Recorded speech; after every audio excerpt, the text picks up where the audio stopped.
Hello everybody, how are you doing tonight? It's Bean Stream Feed Val. Exactly. So, hi y'all. Sora, RGB, Siphon, Marina, Copper, Gabble, Lilith, Pyro. Did I miss anybody? Shady Rat, hello. Spacey, how are you doing tonight? No Need for Gravity, thank you so much for that follow. And Malterben, who just followed a couple of minutes ago. Thank you guys. Doing great, Sora, thank you.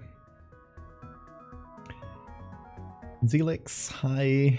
CH3, hi. Good to see y'all. So tonight we're going to be working, you see this, if you missed last stream, that's what we did last stream. We didn't get to finish. So let's do that tonight. Let's try and finish this hellish edit. I don't mean hellish in like, in the way of, I don't enjoy working on it. It's just a very complicated one. So yeah, it's definitely one of those that takes quite a while because I got myself into this mess. Open soul surgery, what a good name. Hello. That art is so good but so nasty. I mean, it still looks a bit like doo-doo shit, but that's, you know, it's what I always say with edits. They look like shit until they don't. So yeah, at some point it's gonna start looking good. Hopefully we'll reach that point today. If we don't, I guess we'll move on to another edit. Who cares? Thank you for the follow, Shitty Rat. An excuse to take a break on a French assignment. Oh, tu parles français? Je peux faire un peu de français ici, ça va. No, I'm not gonna start speaking French because that would be extremely funny because you're doing this to take a break on your French assignment, but that would alienate everybody else.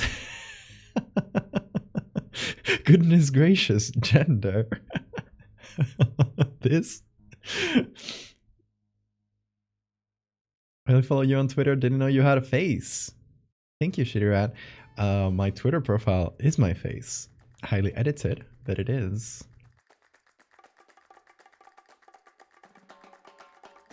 Opening Twitch and being met with the most eyes ever. Oh yeah, absolutely.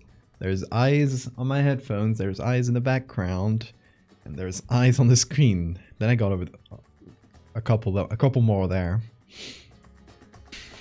They should invent HRT that makes you grow multiple eyes. That's called fractal juice.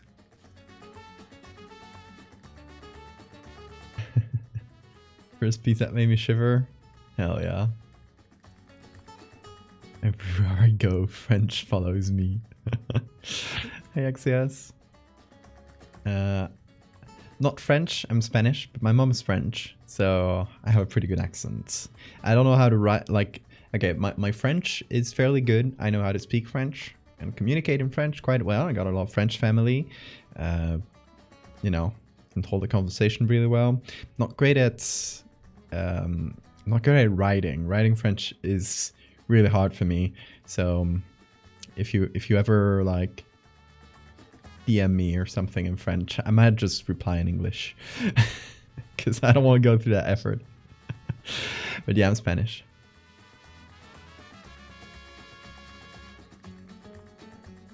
I'd love to start multi-HRT. I'll be selling fractal juice at some point if the demand is there.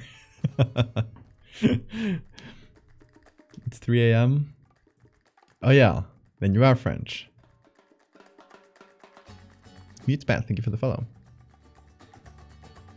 My life is in shambles, affectionate. I mean, if you're a late night owl like me, 3 AM is baby hours.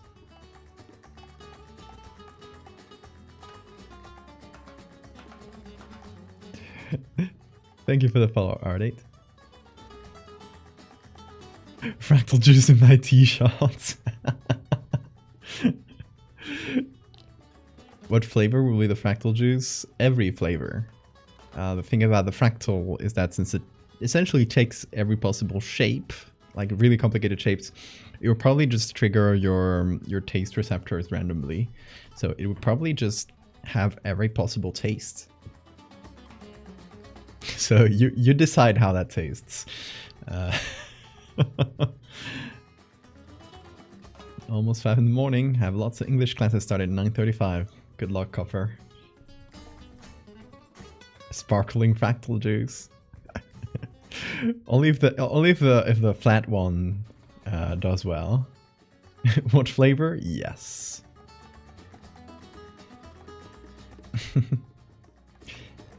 Where's my special kitten? I'm sure it must be hiding somewhere, maybe microscopic size. He's currently sleeping right there. Hold on. He's in this little corner. He usually spends the nights right there, because, you know, there's that sofa there. And he likes to be around people. He'll just follow you around every time I leave just to go to the bathroom or whatever. He'll just follow me there. He's more like a dog than a cat, I feel like.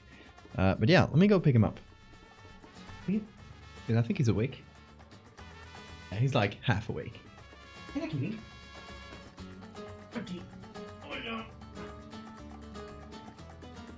Oh, he made a little noise. That was so cute.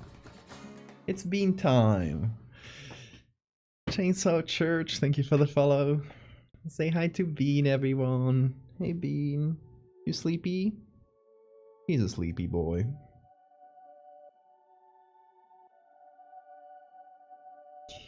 There he is. Sleepiest lad ever.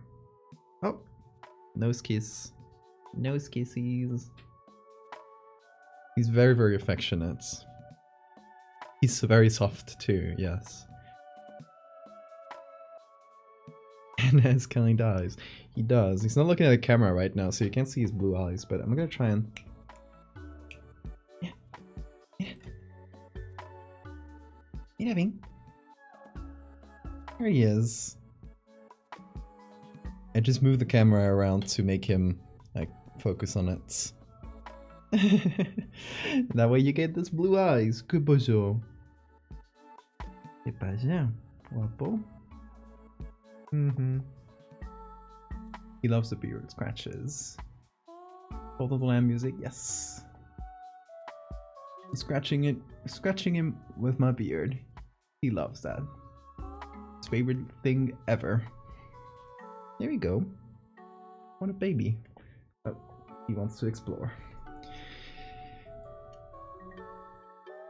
You might see his tail just wagging around.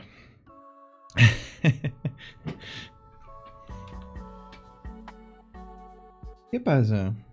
Did you hear that meow? It was really cute. ¿Qué pasó, Bing? ¿Qué pasó?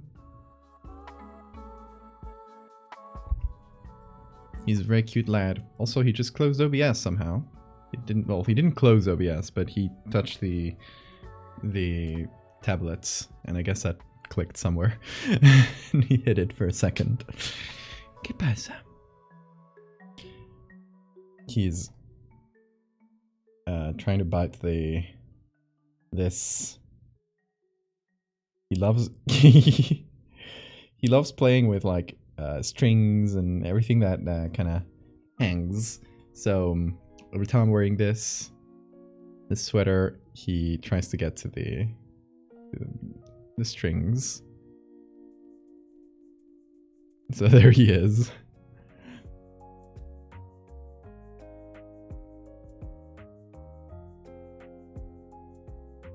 Definitely a creature, absolutely. I'm gonna keep drawing my murderous demon hunter instead of going to bed because I like this place's vibes. Thank you. We're trying to keep chill vibes despite the horror artwork. Amon Amarth, yeah, love the band. Got some merch. Point reward, Bean gets to draw on tablets. He loves to chase the tablet pen around. So sometimes I'm like, I'm drawing something or I'm just working and he's trying to catch it. It's really funny. A bit distracted, but really funny. I can't blame him. He's really cute. He's a goofy little man. He's still trying to bite the strings. What's up?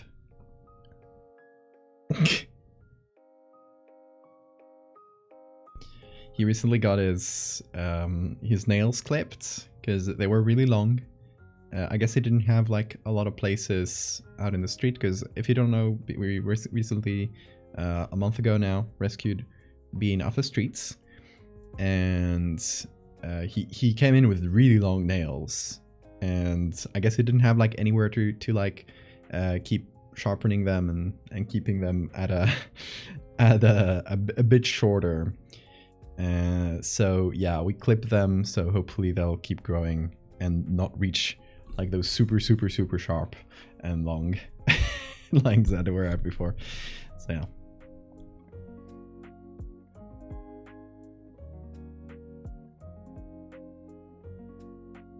Kind of music are you usually into?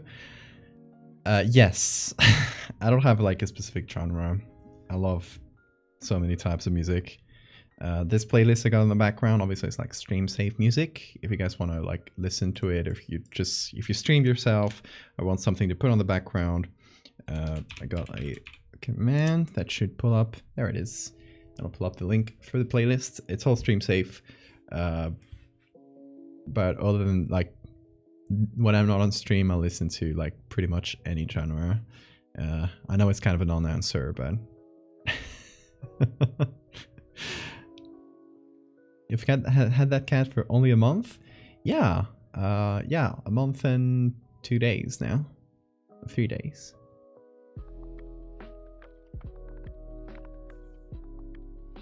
I'm glad to hop on because when you post a link on Tumblr, it's broken for you. Just an empty window. But I found a clickable area in the broken window. Oh, really? Does that happen for y'all? Like, check out... Hold on, let's do a quick test. See if it's broken for a lot of y'all.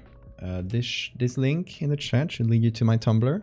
Check out the last post. And let me know if you can see the stream preview on there.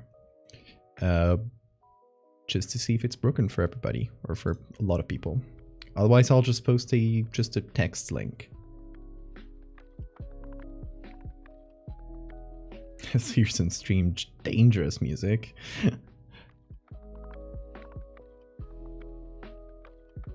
Here where I live, I have some stray cats that we take care of. They're all neutered and well fed.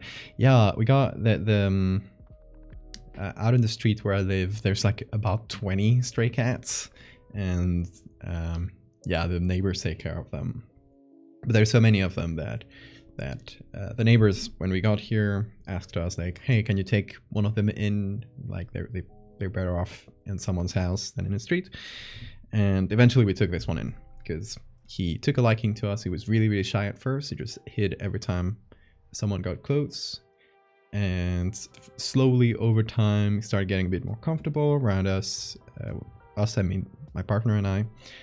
And yeah, just over the next few months, we just became his friends. And eventually he was comfortable enough that we could take him into the house. As a story. Also, hi, Sophia.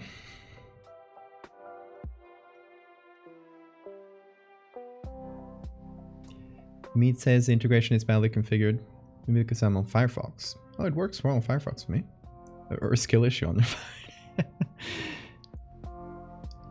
It's not formatted properly. It should be name of blog. Oh. Yeah, I might have... Hold on. If I post it like this... I know it's tumblr.com, like it usually do, valdevia.tumblr.com instead of the opposite way, but I want to see if it's visible in like Tumblr's dashboard instead of on the main site, because that's how people will see it. Hey, Soup. That links works fine. It's better to get the actual blog domain, but that's fine. Okay, thank you, Artie. Yeah, that's why I posted that instead of the blog link. Otherwise, you can get the blog link, just the one Copper posted. Getting a cat's confidence is really hard. Yeah, and he's really like shy and scared of most things. So I'm glad he eventually took a liking to us. Oh. And he's like really cuddly. He'll follow you around everywhere. He tries to jump on you and give you nose kisses all the time, all day, every day. Oh. Also, he's kind of chatty, but he meows very softly. So I don't know if the mic even picks it up, but he makes a lot of like semi-meow noises. It just looks like he's trying to tell you something. He's trying to speak human. It's really cute.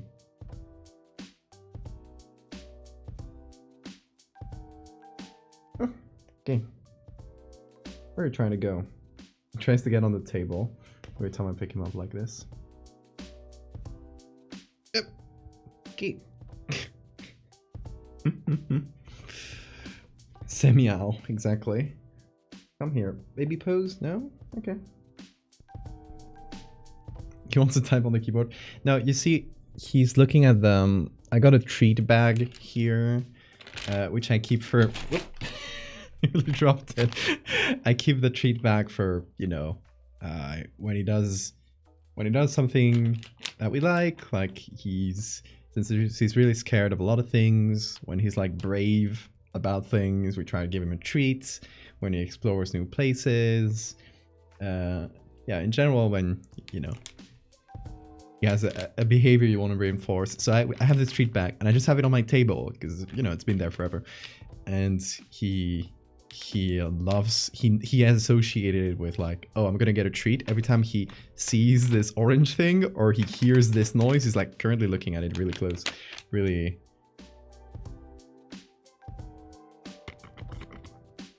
He keeps looking at it. So every time I pick him up, he sees the treat bag and he tries to go for it. So I guess I should just keep it somewhere a little bit more hidden, so it's not super, so it's not constantly focusing on it. He's following it around. Stop. I'll put it. Oh, no. Don't try to get to it.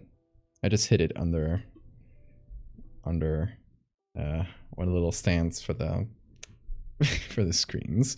Let's see. He's currently. That didn't work. He tried to get under it. Fish it out. He wants a treat. ¿Qué pasa? You treat fiend. He's a treat fiend. There you go. I guess I'll hide it somewhere when he's not looking. Otherwise, he'll just try and fish it out of wherever I'm putting it. So whenever he's distracted, I'll hide this somewhere. I'll put it in my pocket for now. How about that? Oh wait, he can't get it. It's in my sweater's pockets. He's a treat goblin, he is. He loves dog food. I love that. The stream works. Hey somebody, glad you could make it. Also, yeah, I got this. He also really loves this little baggie. That little suspicious baggie is catnip. We got it with one of the toys we bought him. It just had this little bag of catnip with it, and he goes crazy for this stuff.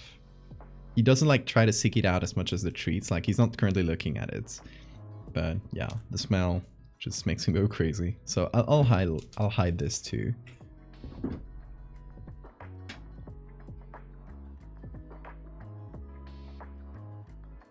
Hey Astrum.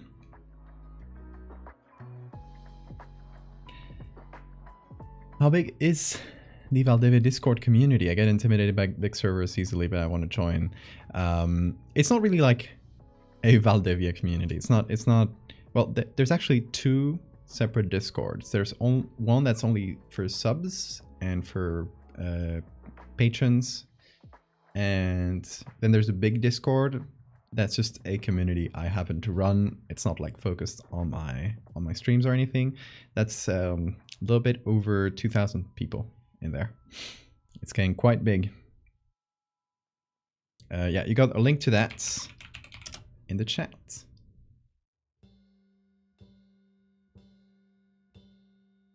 But yeah, it's a really nice community. It doesn't feel as big as it is. Cat weed. Yeah. Can we have a hit? Just put it in a blunt. Catnip blunt.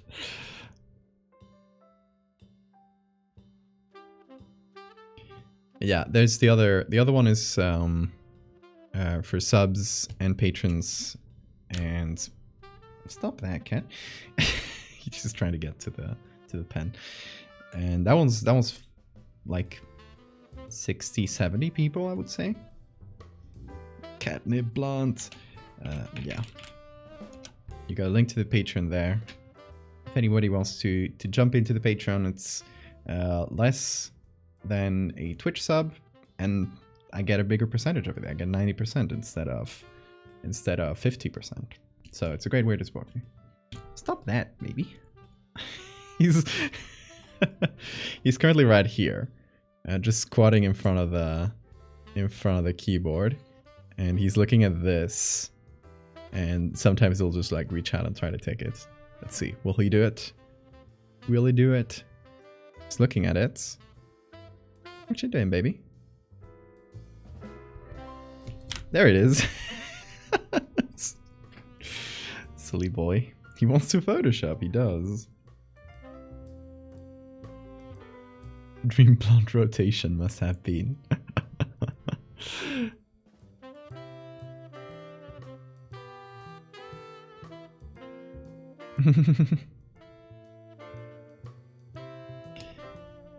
Well, in any case, today, what we're gonna do is, let me move OBS around this.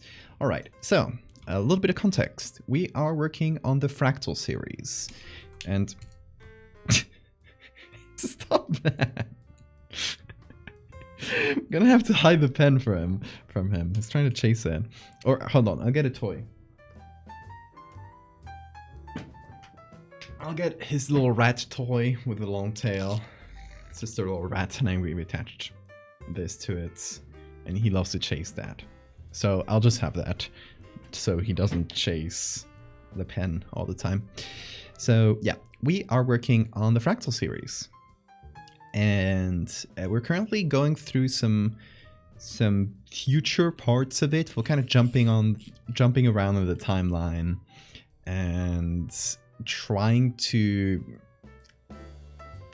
kind of get some of the main images from the future of the series, just get those done, and yeah, then that will have that kind of that as a base, so we can like fairly quickly finish the series. Hopefully, I do want to get it to a point where the timeline is mostly finished. That's the plan currently, at least. And since my biggest, I guess the biggest obstacle for me is the blank canvas. It's like not having anything done. So if I already have one image for each of the future parts I want to make, it's much easier for me to just like, oh, now I can do the rest. Like it's much faster for me than starting from scratch. Does that make sense? I don't know. So the blank canvas syndrome. So I figured there's a shortcut for myself to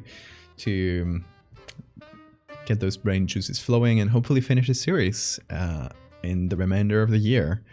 Let's see, it's a goal. A goal this year is to finish the Fractal series, or I would say like either the Fractal series or Megalomorpha, but Megalomorpha doesn't really have like an endpoint. It doesn't have anywhere it's leading to. It's kind of, you know, each story is separate, and so you can like put them together and figure out like an overarching lore, but there's not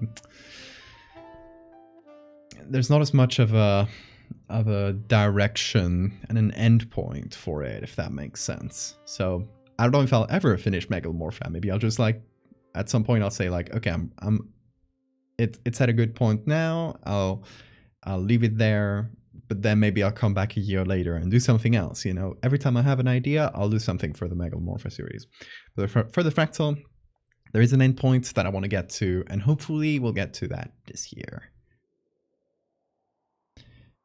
Anyone in chat is not super familiar with the Fractal series? Because if you aren't, please let me know, and I'll give you guys a little rundown. Or if you're not familiar with it, or you haven't caught up in a while, or you just don't remember it very well.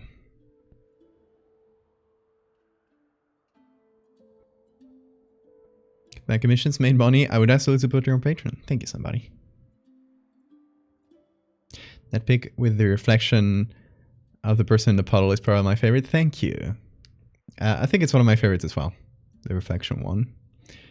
It's all about, you know, showing the horror, but through a lens that where you're only seeing part of it. You're only seeing that silhouette. You have to imagine the rest. Justice for my man, Nigel Buckley.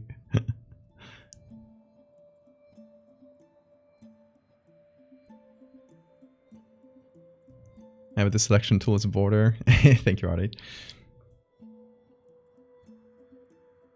Abandoned buildings having been fractalized over millions of years. You know, maybe we'll get to that. But that's at the very end of the series. The idea right now, which I'm going to zoom out of, is... Okay, so in the current part of the series, if you guys remember the last few parts, it's kind of getting to kind of a war or a conflict, armed conflict between the fractalized people and the non-fractalized people. That's going to keep escalating. It's going to get to, you know, a more like a war than just like riots and stuff. And hey, stop pressing the buttons, kitty. Okay, it's going to get to, you know, more of a war. Eventually the fractalized people are going to win, because inevitably they're going to fractalize everybody. And there's going to be a point where there's just not going to be anybody non-fractalized to fight. And then it's going to go back to a sort of, and that's the cat's tail, it's going to go back to a sort of calm. But the fractal is going to keep progressing. And after that... Sorry, the cat is pressing things. Stop, kitty. Okay. After we get... Like, after that war is over, it goes back to the calm, but the people who've been fractalized, they're just going to keep fractalizing. It's not going to stop. The process is just going to keep going and going and going until people just, you know, can't sustain their own bodies. And they die, and they start, you know, people start dying in droves. So how we're going to show this is by taking people we've seen over the fractal series, and we've only seen like maybe a little detail of them being fractalized, and we're going to show them like years later. So this is the fractal eye. It's a few parts ago, there was this religion that used the fractal juice as sort of a miracle cure, and this person who was blind uses it to grow new eyes and essentially be able to see again. So we only see that, we see the miracle part. And what we're seeing right now is many parts later, many years later, it hasn't stopped. That eye has kept growing, kept fractalizing, and this which used to be the main eye, and here we got the sketch of where we want to get to. The main eye is just like a combination of a bunch of different pupils, and then we got a bunch of different eyes kind of sprouting from it, and more like it's just gonna cover the entire face essentially. Then we'll have to figure out like what happens to the nose, what happens to the mouth, etc. It's gonna be part of the difficulty here, but yeah, that's what we want to do. And with this one, I would like to do like 2 more, because each part of the fractal series is 3 images usually.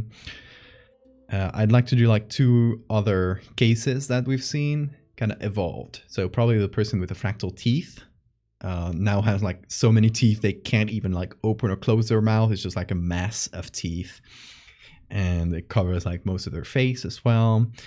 And the person with the fractal arms, the one from the puddle, is like there's so many arms you can't see anything else. It's like 2 legs and a sphere of arms essentially.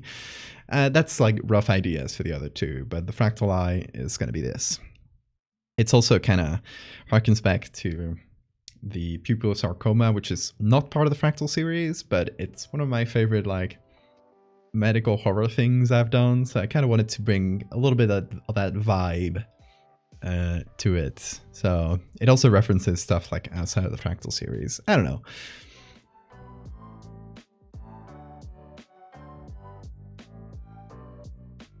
I love it when there's uncanny cleanness or symmetry in horror. Yeah. Also love it when many eyes. Absolutely. Hey Mactol, you missed your notification. Well, you made it here.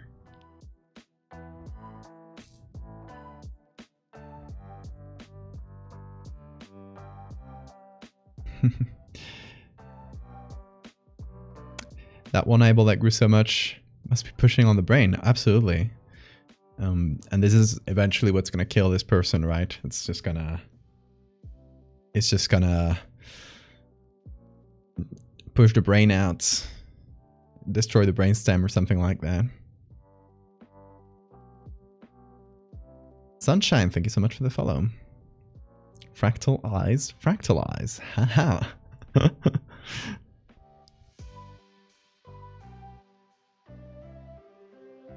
About to be fractalized? Just say no. They're not allowed, they're not legally allowed to fractalize you.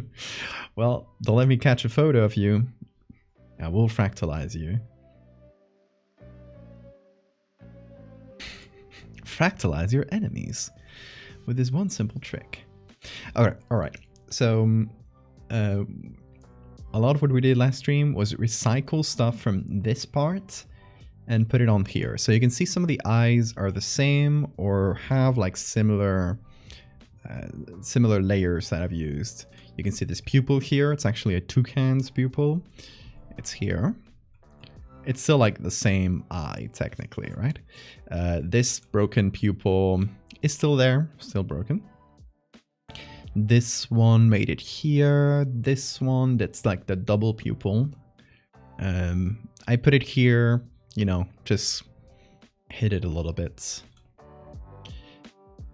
And then I included some new eyes. This is the original eye from this guy had. And then a few others I downloaded. And a few of the small ones here, which I used cow's eyes, if I recall correctly. I've kind of sprinkled them around. Might keep them, might leave them, but might just be a placeholder for now at least.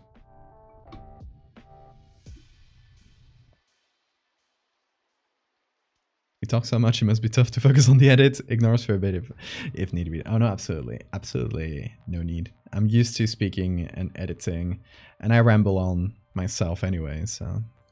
Hey, I want to be fractalized too.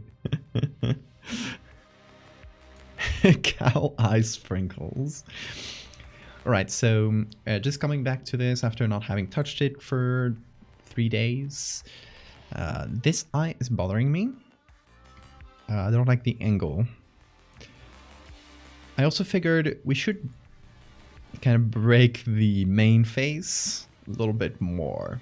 What I mean by this is that just taking the initial image, we've only essentially just pushed this eye out of the way a little bit. But we should be doing more. I feel like there's this hair here that I could take it or leave it. I'm not sure. On the one hand, it kind of makes sense that if you have your faces fractalized, you kind of grow out your hair and try to hide it a little bit. It does make some certain amount of sense that you try to hide part of it here. On the other hand, it would also make sense that those eyes that are growing would also push, like wherever the eye grows, it would just push your hairline, right? So it would kind of recede on the path of the eyes. So could you even have this tuft of hair just hiding it?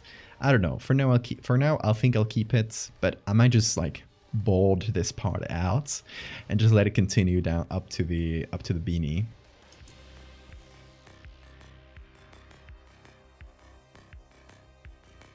I'm fractalized. See my fractal eyes. My eyes being so itchy all week. What's the chance it's fractalizing? Well, look out for any strange growths. You let me know if you're fractalizing. Send me a picture. You'll make my job much easier. And that way I don't have to edit it.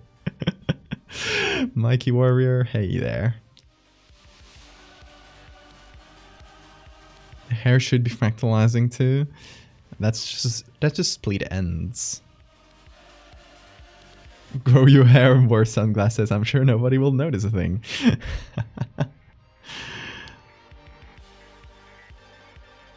Make the hair, the eye on that side irritated because the hair gets in it.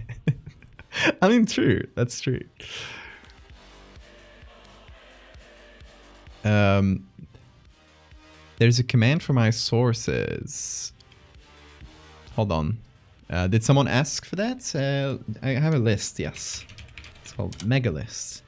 There you go. If I don't know if who might have asked, they might have missed the message. But yeah, if you go to that link in the chat, it'll lead you to a bunch of the sources I use for images. So you can check those out if you're looking to do photo manipulation yourself.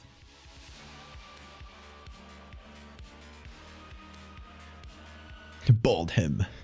Bald this man. Get bald, fractal boy.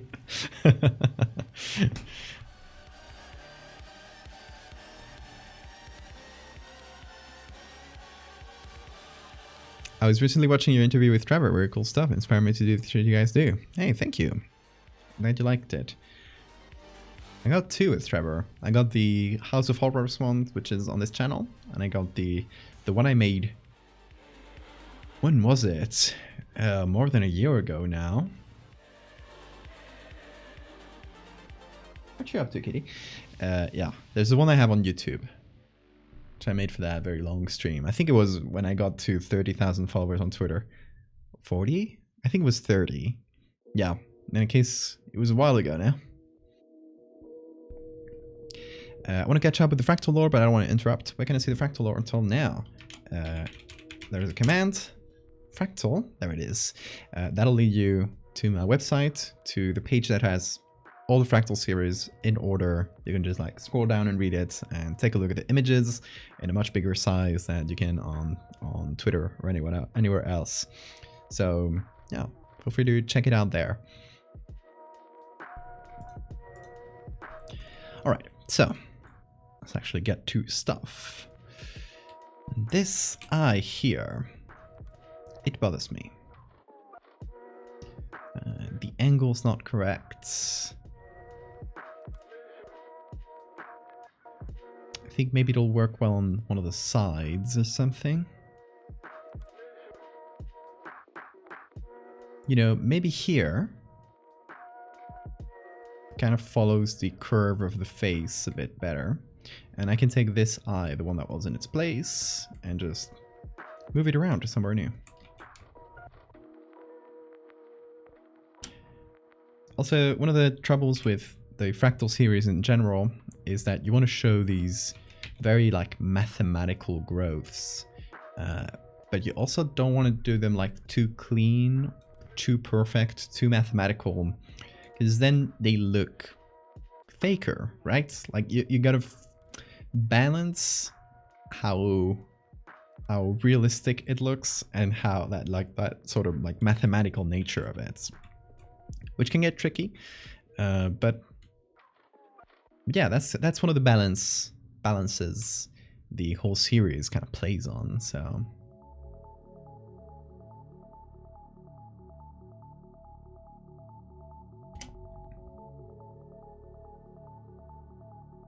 like in a way the whole series, sorry to lay out my themes right there, but a lot of the series is about like natural versus man-made, and how the fractal, despite being this like terrifying like artificial seeming force, it really is like in a lot of ways it's representative of nature. I don't know if that made sense, but hopefully it did a little bit.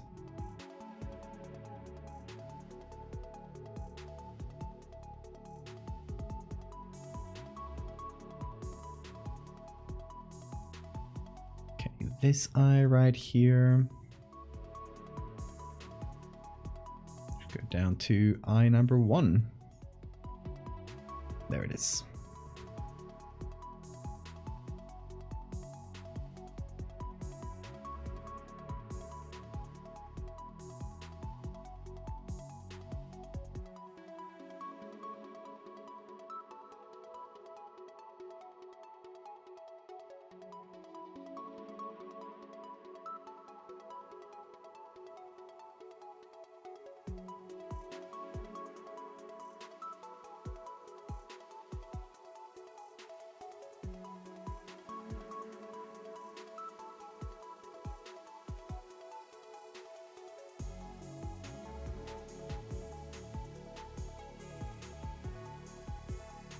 Can we make fractal OCs? Yeah, for sure. Sounds fun. Just finished a piece last night. Still experimenting with shadows, lighting, stuff like that. Hell yeah. Sounds cool. Will you ever continue the insect lore? It was actually helping me with my bug phobia. I'm glad to hear that. Yeah, I have 2 parts of the Megalomorpha series in the works. One of them is a collab thing, so it might take a while longer because of that nature. But the other one, I just gotta kind of get down to business and finish it. Hopefully, when I'm a bit more clear with commissions, I should be able to. But that one's like fairly close to being done. Why is the eye selection so enormous? Because usually, like, each of these eyes, despite being like seeming like a small layer, they actually come from a bigger layer. So sometimes the selection, like squares, will be much bigger.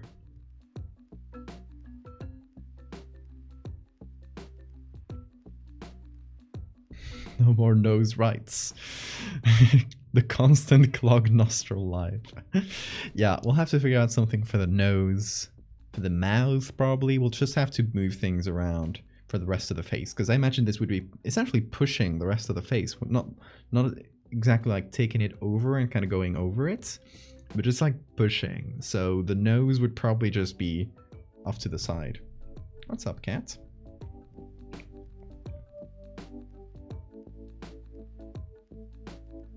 Squid pupil. I feel like that's a bit too inhuman though. I'd rather use something from a mammal or even a bird. They sometimes have similar pupils, which is what I use here with a toucan. Megalomorpha series what introduced me to your work. A friend of me sent it to me like, hey, you like bugs, right? I love that.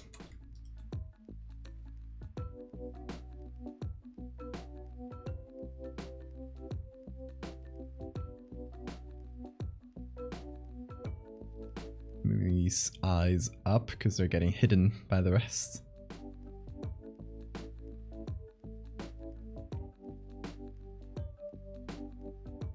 Oh, the cat just found a little corner on my table and is currently sleeping on there. How cute. Hold on. Cats. Don't know if you can... There you go. He found a new corner.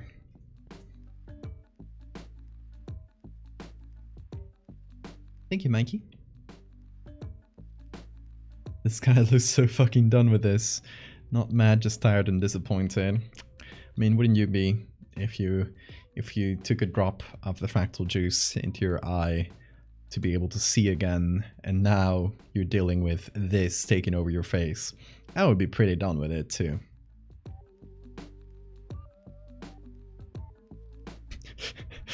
Love blooms, even in the fractal fields. I'd kiss him, it's kind of cute.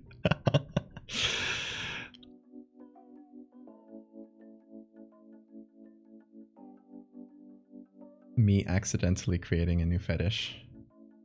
Whoops.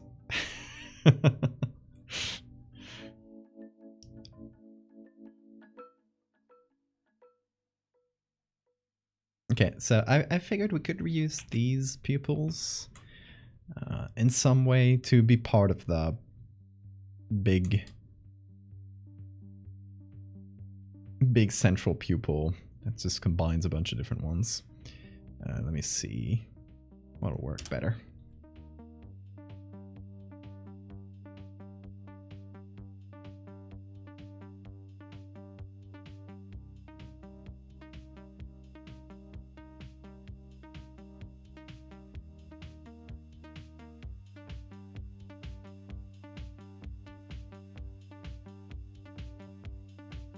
Blooms and blooms and blooms. Hey, stop that. You saw my notebook and there's a pen clipped on it and he was like trying to get to it like this. Really cute, but try not to destroy my property, Bean. As cute as you are, not really constructive. Ah, come here, you goblin. You're trying to bite stuff. I'm very disappointed in you. What a lad. Look at this lad. I'm gonna pick him up baby mode. Cannot escape. Cannot escape my grasp. In baby mode now. Baby mode is when I pick him up like this. And sometimes he gets really comfortable in it and just starts sleeping. And then I can't move. It's like he's sleeping. Frijolito. Un poco frijolito. Little kiss on the forehead. He deserves it. He wants to do art. You want to do art? Are you an artist at heart?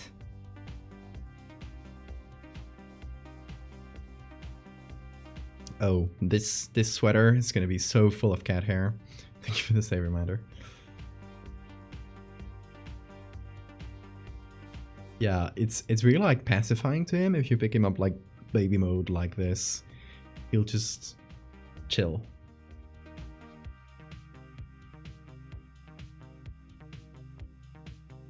Oh, what's up? He's like, come here. Come here. Oh, there he goes. No more baby mode. He is the child. He is. Yeah, I'll throw him his toy because he might be wanting to play. Yeah.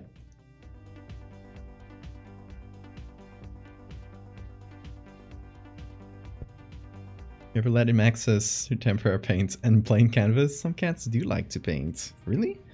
I guess I've never tried that. He likes to knead. He's currently kneading. When he gets excited, he kneads.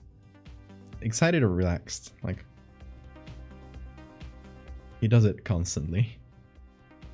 He's a dubious little creature, getting up to mischief. He wants to be a baker. Oh, I'll let you be a baker, Bean.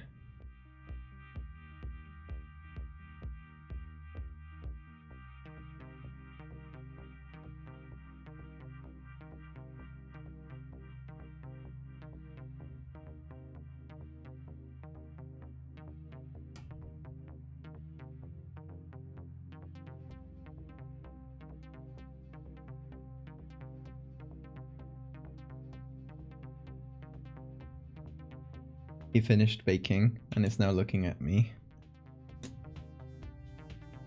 I predict he'll jump on the table at any moment.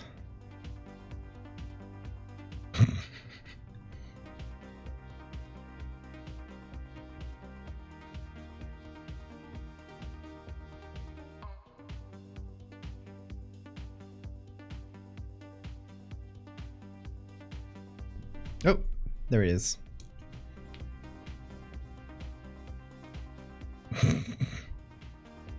He just loves to be in front of me.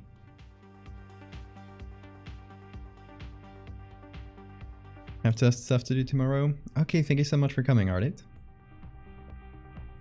Yeah, I hope I see you in the next one. Dip his paw in the paint and brush on the paper so you can see how it works. He might go for it. Some of them do. I love that. Are you a little artist, Bean? Maybe you are.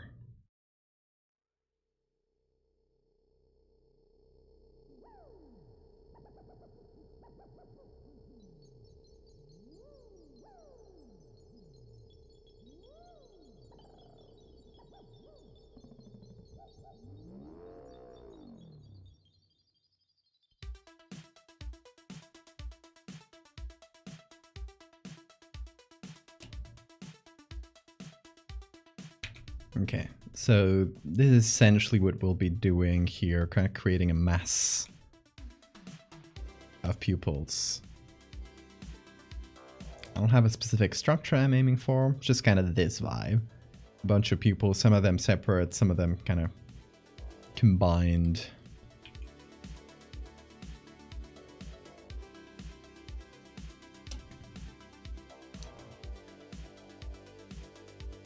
Thank you, XCS.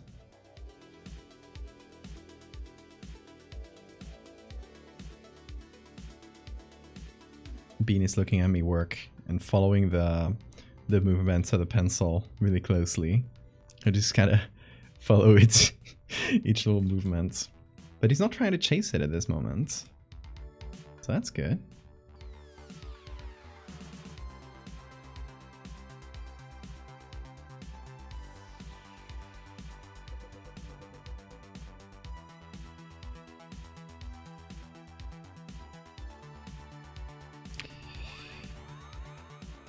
Yeah, the pupil mask might be a little bit hard in terms of like how to figure out the lights and shadows, but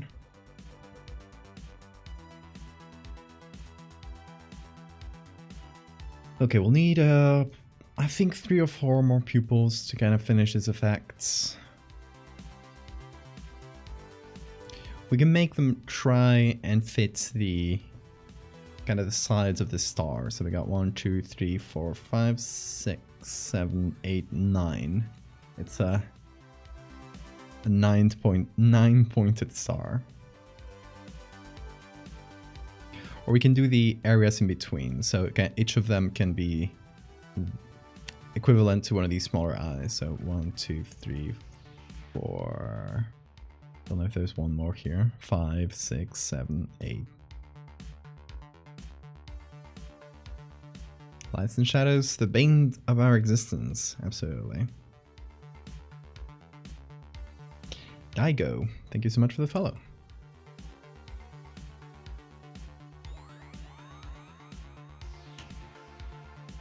What's up, cat? What you want? I should maybe make a little like comfy corner for him, like on top of the table. So he can just hang out here and watch me work. He's got a clear corner where he was sitting before. Yeah, let me do that. Ulo, thank you so much for the follow. Okay, let's see. I got this blanket. It's the one he loves to knead. It's his kneading platform. So I'll make a little corner over here. And kind of create a pit in the center, and hopefully that'll be a sign for him that he has a nice little comfy place to hang out in. You wanna go here? You wanna go here, Bean? Come on.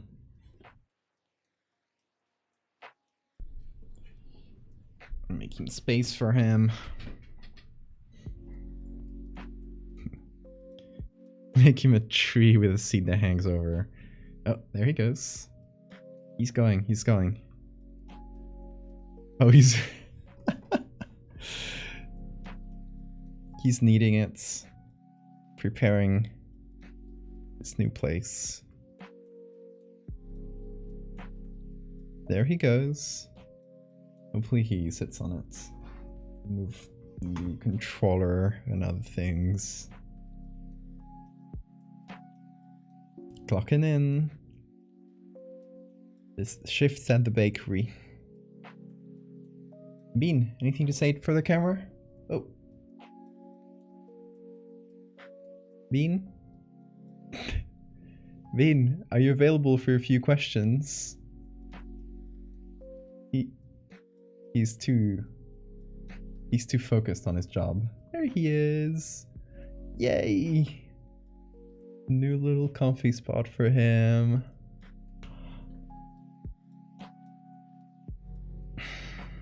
Oh, I moved the camera too much. No, it's too high.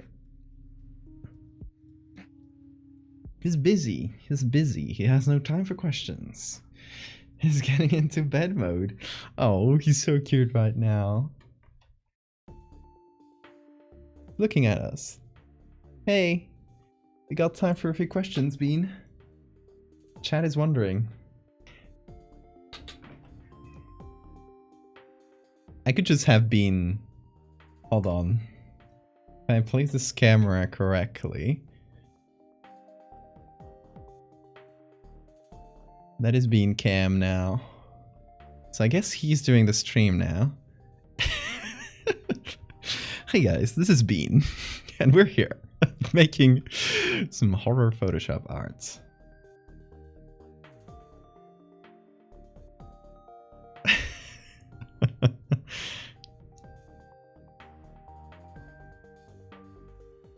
Does he know what the 45th digit of PA is? He only knows one number, and it's 4. He just does this with his hand sometimes and shows the number 4. 4 doubloons. 4. The only number he knows. So if that happens to be the digit of pi, then he's got this one. He knows all the things. He does. I'm gonna light the area up. So Bean is not in the darkness. Hey Bean, what kind of light do you want? Blue or red?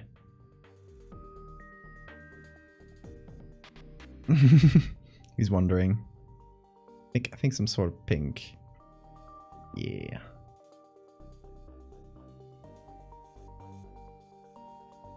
How many languages does Bean speak? He speaks his own language. Oh. He's currently getting into goblin mode. Look at him.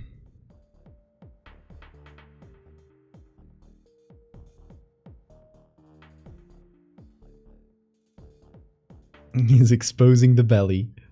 The belly of the beasts.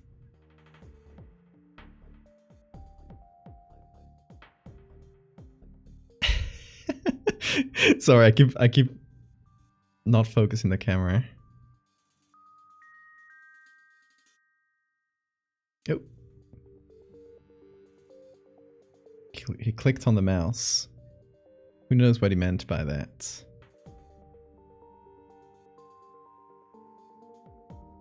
He's adorable, he is. What you doing? Why are you clicking on the mouse?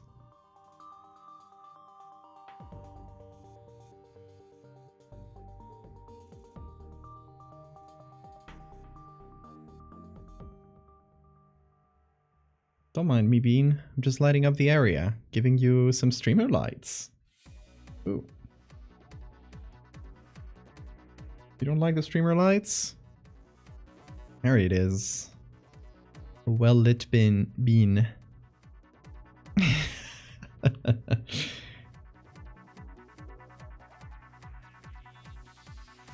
Hi. This is my stream now.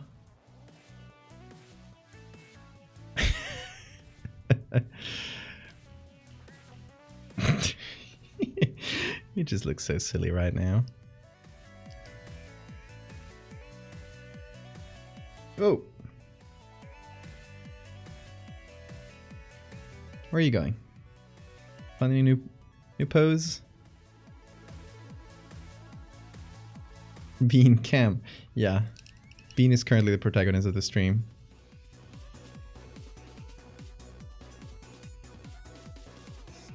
Yes, that's the light, Bean. That's the light I just shown on you. Give you streamer colors. Okay, we'll let you groom in peace. I don't want everybody to see that. That's private moments, isn't it? He's like, get out of here. I'm grooming. Yep, there he goes. Okay. Let me remake my setup. Because I moved all the lights around. Alright, let's see. Background lights. We're going pink. Purplish. And head back to work. Good luck, Mikey. Thank you so much. And we're gonna head back to Photoshop as well. Bean is the protagonist of reality, truly. Okay, let's keep working on the big pupil. And Let's see, what can we... Oh. Which ones can we use? Can we maybe reuse some from here? Or some directly from the ones I downloaded the other time? Let's see, what do I have? I end up using this one. That one's a bit out of focus. Okay, XCS, have a great night. This one's side facing. Okay, let's hop into the browser and let's look up pupil. So we get like big close-ups of pupils. I don't mind the color too much since we can always change it. I'm mostly looking for ones that don't have like too many reflections, since those will kind of get in the way of combining a few. If you recognize what this is from, where I used this image before, shout outs to you.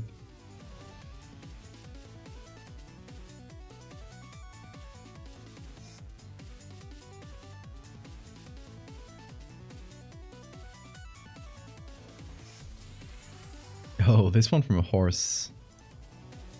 That one's kind of fucked up if you look at it closely. Cool. Is that a horse? Yeah.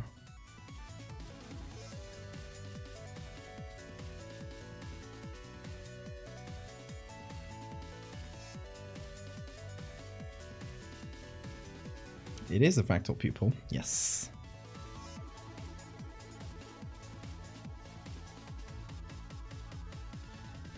Let's look up horse eye. I'm curious. They're generally pretty dark, so kind of hard to see the difference between iris and pupil.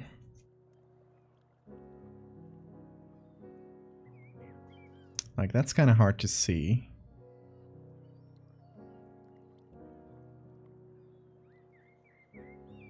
This one's not bad, but it has a lot of reflections on it.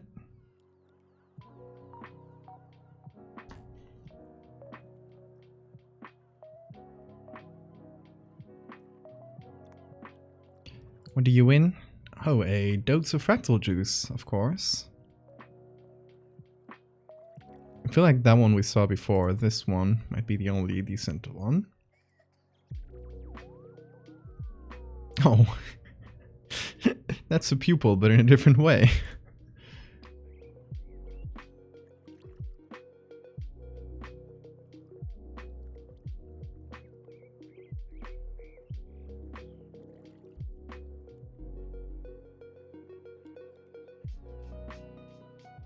Okay.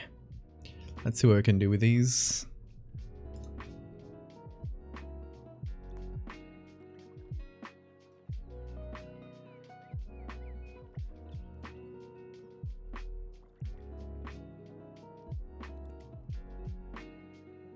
What kind of people are you looking for? Nothing specific. I think we got what we needed.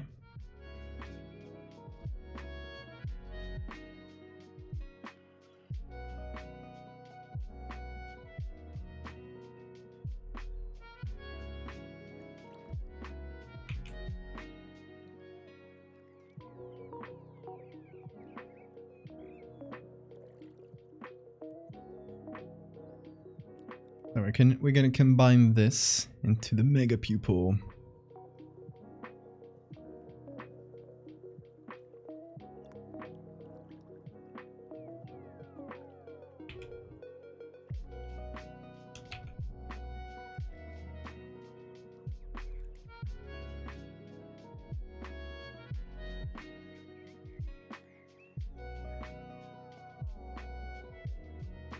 Okay. Color. I'm just gonna reduce saturation. Put it in black and white. And then add some color of my own on here. And just combine it.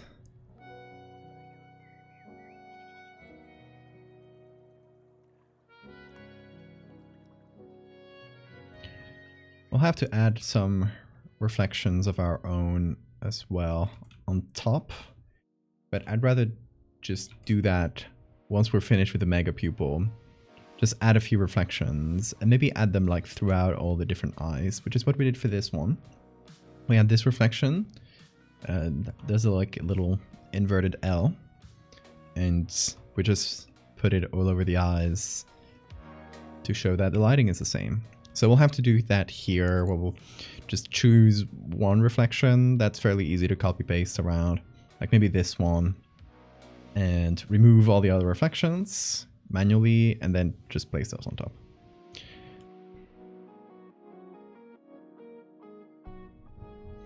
Right, sail become the usual, hovers beyond comprehension, exactly.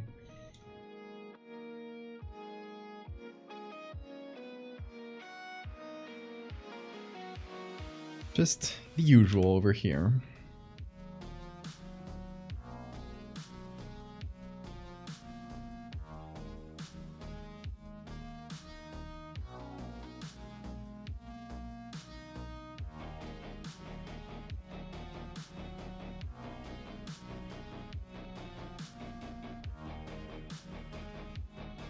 Just regular Monday stuff, exactly.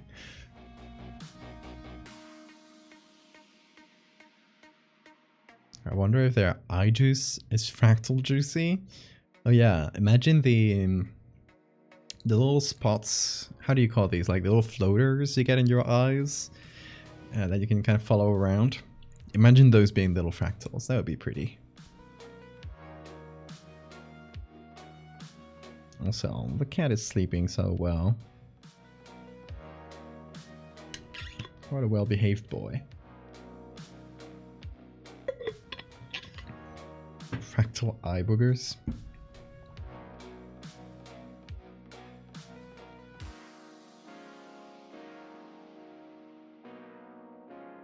That's what the cat gets every day.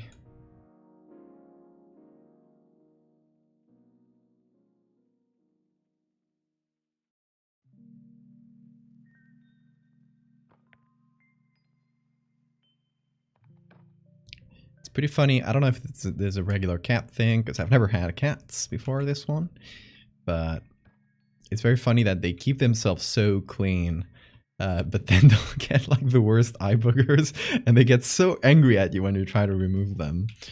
I'm like, dude, I'm just trying to help you.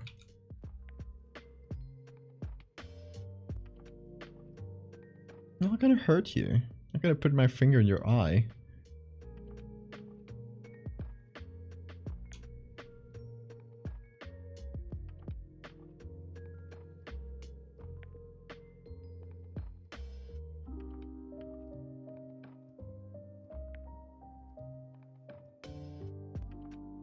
These are my eye boogers, exactly. It kind of feels like that.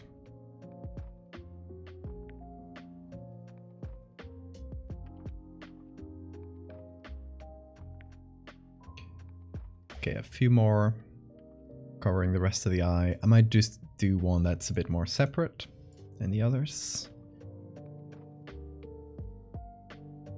I'll probably pick this one since it's pretty complete. One of the problems with getting different pupils is that usually the upper eyelid is covering a fairly large chunk of the pupil. So you have to work around that. Don't know why I didn't do it like this. There we go. What I'll do here is flip that vertically and horizontally.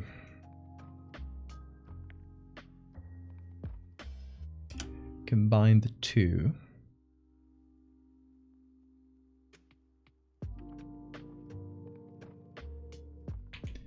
And that way we will hopefully get like a combined pupil of sorts.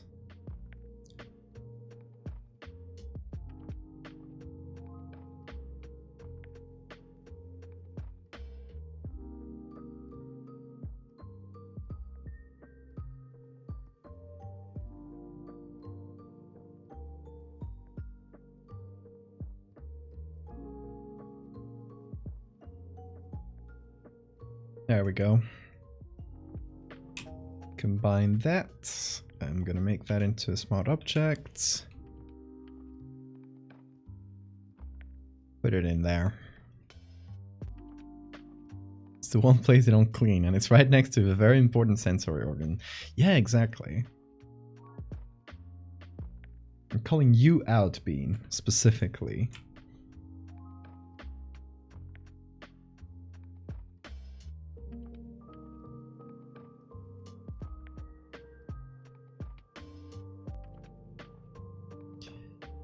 I'm thinking maybe giving it a bean shape. Not because of bean, but because it's kind of been pushed around by the other pupils, if that makes sense.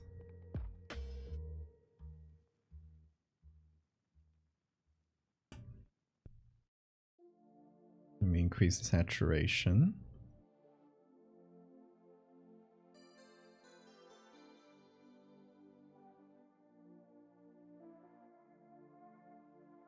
And then add some color to it.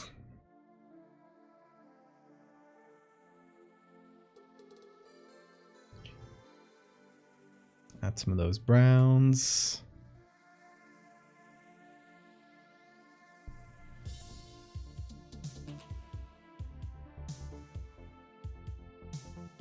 Darken it a bit in general.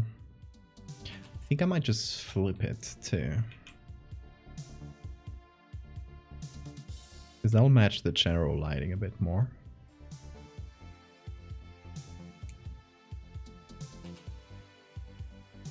Eye floaters and fractal eyes are just smaller irises and pupils, just tiny floating eyes inside of your eye. I like that.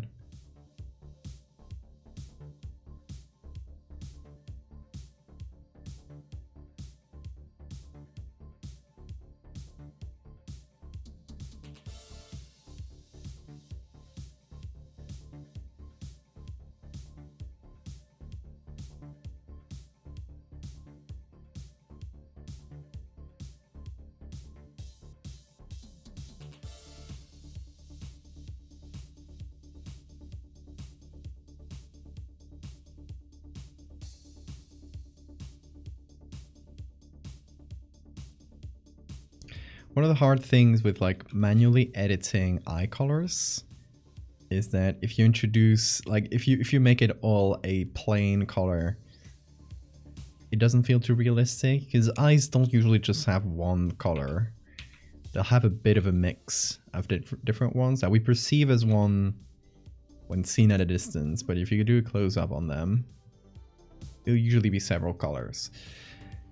Will it matter too much once we put it all together? Maybe not, because maybe the filters will add on top to make it kind of give it that color pattern from the fractal series. That might just flatten them out into these pinks and purples. So this used to be brown, and now it's the browns are blues.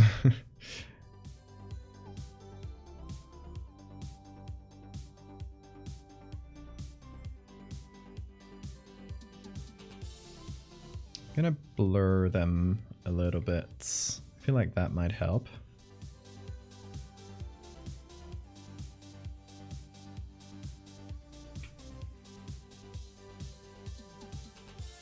Yeah.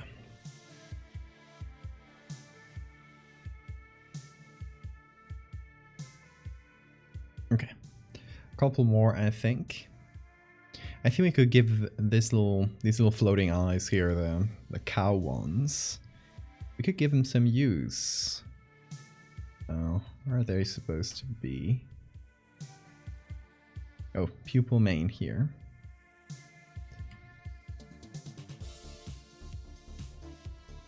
They have this glazed look to them.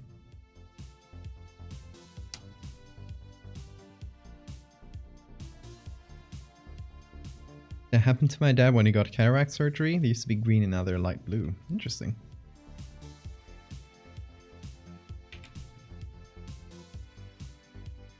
Irises without pupils. I like that. That's a good idea.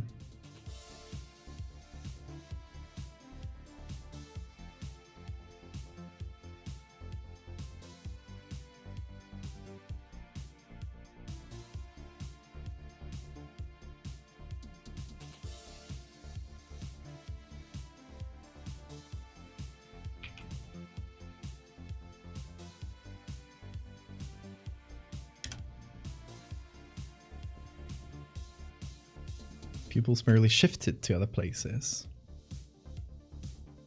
Like TikTok teenagers. Oh, this reminds me of a conversation we had yesterday on the Discord. Sometimes I'll just post my random unfiltered thoughts in there. And we were talking about how the aesthetic from 2005 to 2010, that Windows Vista aesthetic. Thank you, Hemi. Esto me recuerda que programé una cita con el optometrista, jajaja. Well, I'm glad to be a reminder, Hemi. So, what we're talking about is that there's this sort of aesthetic that's very exemplified by Windows Vista, and that generation of operating systems and general design that people are already starting to feel nostalgic about, which makes me feel very old, but it's also quite fun to see. So, haven't saved for 30 minutes? That's one for the bingo. Did I not save for 30 minutes? Well, now I have. So, hold on, what's the name of this aesthetic? Something arrow. Hold on. Windows Vista aesthetic. ₑᵧₑeyeᵉ훠ᵉ arrow. Hold on. I'm just gonna show you on browser. Sorry for the tangent, but this aesthetic here. This. It's very like, you know, Xbox 360, Windows Vista. There's a lot of bubbles. Everything's very shiny. All the icons tend to be like chrome, shiny. It's like swooshes and orbs. Here's one, like a comparison here. So this is the earlier aesthetic. This is Y2K, and people already feel nostalgic about this. There's a current like wave of nostalgia for this sort of aesthetic, and you know, it's like, you know, N64, PS1 and 2. You got this clunky like early UIs that are very like, yeah, like a lot of metallic chrome textures. And then there's the kind of the evolution of that, which is like, yeah, about 2005, 2010, the late 2000s. And it's exemplified perfectly by this orb right here. And it's pretty funny. It has like subreddits dedicated to it, and it's kind of telling how that nostalgia cycle kind of goes and never stops, really. It just goes for the next aesthetic over and over.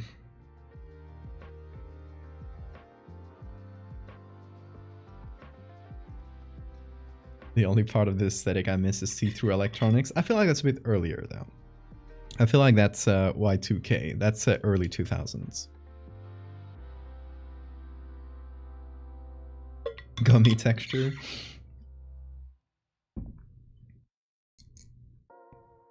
Anyway, so this led to a conversation about trying to predict like future trends in aesthetics that are popular on the internet. And for example, one of my predictions was that there's going to be a sort of vaporwave style aesthetic with like music, and it's just general like aesthetic with a little community attached to it, a little scene, based on that like ₑᵧₑeyeᵉ arrow aesthetic, based on that Windows Vista shiny orb aesthetic.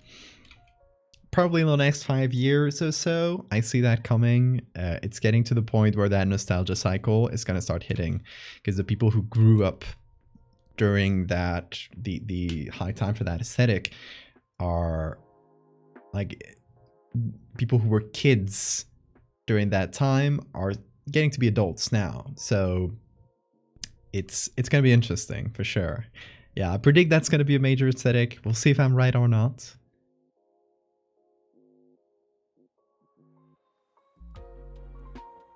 I thought that was already happening. Yeah, it's already kind of, but it's kind of niche. It's more like I was saying before with the Y2K aesthetic, that earlier iteration, that earlier generation.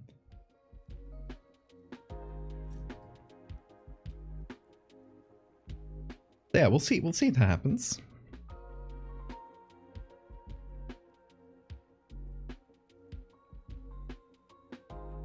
Okay, let me try and do a pupil-less orb. Talking about orbs.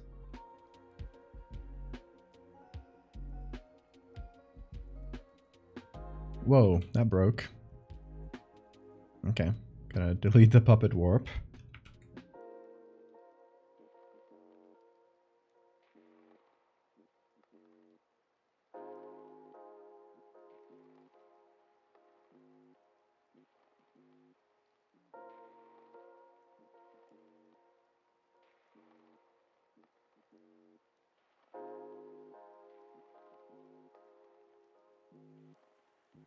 Where the eyes would blink simultaneously.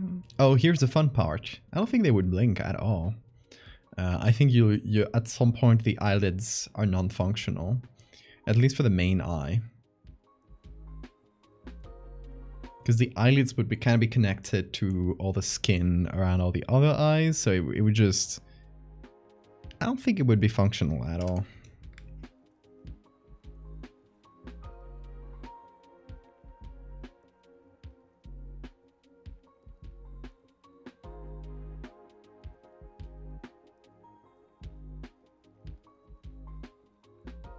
So you'd need a lot of eye drops. Yeah. Not enough skin, the age-old dilemma.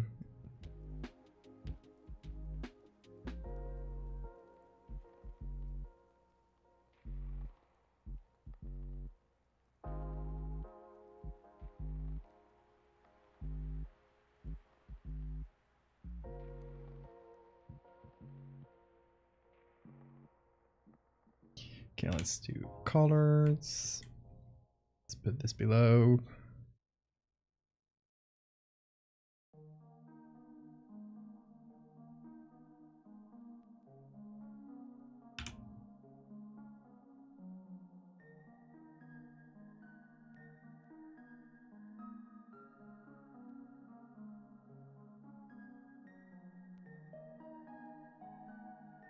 Googly eyes. Is the googly eyes pop-up not working, or did I just not hear it? The little that appears above me.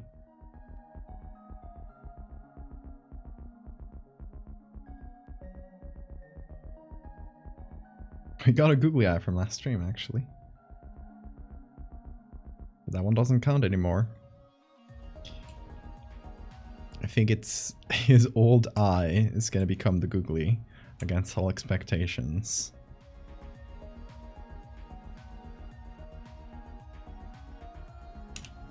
It didn't pop up. I thought so. I have to check out the extension I use for that.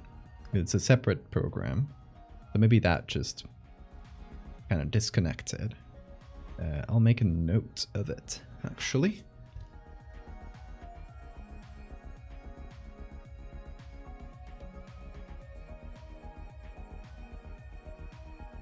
Hey Aika, spooky, thank you. Let's see, fix googly eye pop up. There we go, it's in my notes, so hopefully I'll remember to do that after the stream. And by next stream, it'll be fixed. Alrighty, so, let's see.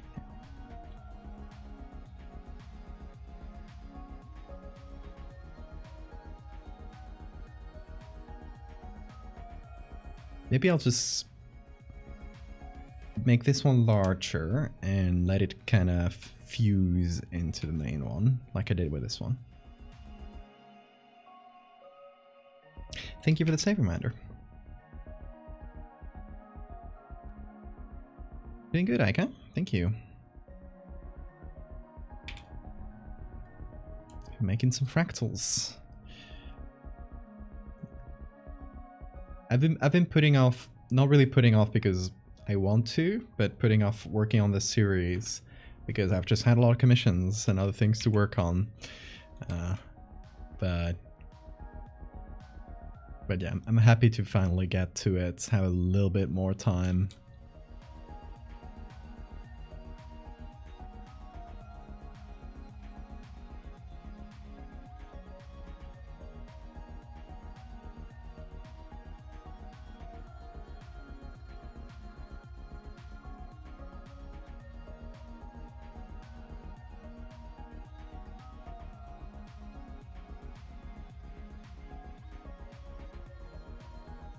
Let's see. Now it's all about combining all these disparate pupils into something that hopefully looks cohesive, coherent, etc.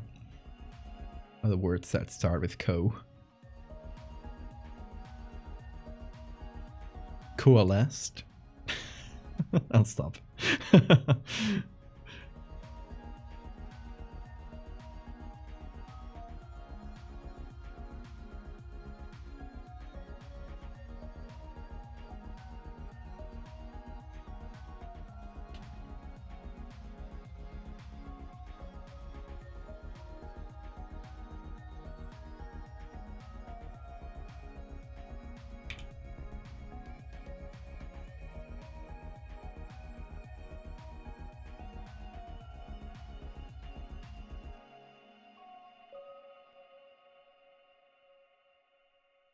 You guys playing the bingo that Siphon made?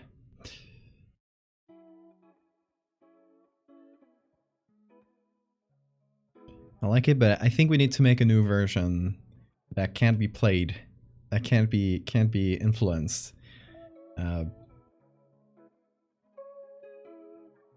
So like stuff like Siphon making a wheel can obviously be done or not done to play with the bingo players. So I think it has to be stuff that you guys can't influence.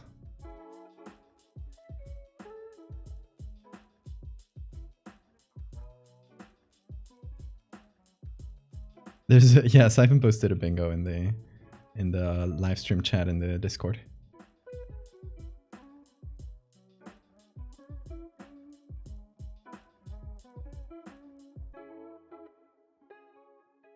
Also, how about this? I think okay. Well, let's make an official version of the bingo. Thing is, you guys got to make it. It's got to be stuff that I do a lot. But when you make it, post it with a spoiler, and I won't look at it. I won't open it, because if I know about it, I can influence it too. So it has to be one that I don't know the details of.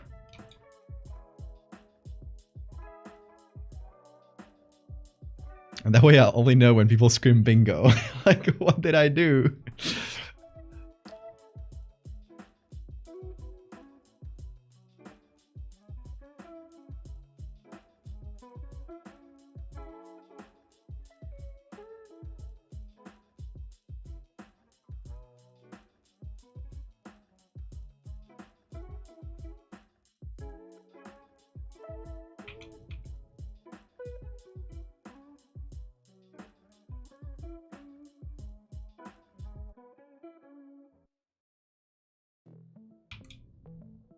Not super convinced of the pupil-less one. Feels more like a blob. We'll see.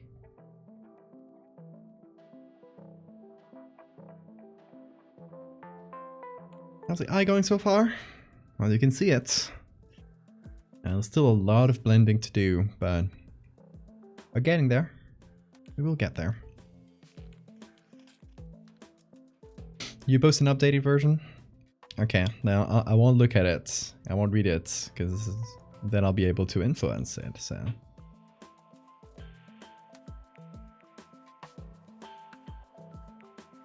We must do it behind Va's back. I'll just promise, if you post it with a spoiler. And I'll promise not to open it.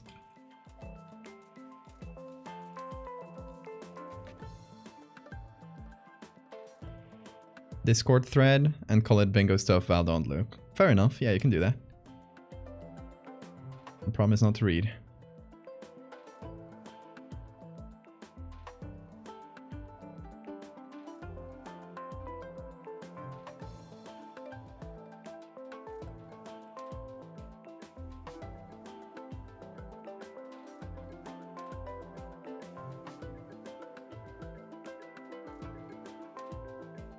Getting the color to be similar in all the pupils is hard. Because if it's separate eyes, it doesn't bother me as much, but when the pupils are just so close to each other, it's hard to make them match. A lot of the color will get kind of, as I mentioned before, will kind of get stamped down into these this blue-pink color palettes, but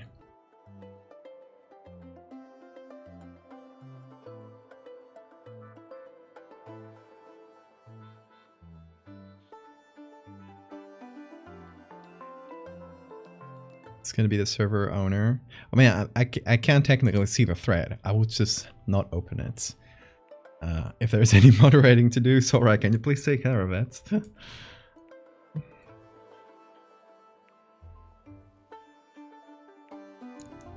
Hey, Zero. Welcome.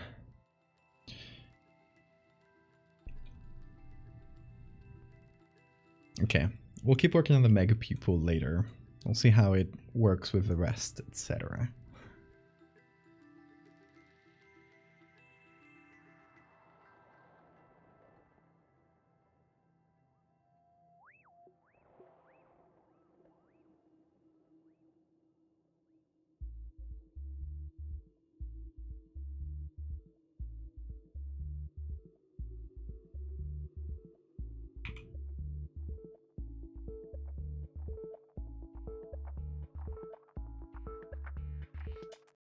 Okay, let's make these lids sort of work. Obviously the lids are kind of broken up by the connection with the other eyes. But I'd still like them to have like their own little shadow, etc. Like they used to be lids at some point. Toucan Spam, thank you for the follow.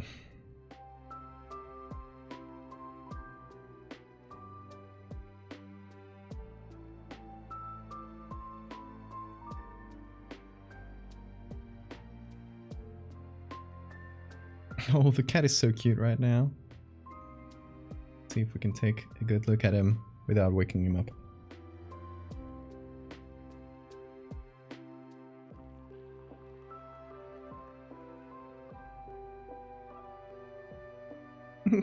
He's currently holding his little face. Oh, cute sleepy boy.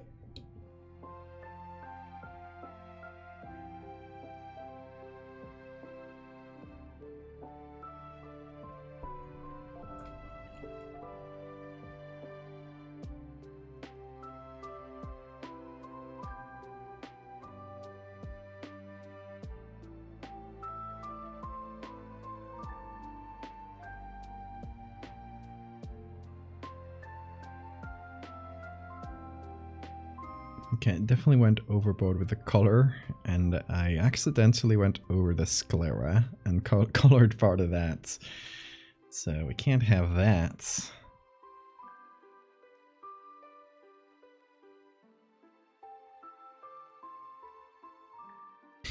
Get so excited seeing Being. I fuck up writing his name 5 times in a row.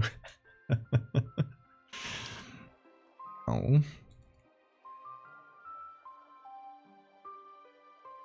He's been sleeping from his little sleeping place, and it's just kind of falling on the table. That must not be so comfortable, Bean. I won't move in though, because he's sleeping. If he's sleeping well, that means he doesn't He's probably not feeling as uncomfortable as I'm thinking.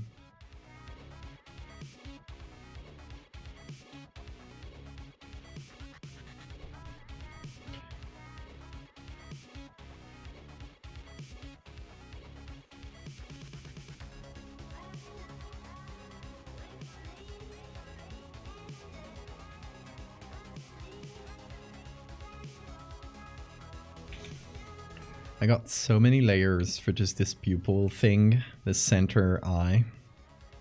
And it's getting kind of confusing to edit, but we'll figure it out. We always do.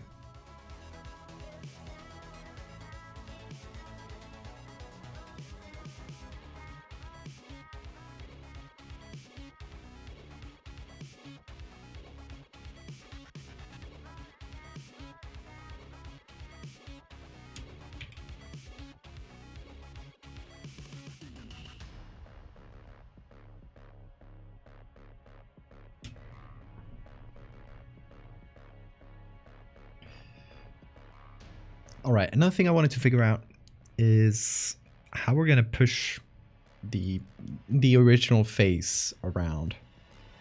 Let me hide the googly because that's gonna involve this left eye. Like, we need to figure out how the original face is kind of being pushed around. So what we got here, for example, is the left eye.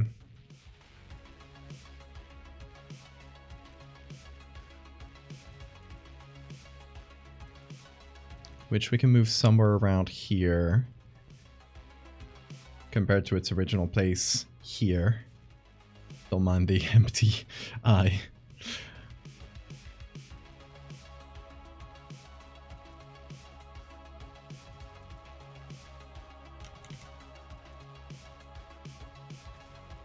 And then I guess we'll have to do something for the nose as well. So let me just do a quick little selection of the nose. I could be doing this as all one block, but I think it might be better if I just like manually edit each part.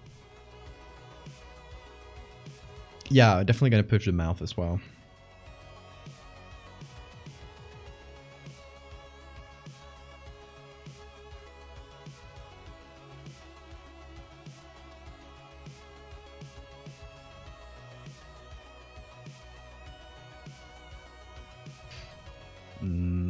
Okay, let me increase the selection here.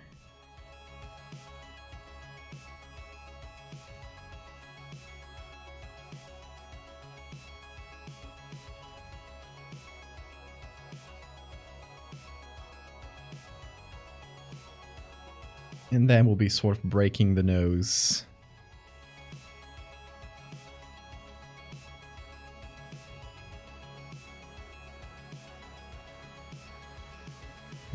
You guys can probably imagine how the bones in this guy's face have been messed up by this.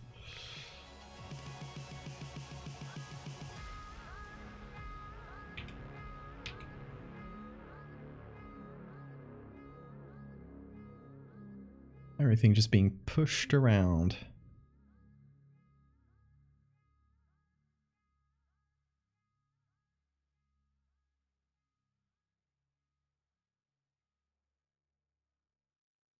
And if you were wondering, this eye used to be the one, the regular one he had on his right.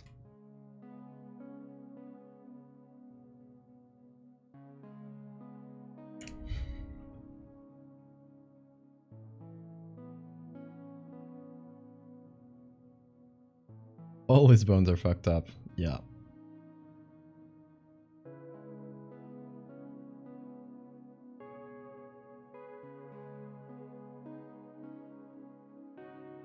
Okay, so I'm gonna do the same for the mouth.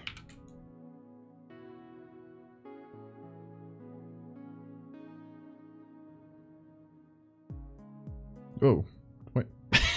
He's sad now. I didn't want that. He just... The puppet warp started misbehaving. Why is it doing this? Why is it kind of angling the mouth incorrectly?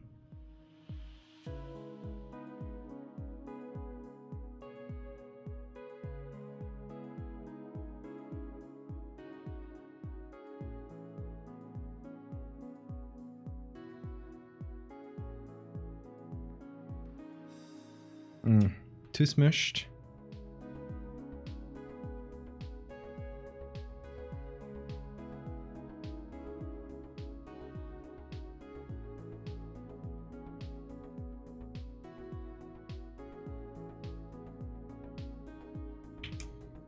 Hey, Mush.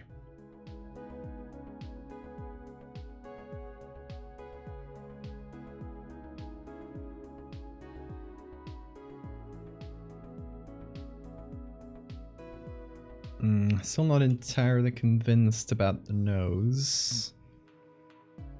But we gotta move it out of the way somehow, right?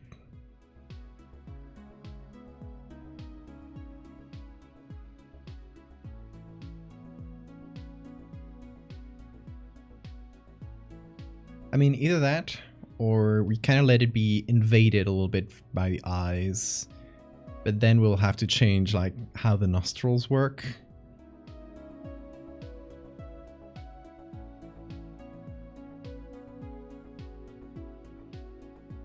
So that's a possibility as well.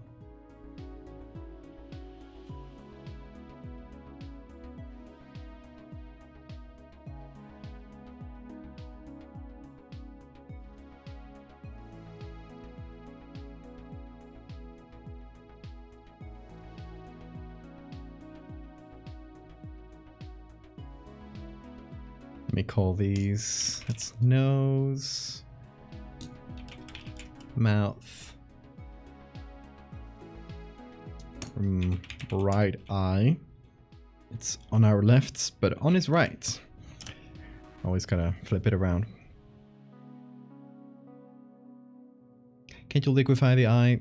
Liquefying the eye, or puppet warping, will make it lose its proportions. And that's very, very noticeable with eyes. You gotta be careful not to smush them around too much. Like, if it's meant to be a natural eye, then yeah, you can use that in your favor. But if it's meant to be the regular one, yeah, that looks too liquefied usually.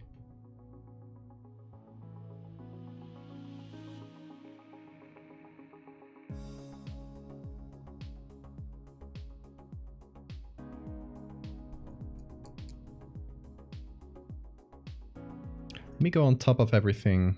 This is getting silly with layers, by the way.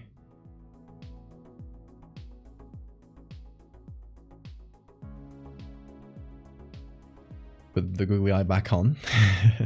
There it is. Let me do something real quick on top of everything.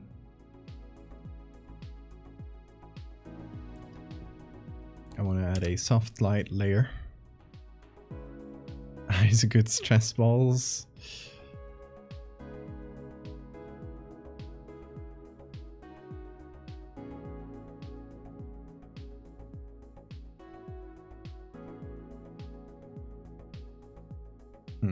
I was wondering if adding some general lighting here might help.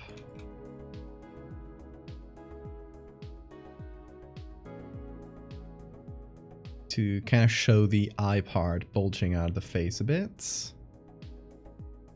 I don't know if that does a lot though. Might keep it at low opacity.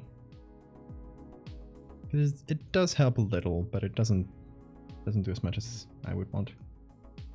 Kitty, you're slipping out of the...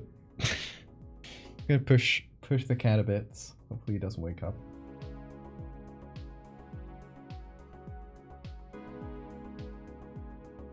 There you go, lad.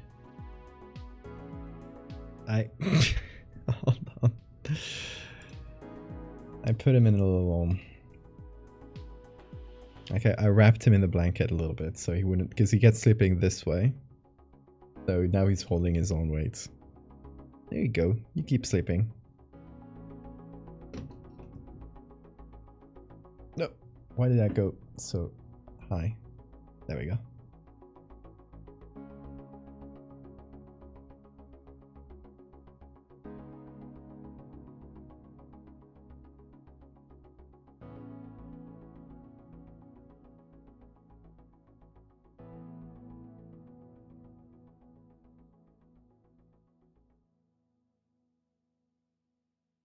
Alright, so one of the things we can do which I kind of did with the sketch here.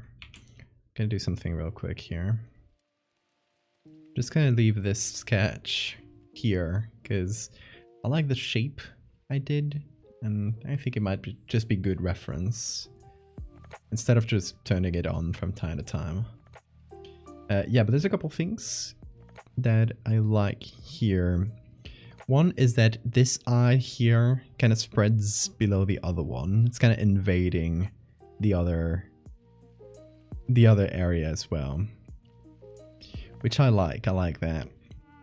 And then two big ones that cover the forehead. Yeah, let's do that.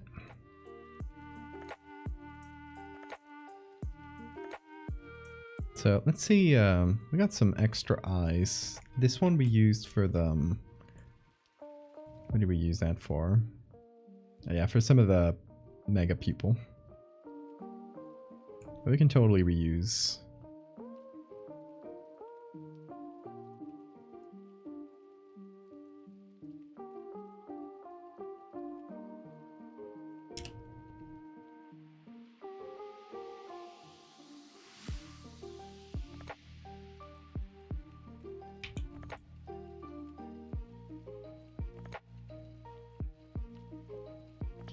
With how messed up the normal eye is, I think the warp nose worked alright.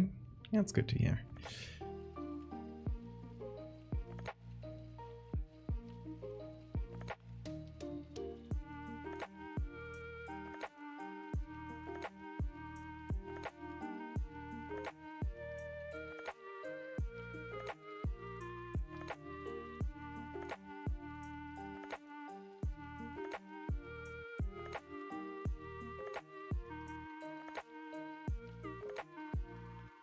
Okay, how about something like that?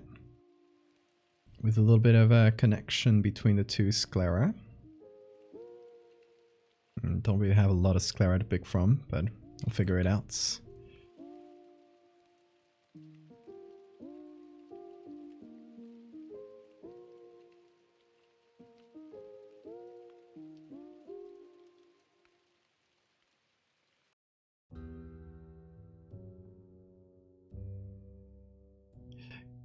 Good tea to you as well, Rose.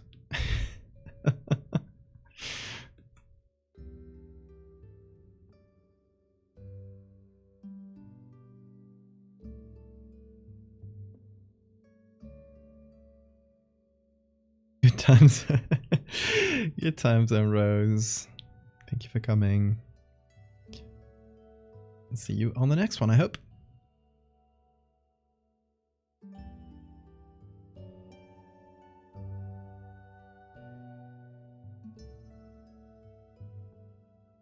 Okay, one of the things I like to do is removing eyelashes with these, because they look a bit weirder without eyelashes, like they're just popping out of the skin.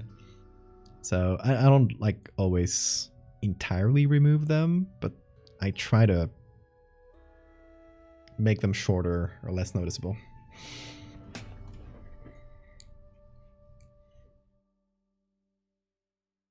Yeah, I try to make like little sclera bridges from one to the other to show that they're kind of connected, that they're all one big sphere inside this person's head, or big bunch of spheres.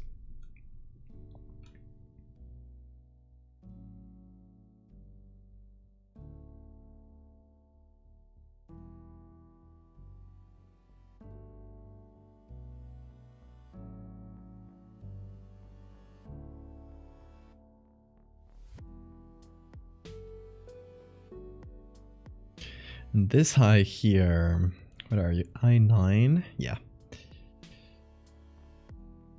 Let's see how we can hide it in the eyebrows a little. We got some broken layers. Should not be a problem. We can just fill in the area between them.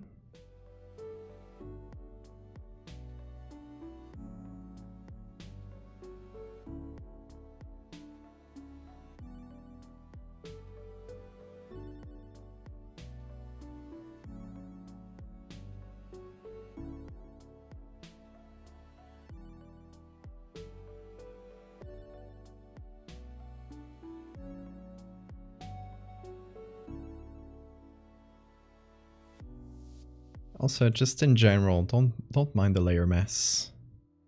Bless this mess.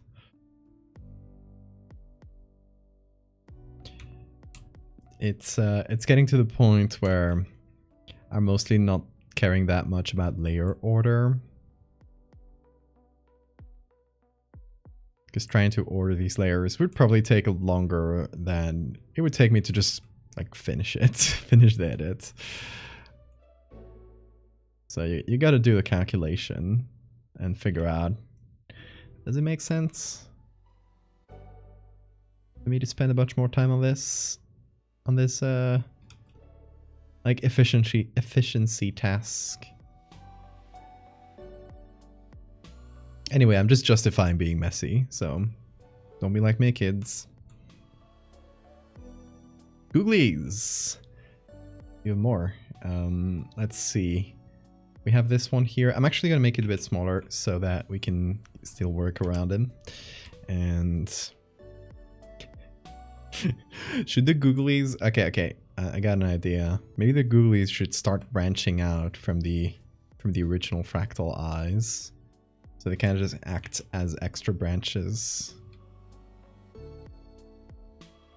It's a random mutation that occurred on one of the fractal eyes.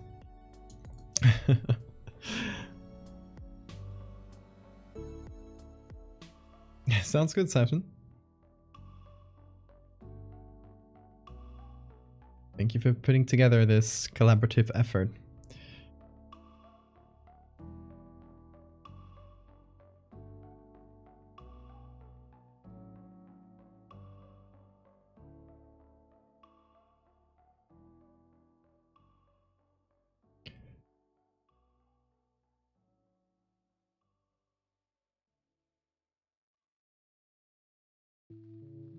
What should we do if I ever reach bingo on a stream, like a full board or something?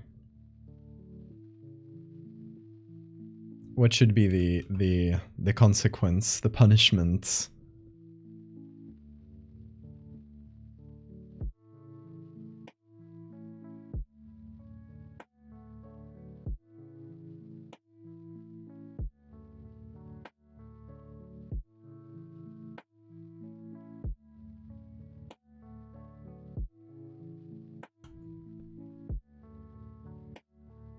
Terrifying, but I can't get my eyes off it. Hey. Thank you, Sunshine.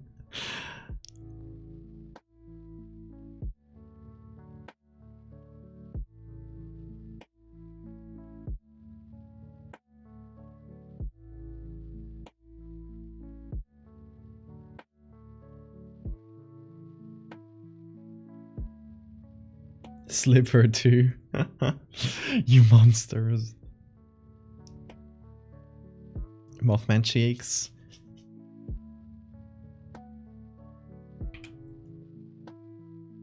Or maybe I should finish that. The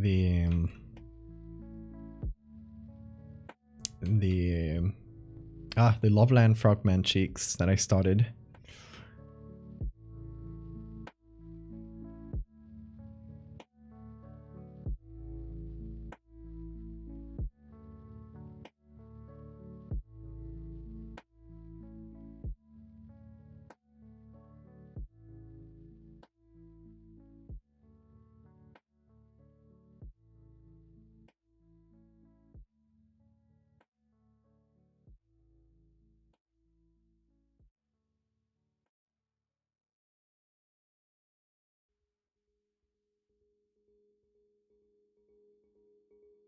Discord channel dedicated to wheels. No, I won't give you that power.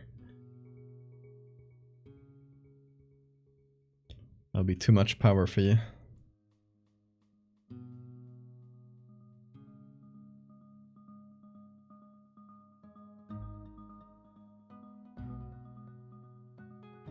Let's call this bridges.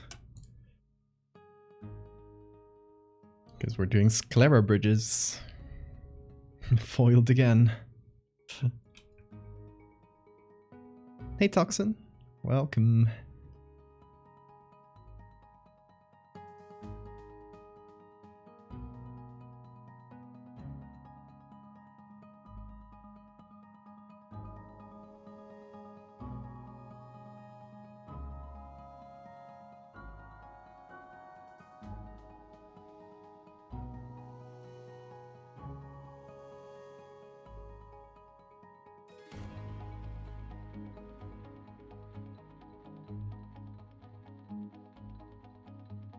have very, very small like bits of sclera I can use.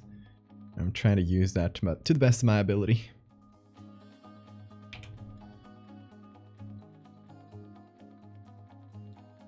I technically could have more. Maybe if I remove the mega pupil.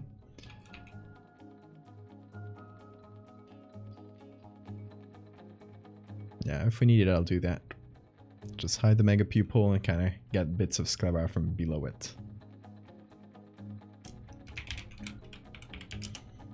I'll just call it mega pupil.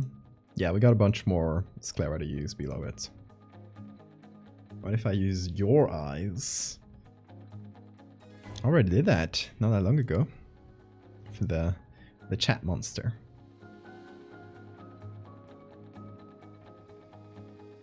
So what's up with the colors here? Why is this blue?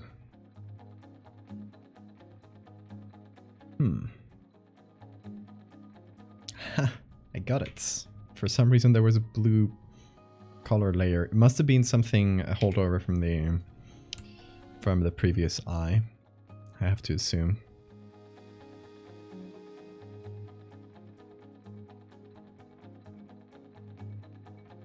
Something that somehow slipped my attention for quite a bit.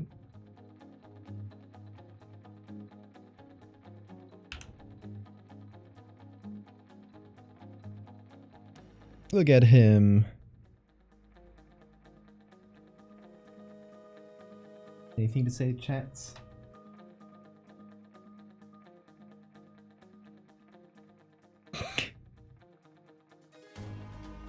He's cleaning himself.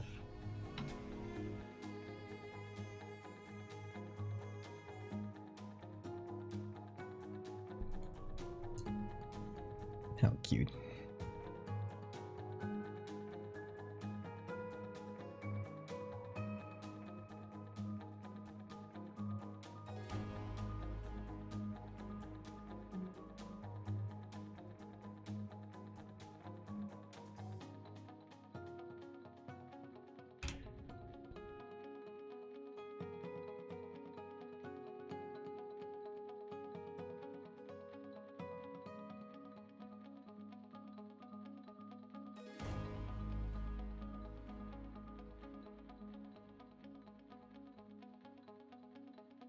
I think he likes this little new place that I built for him on the table. I don't know why he's so insistent on being on the table lately, but you know, cats, I guess, choose their favorite spaces, and they'll just kind of want to be there for some time, and then he'll probably eventually find a new spot, go there. Like, he used to spend a long time right there on top of the couch, which is why I have the blanket set on top there. But these past few days, it just hasn't been going on there.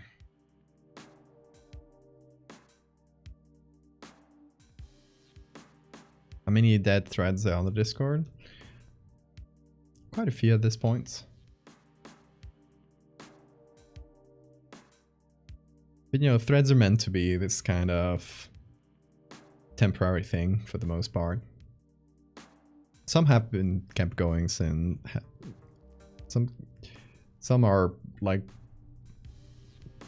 a year old probably or more, but most have fallen to obscurity.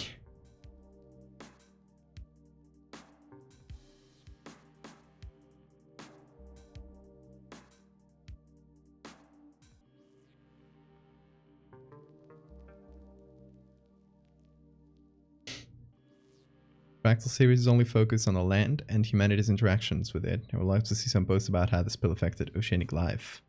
Deep sea fractal horrors.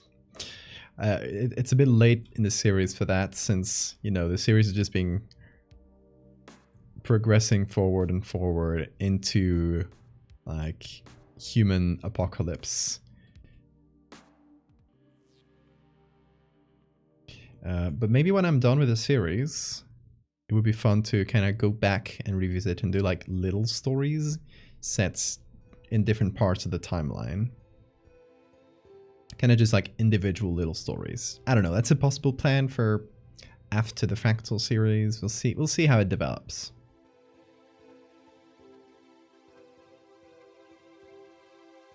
Because there's more cool stuff that we can do with this world, I bet.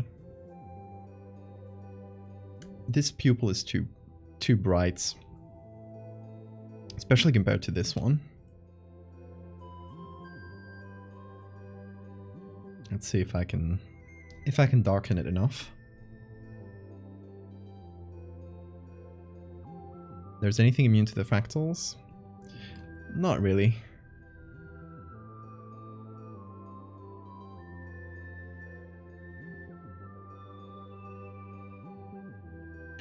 Also, I want to go to the right eye here. And I want to add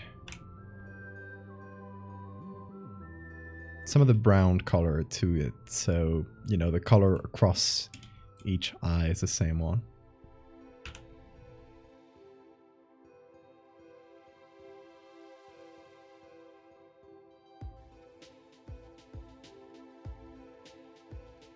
The vacuum of space. But that's not a thing, right? It's a lack of a thing.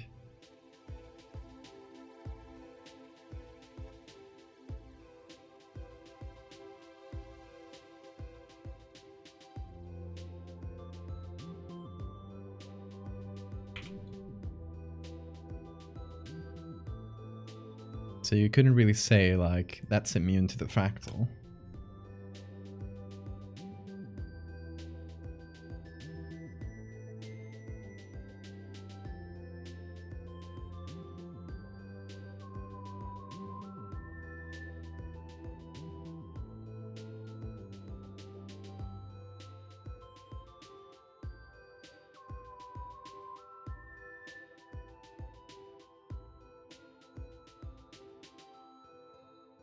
Can also affect fire and gases like the steam in the hurricane. Yeah. It affects anything. The theory of how I have it set up, and obviously this, at some point you can do science fiction up to some points, but at some point there is magic. Like there is, you can call it whatever, but you have to accept some degree of fantasy to it, obviously. But how I imagine the fractal working is it affects things at the rates where they change naturally. So the fractal can't just make you grow in impossible ways. It can only use the rates and the methods through which like things change to make itself like present, if that makes sense. So a rock that's been affected by the fractal won't immediately start growing fractal like spires or anything to it, or spikes, but the next time it falls into a stream and it starts eroding down into a smaller rock, that erosion will make it into a fractal shape.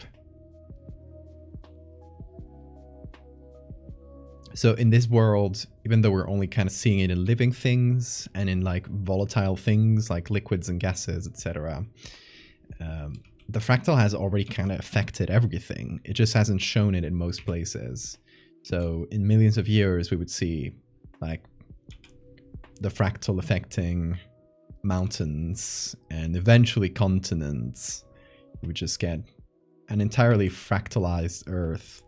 But that would take like way longer than humans will be alive for.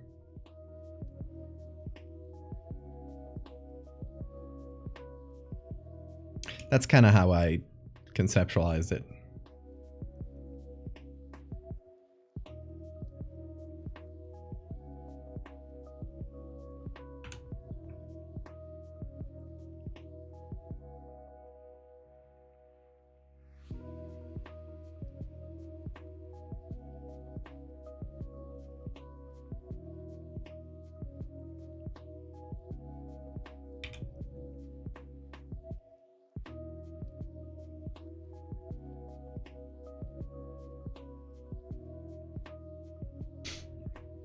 Asteroids impacting the Earth would eject the fractal into space, possibly infecting other planets. In time, yeah.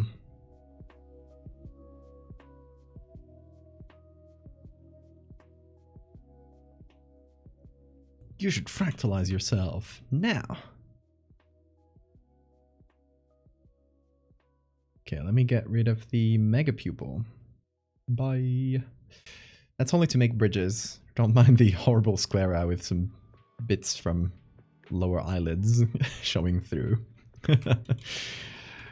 Don't mind the mess.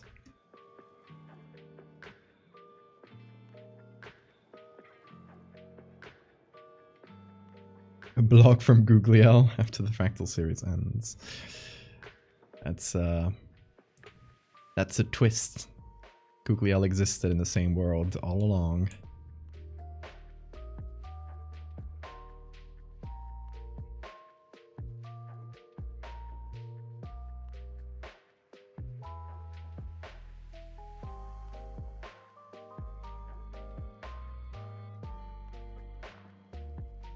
What's up, cat? Don't know if you guys heard that meow.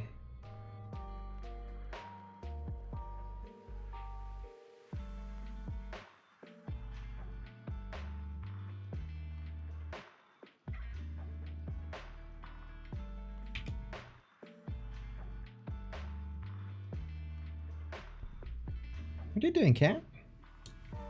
What's up, Bean? Oh, he's waking up. Come here. Minaki. Hey, Bean. Bing. Oh. You're up. Come here. No, don't click the mouse. Come here on stream. Say hi to chat. Bean has awoken. I offer you a gift of Bean.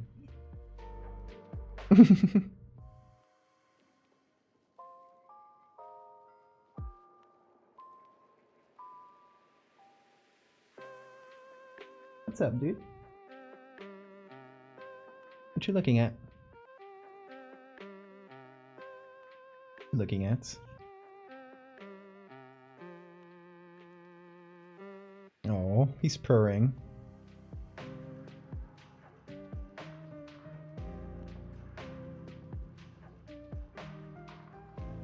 Hey chat, can you hold this for a minute? Can you please hold this? He's squirming. Don't squirm. Don't squirm, you little worm. What you doing? There he goes. I don't know if he wants to be held or if that was just the posture he didn't like. He's happy that, yeah, it seems okay here. Or are you? What do you want? What do you want? Do you want to be held? Because I release him and then he'll get close to me again and ask to be held. Now there he goes. Off on a little adventure. He seemed to like this little bed I made for him. I improvised for him. So I'll just keep it here. And we'll see if he wants to use it again. I assume he'll probably come back and jump on the table once again, so it's just a matter of time. Just kind of pat it for him. There we go. What you doing?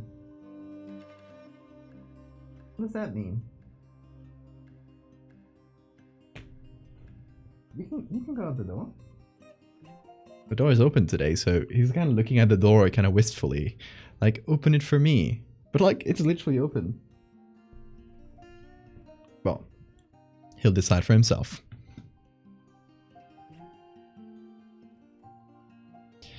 Alrighty, let's keep building sclera bridges. Will you do inanimate objects? Eventually. One of the possible endings I have planned for the Fractal series, I mentioned this in the last stream, is kind of after humanity is over, and I just cat hair, my mouth. Not for kissing the bean too much. Anyway, one of the possible endings I had planned for the series is after humanity is done and it's all like ended tragically, we suddenly like cut back to the Earth, but do like a huge time jump, like millions of years, and show, you know, the Earth like still trucking, and we see like fractal mountains, maybe there's like, you know, fractal plants on the ground, that sort of thing. I won't go like too much speculative biology into it, as much as I think a lot of people would like that. I don't think the series will veer into imagining different fractal animals. I just want to show the concept of you know, life still like eventually adapts to it. Humans couldn't. Humans didn't make it. Humans got destroyed by their own hubris, but life found a way, like they say in the dinosaur movie.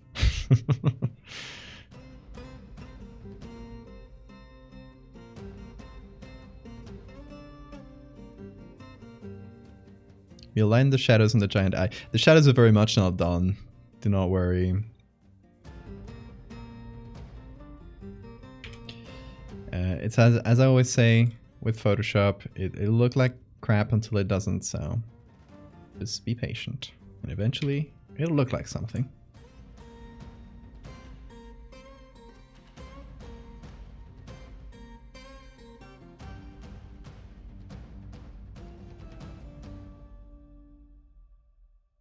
Long abandoned man-made things that got fractalized. Yeah. Something like that. That might be good.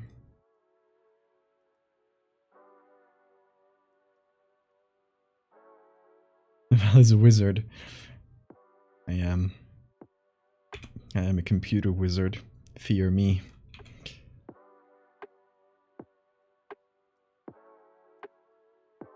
Fractal humanoids. Nope, humans will not make it through this one, unfortunately. Humans will not be one of those life forms that adapted. So no humanoids.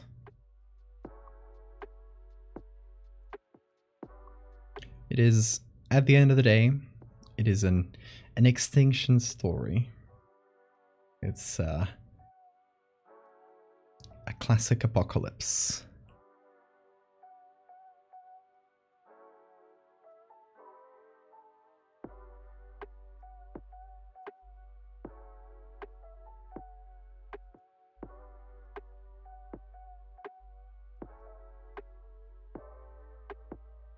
Got a lot of like textures that mushed together a bit too much. So I'm just going on the top layer or on the top group and reducing them or removing them to hopefully get a bit of a cleaner background on it. And then we can add our own shadows, etc. But that should hopefully help a little bit. Rib bozos. Maybe other humans won't make it, but I'm different. Actually, I suspect he's a warlock and he's made some sort of deal with a foul demon. Hey, how did you know that? Yeah, Chase would be the only human who makes it. Chase is built different.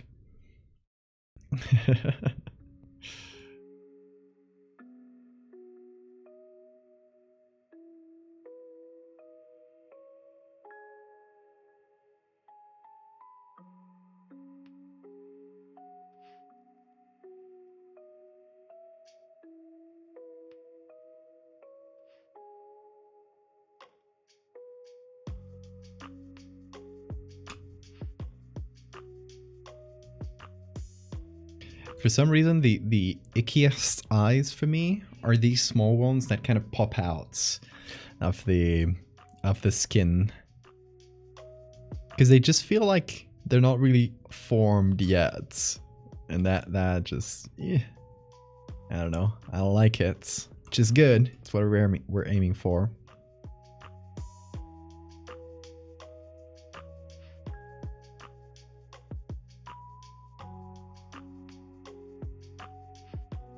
Oh, it seems like we have a bit of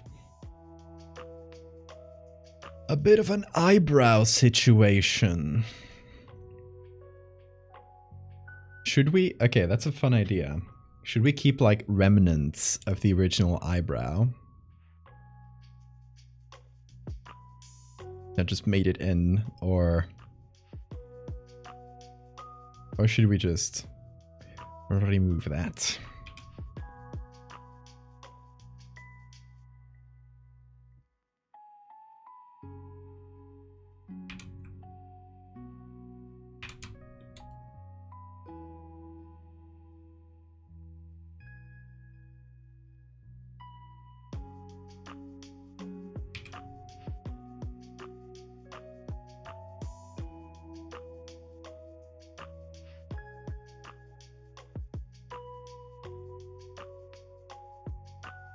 We sent up a satellite that had some fractal stuff on them after we all died out, and the satellites left orbiting.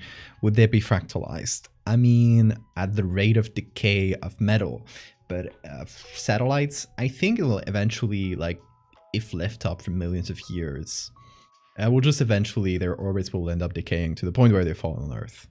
As far as I know, I'm not a big, super knowledgeable on satellites, but that's what I've heard, that they'll eventually fall down to Earth. So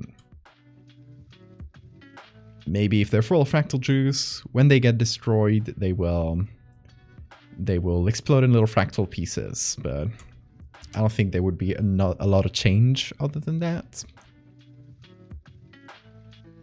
Can you see through those eyes? Some of them. Oh, cat is here. He just came in screaming and jumped on the table. I don't know if you heard that. He has a really soft meow, but he has like really funny vocalizations. Like he just jumped on the table and just went meow. We heard him? Yes. I'm glad. I don't know if something spooked him, or maybe he just came back from the litter box and he's got litter box brain, where he just like starts running around after. He needed to announce his arrival. He's yelling. What are you doing? He's behind the screen right now. Bing. Come here. I got a little corner for you. I made it for you and everything. Come here, boy. Okay. It might be treat time. In case he's spooked, I want him to feel comfortable, so I'm gonna tempt him. Oh, he's coming. He's coming. There he is. You can see him. What's up? You heard the treat? Oh, you're pressing buttons? You sure are, baby. You press a new document. Why? You want me to start something new, Bean? Okay. He's gonna get a treat.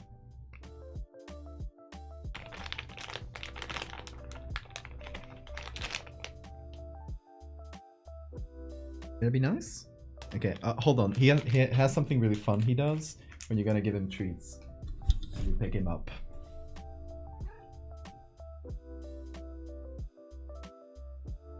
He'll just grab it with his hand. He'll grab my hand and pull really, really hard.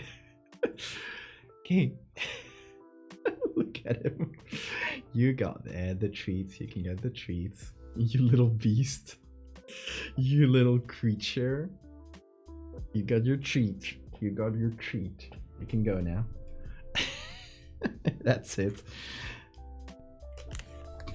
No, that's it. That's your treats. That's your treat for the night. I can't give you more. They're gone. That's magic.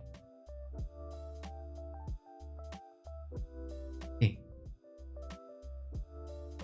Oh. My yelling boy.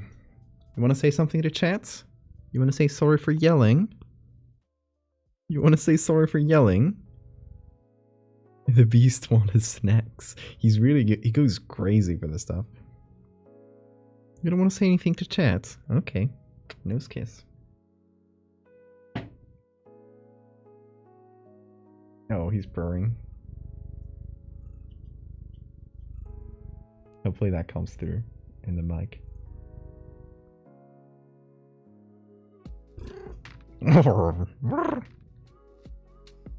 What's up?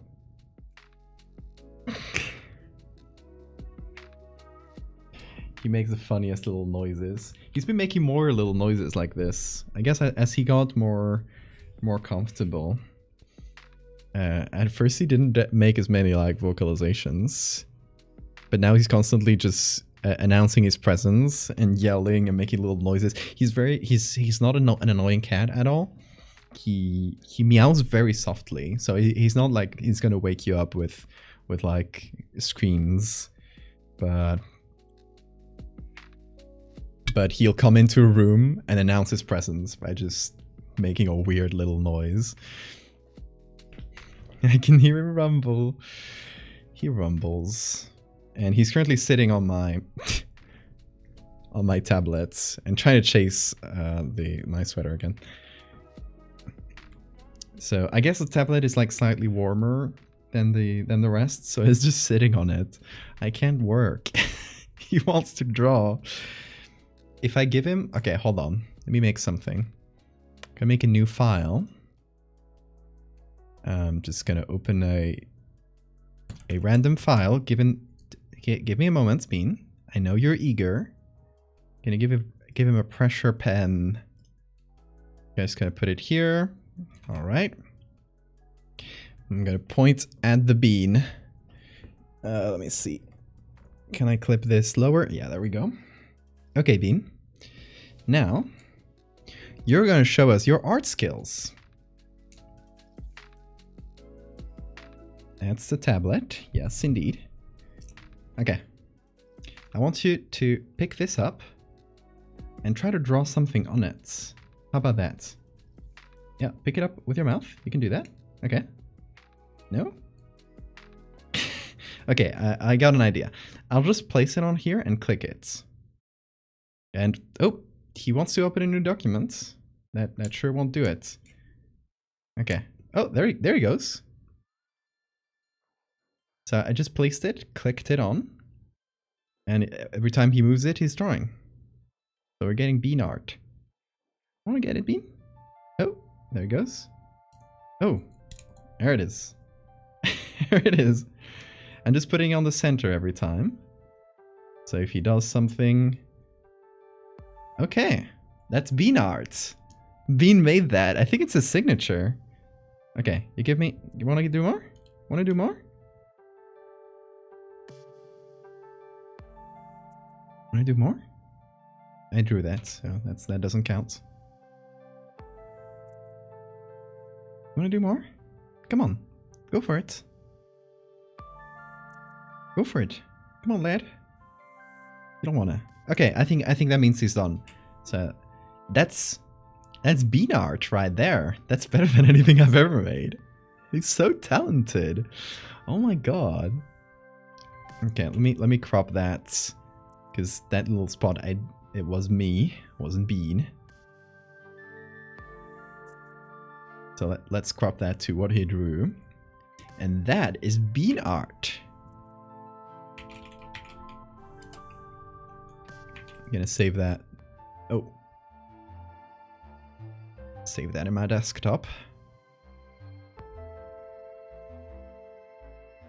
He has spoken. He has created art. And it's beautiful. He has expressed his soul. This is Bean's message to all of us. I'm gonna post it in Livestream Portal.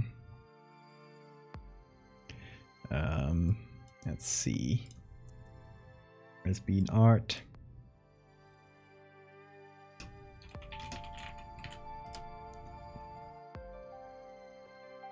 There it is.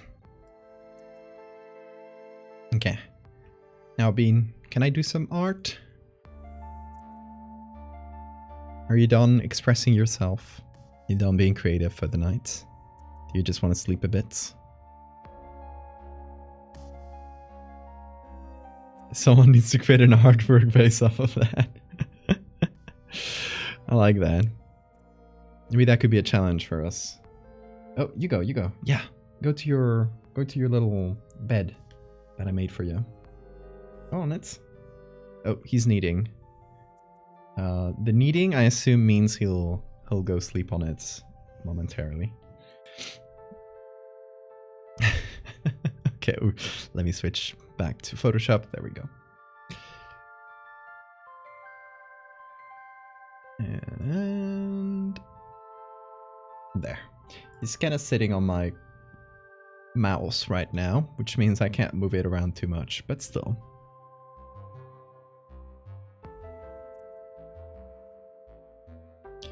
Okay. Where were we? We got our mega pupil. I think, okay, there are some bridges that are going over the mega pupil, so let's just keep this on. Oh, there he is. Look at him. He's such a perfect boy. He's currently purring a bunch, just sitting there and purring. He doesn't need anything else. His ear scratches. Absolute baby. He made so much art and he's tired now, because that was a lot of art he just made. So now he's just gonna take a nap. Good boy. Just like me. I make too much art and then I go to sleep. Happens to the best of us.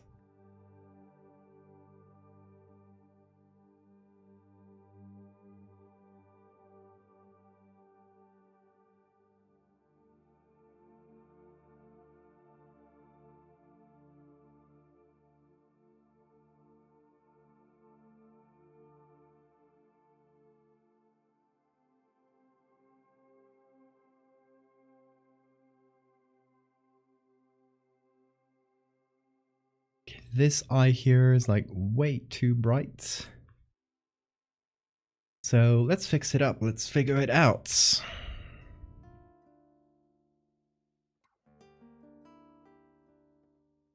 Three for three. All 3 times I've popped in again, I get cats. It is destiny. It was meant to be.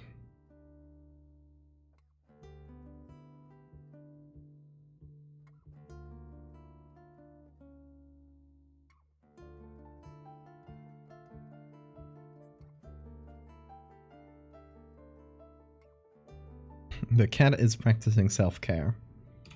Exactly.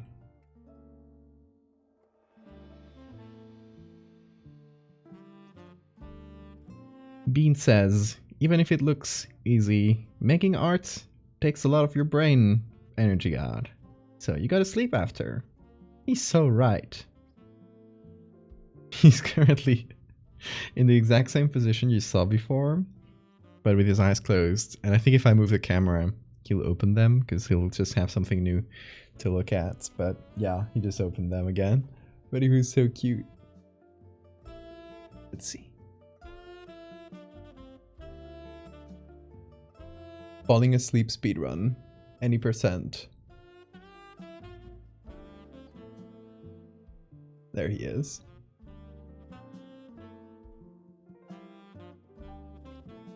You go. Keep sleeping, boy.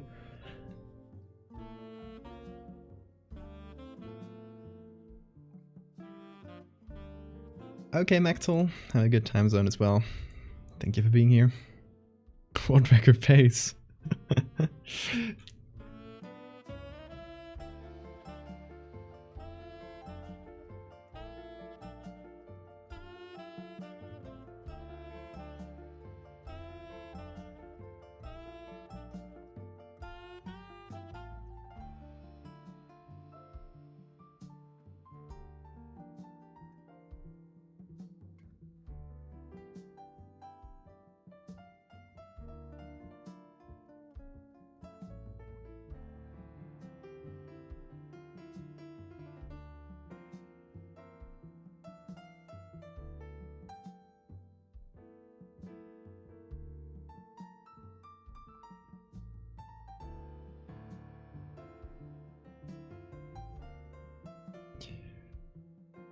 I gotta count after this stream or after whenever I finish this in another stream, I just gotta count the hours it took, because I feel like this might be on track to becoming one of my longest edits in terms of hours.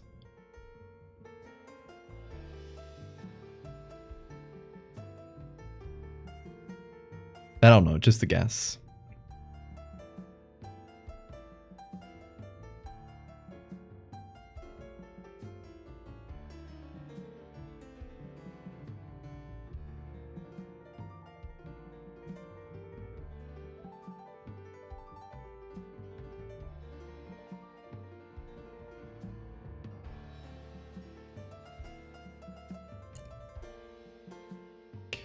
Okay, the eye structure is starting to become... It's starting to look like more coherent, which is good. The eye is looking a bit too dark compared to the face, which could be fixed two ways. I can see potentially... this kind of messes with things. Not too much, so... Can be fixed either making the eye brighter, or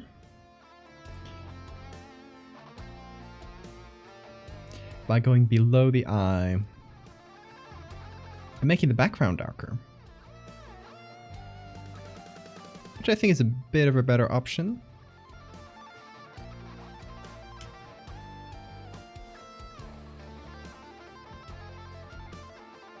Maybe that's too dark.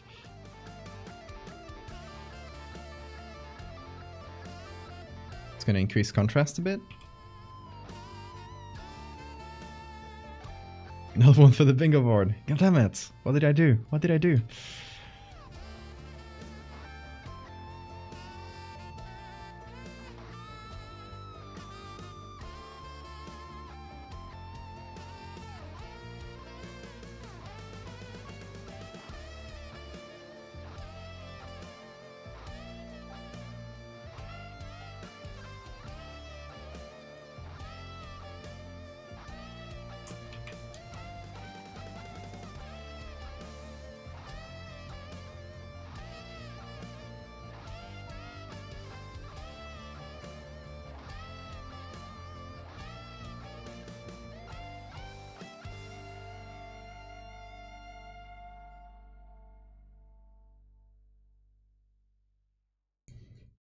Something nobody did? Save matter? Well, it's saved now. That'll teach you.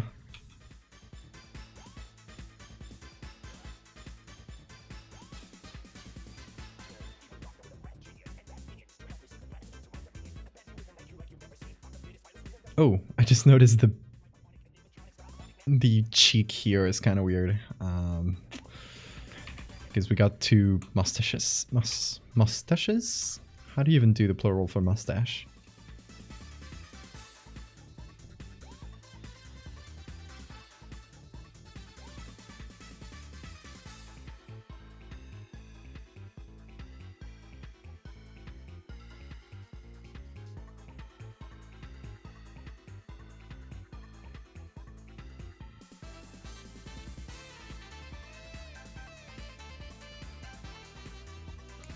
I might do another couple of eyes kind of growing in here, because this area now feels slightly empty.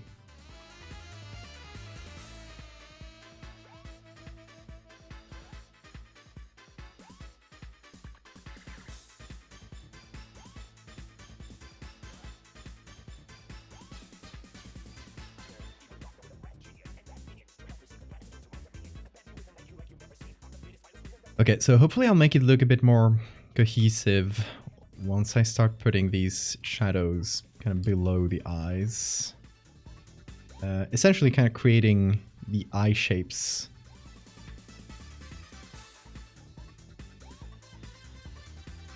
Or like shapes that pop out of the skin a bit more. Saving his muscle memory.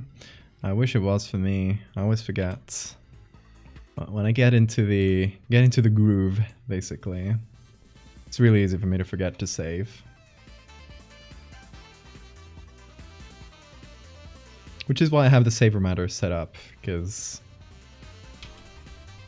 we can remember a bit better.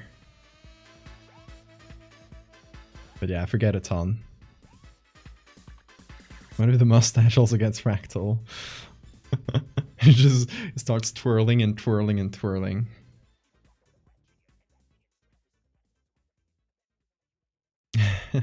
Hey, Joke Stealer. The second.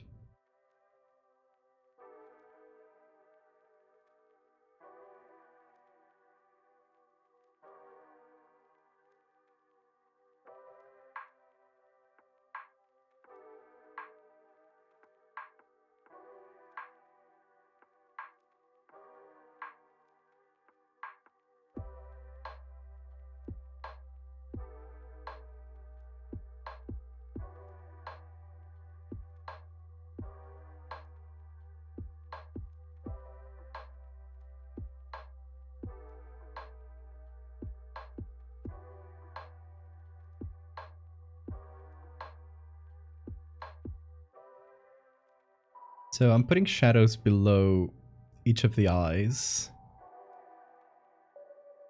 to, you know, make it feel like it's making the skin below it kind of bounce up a little bit. So there'll be a shadow underneath. But of course this gets quite complicated once you start factoring the amount of eyes we have in the composition right now. It was a bit easier when it was just like 3 big ones and then there are a few other smaller ones like we did on the first one. But hey,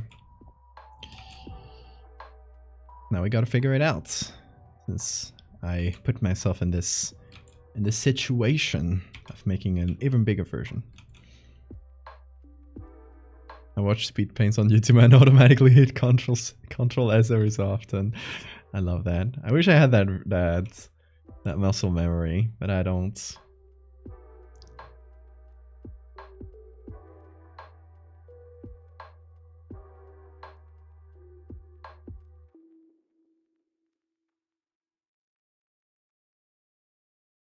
This is I1, I think? Yeah.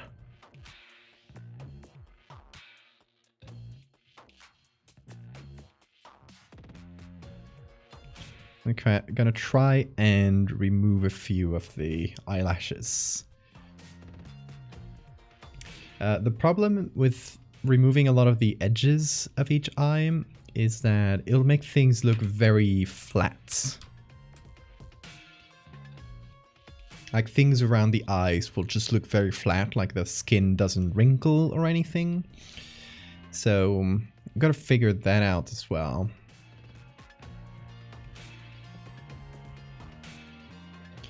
Like maybe I can introduce some wrinkles myself.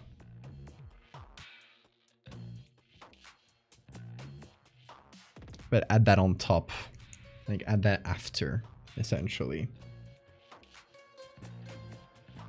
Because again, it wasn't that much of an issue in this version.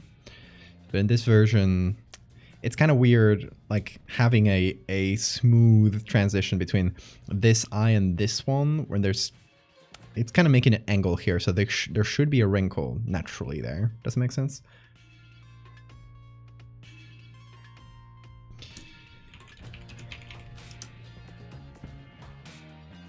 So let's see. This is a small wrinkle. Okay, this one under the eye is fairly good.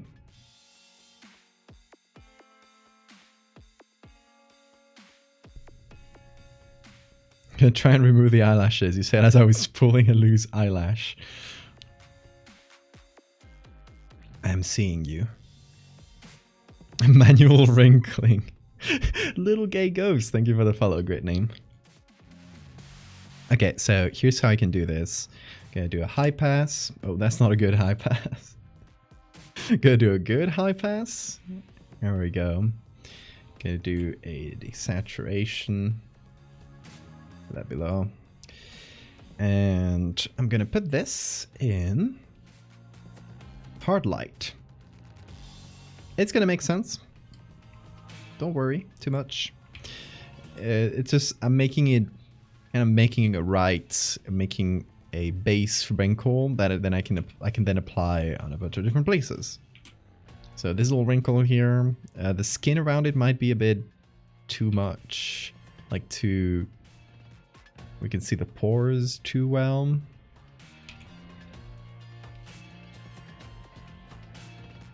But let's see once we make it small. Let's see if that factors in.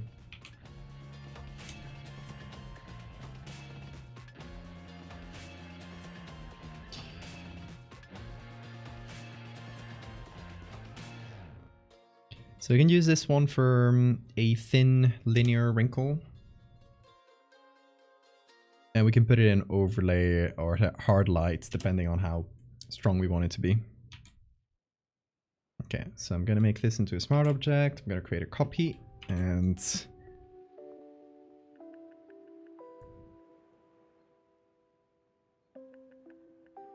going to adapt the wrinkle to the shape.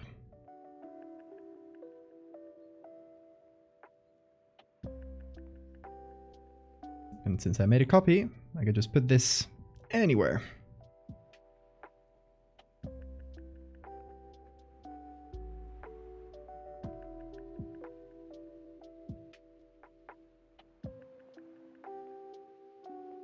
Don't know why the edit box is so big on this one.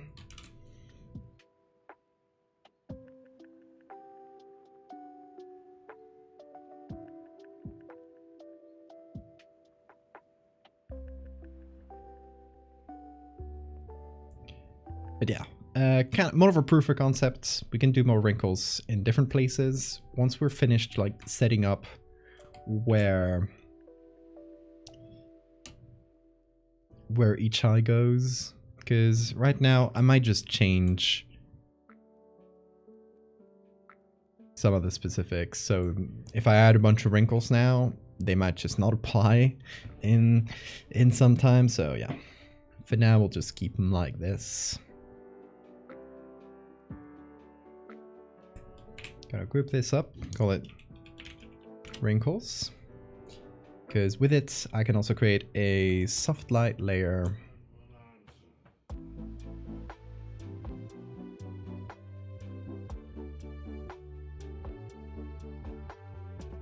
and exaggerate some of the wrinkles manually wherever they may appear.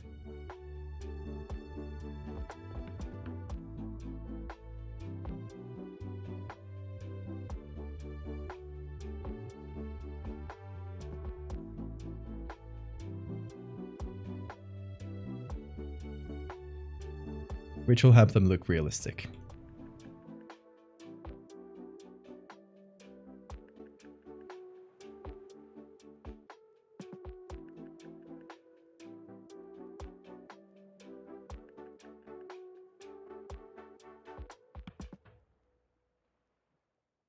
Anyway, again, more proof of concept than anything else.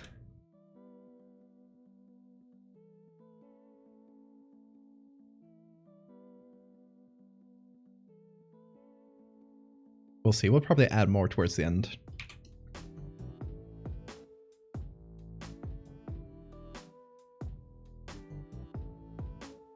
Okay, now I'm gonna go back to the layer below the eye. See, I did press save manually this time.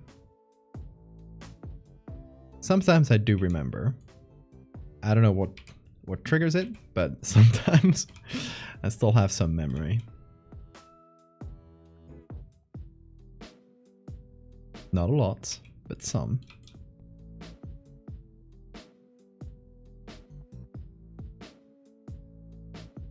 And there's a save reminder. Well, I'll do it again, just for you.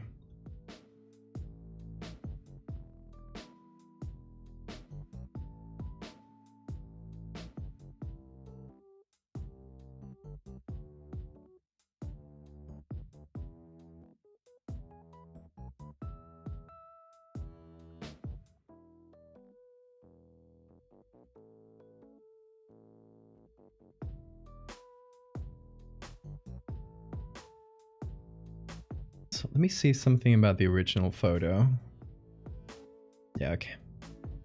I was looking at the lighting on the original because it comes from the top kind of from here, just above the face, pointing down at it, but also kind of from the front. Yeah, I was just seeing the side of the nose and seeing that maybe it came a little bit from this side, which, you know, matters when you're trying to do all this lighting work.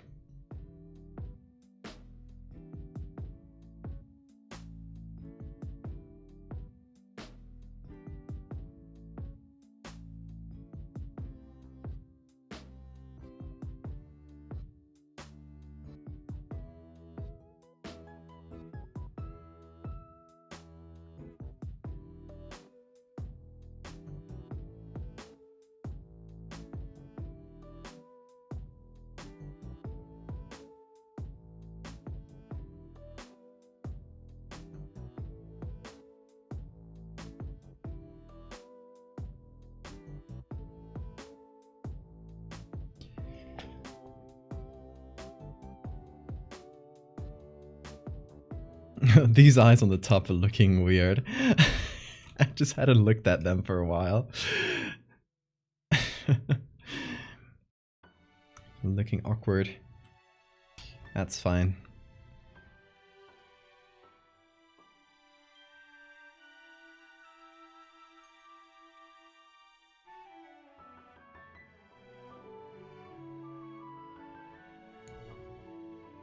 All right. What do we have here from the sketch? One of the things we're missing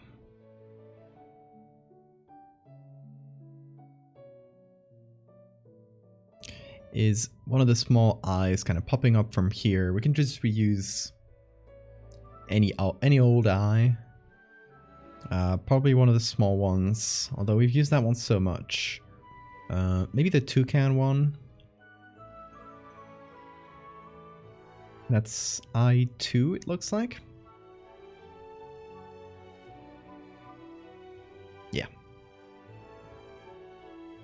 Yeah, that'll do. So what I want to do is flip that, make it much smaller. Then I'll simplify some of the things, some of the elements.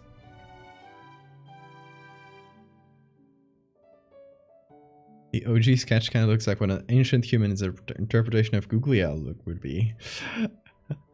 That's true. I didn't think about it like that.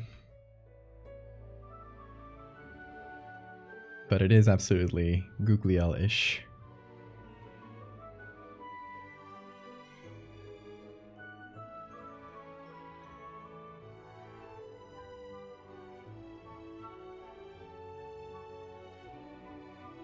Is googly owl related to the fractal? Stick around to find out.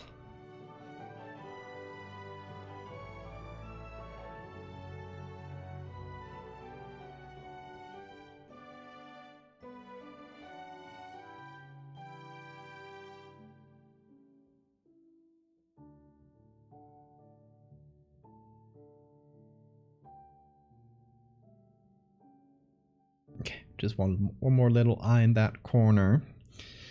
We can still fit one more here as well. I'll probably skip it for now.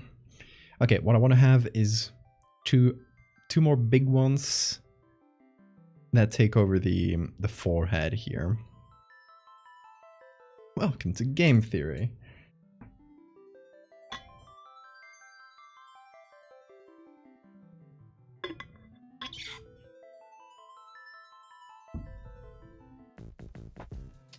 No. The kitty's sleeping so well. It's great. I love that he's sitting here now. I love that it's his new place, because I'm just like working here and I can just pet from time to time. Pet the cats, then work, then pet the cats, and so on.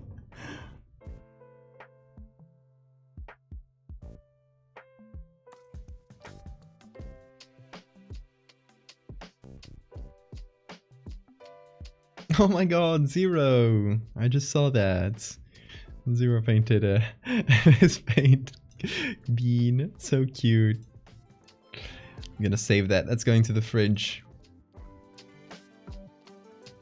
The fridge being the folder where I keep all of your art in.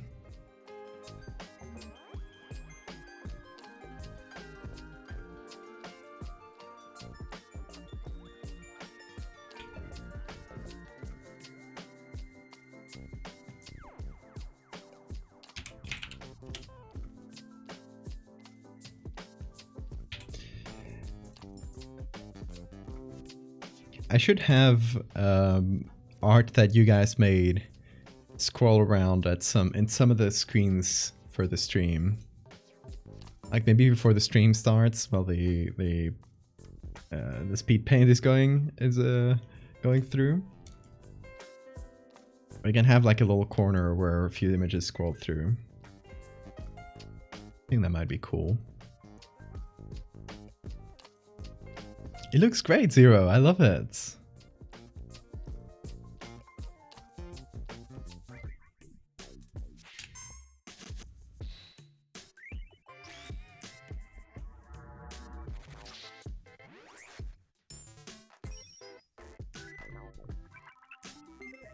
Oh boy, how big is this? Ooh. Should we play the layer game, y'all? Okay, for the new folks, if you don't know what the layer game is, it's a game we play here from time to time. I will give you guys about a couple minutes. You all have... I'll actually put a timer this time, because then I always forget to time it. Okay. During the timer, once I started, you guys have the chance of guessing how many layers are in this document. And if someone gets the exact number, I'll give you a gift sub. So, let's start. 2 minutes now. Well, you can't see it very well. That's 2 minutes. You all get one chance each, and I will give you a scroll through while we wait. I'll give you a scroll through of all the layers.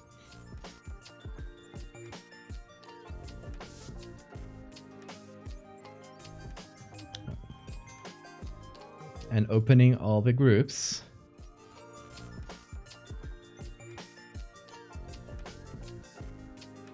Let's say someone gets the exact number. It's been a while since anybody has gotten in.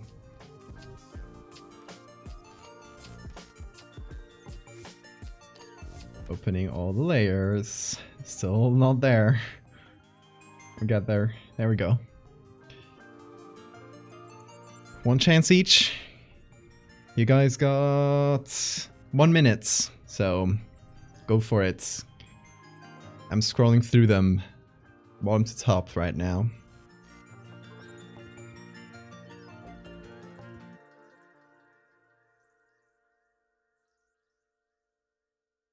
All right.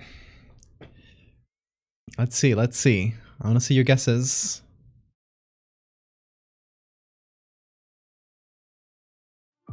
One guess each, Siphon.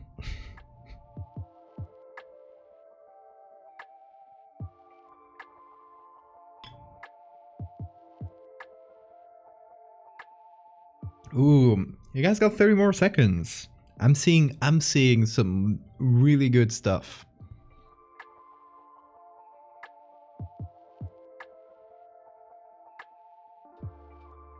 Anybody else want to throw their hand in the ring? There's no penalty for not getting it right. Okay. 10 more seconds. 3, 2, 1. Oh my god, Lilith got it in the last moment. 1 layer off. That's wild. You know what, Lilith? You got the gift sub. Because it is 155. 1 layer off. And in the last second. Yeah,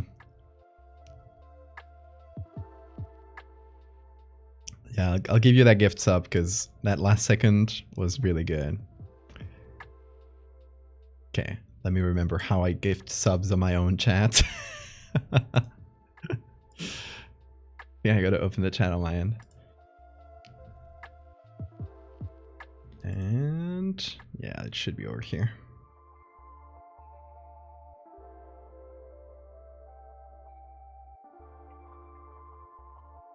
Copy the name.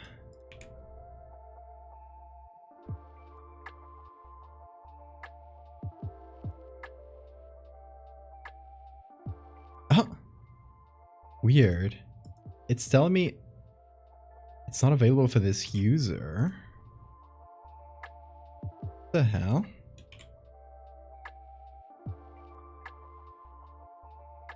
Okay, I'm not kidding you here.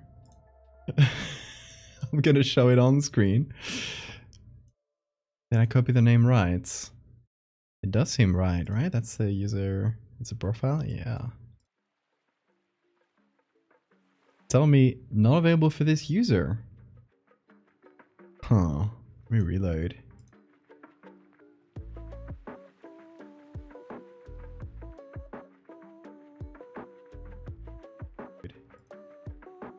Oh, hear myself.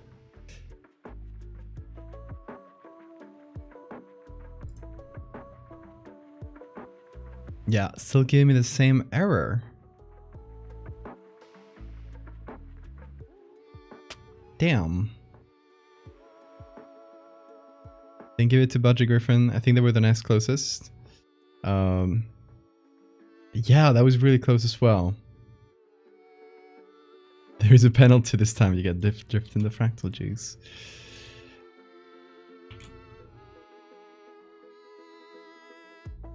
Let's see. Yeah, I can give it to other people. Okay, then on Lilith's requests, Griffin is getting it.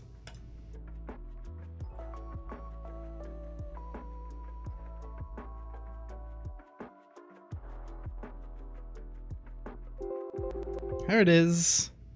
Whoa, why is it so small? Anyway, it's there.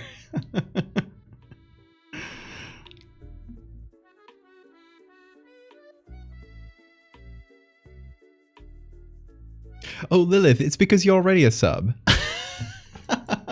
Why did I? That was the first thing I should have checked. For some reason, my mind skipped over the sub icon.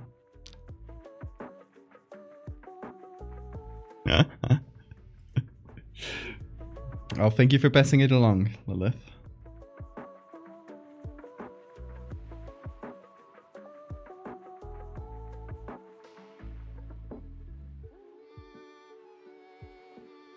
What's up, cats? Oh. He's so sleepy. He's the sleepiest man alive. Hey, I wanted to ask you if you would allow me to talk about some illustrations for your YouTube channel one day. The Megalomorpha series. Yeah, absolutely. Just DM me on Twitter or on Discord, wherever you prefer, and let me know. And if you want me to take a look at the script beforehand to make sure you got it all right and to suggest some things, I'm happy to. Hey, Emmy.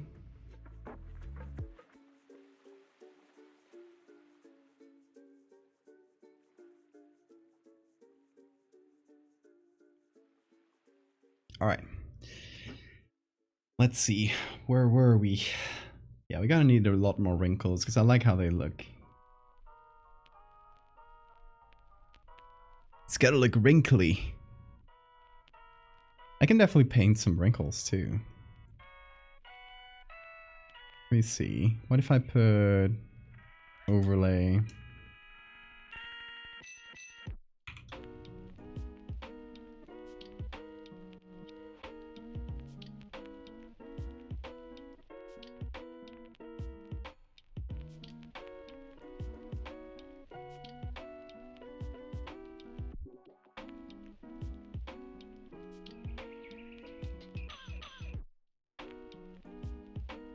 Yeah, I can draw my own wrinkles. Thankfully, at this level of detail, it's like lo-fi enough that it doesn't really change much if you draw it, and if you bring it in from a photo.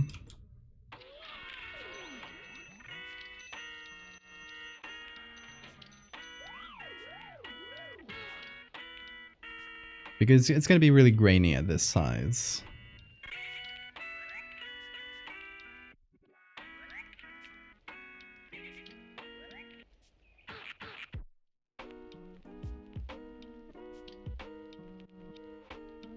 Honestly, drawing them like this will save us a lot of work.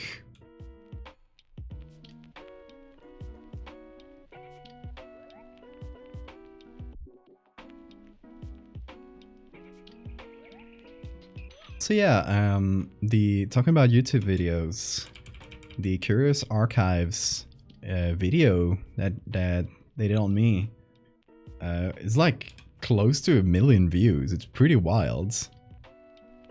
I still got a lot of people coming in and saying like, hey, I saw your video, the video that Curious Archives did on your work. It's really cool.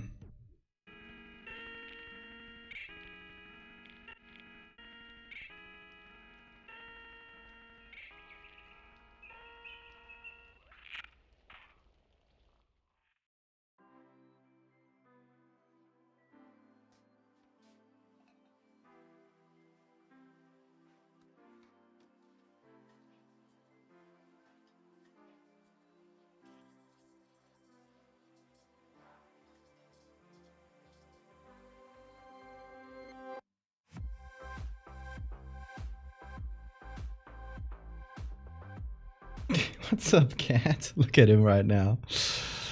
Look at him. Now. He's so silly. Oh. He's clicking on the mouse.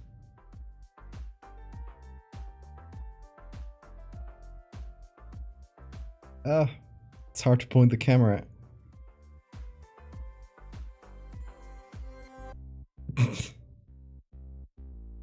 He'll just sleep in the weirdest postures.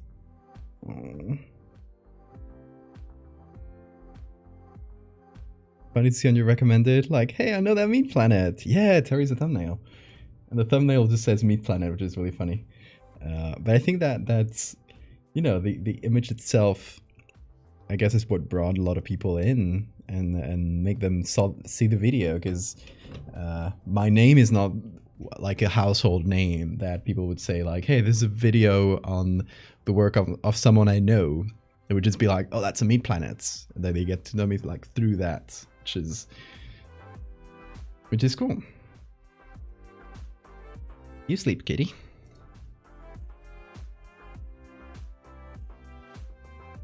He looks toastier.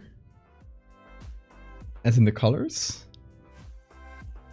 I guess that might be the dark lighting too. Because it's... The table is not really like hit directly by any light.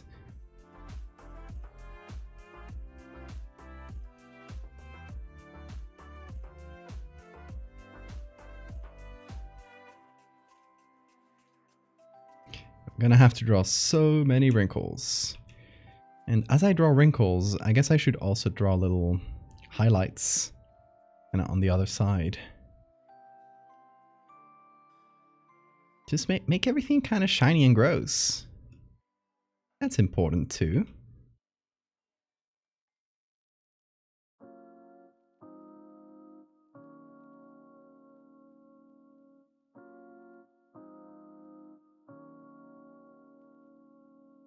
Like little random highlights. Because imagine how greasy this skin would get. I want you all to picture the grease in your heads. I'm sorry for making you do that.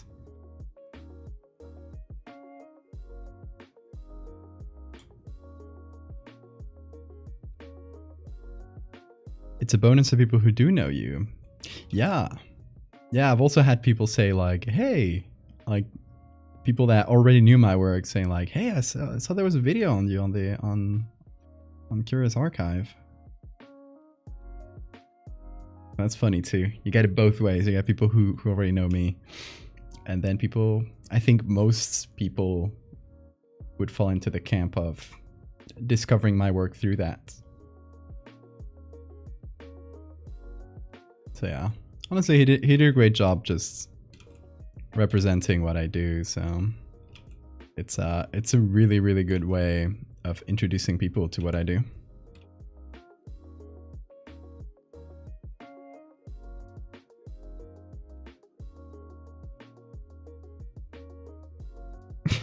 The cat is... Oh, he's attacking. He's attacking. He's slipping. Oh god. Stop clicking on things. Oi. He's just getting closer. Slipping into my work area. And just attacking me. Hey lad. I don't know how to focus a camera. There it is.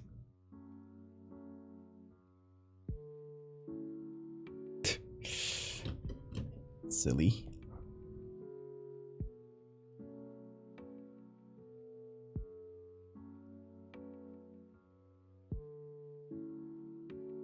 He will not let me work. He's too cute.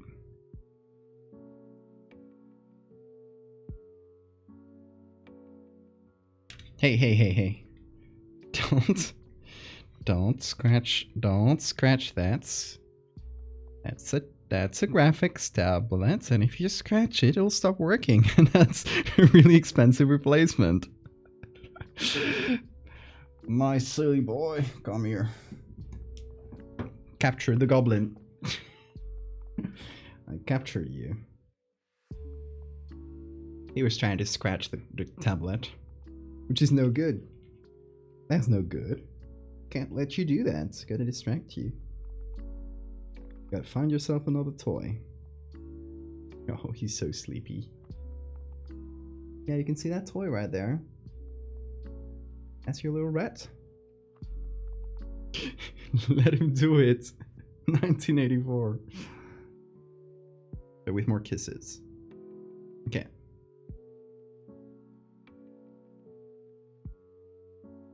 Over there.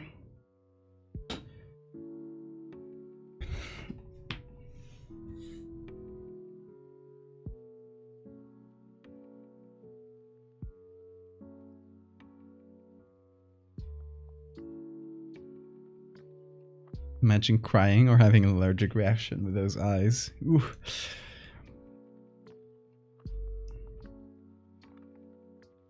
Although I assume the tear ducts would probably like be some of the first things to get clogged up. So I don't know. I don't know if your tears would get fractalized. Maybe they would actually be dry as hell. Which is the driest, scratchiest eyes in existence. The most uncomfortable shit.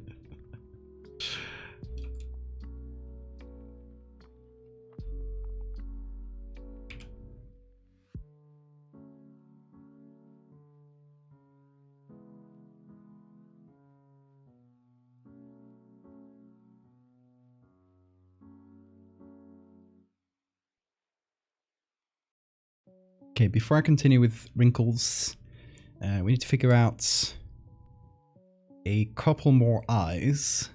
I'm thinking these two, and that's all the eyes we're gonna do, I think. Maybe one more here. I'm not sure. What do you guys do?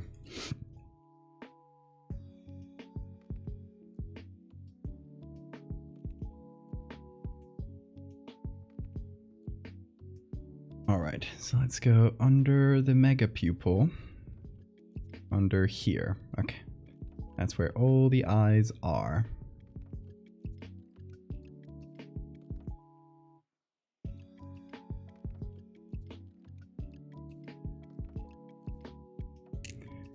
Oh boy, we're gonna have to figure out reflections as well. It's gonna be a fun one. What I think I can do is get a copy of the original right eye and just place that on there. Just use like kind of a modified version of it. Hold on. Let me do one with the color. Now, it just zoom. Hopefully we'll get there. So many layers. Y'all think this might be a new layer record? It might be.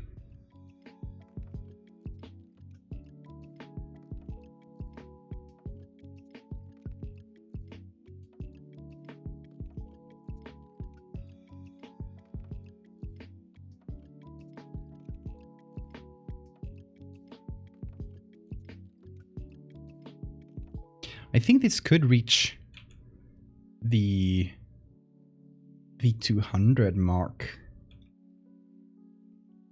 I don't know. We'll see if we reach it. Maybe this turtle. Thank you so much for the follow.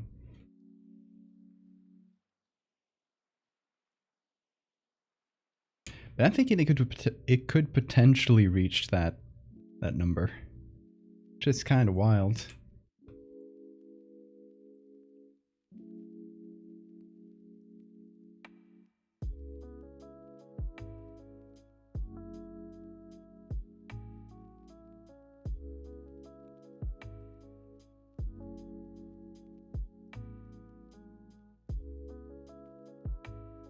Whoa. The zoom tool is acting up, which usually is Photoshop kind of telling you, hey, isn't that a lot of layers? Maybe you should lay off on the layers. And I say no.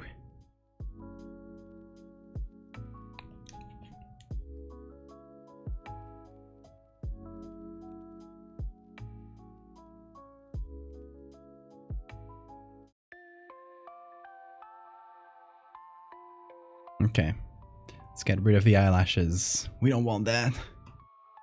Lay off the layers.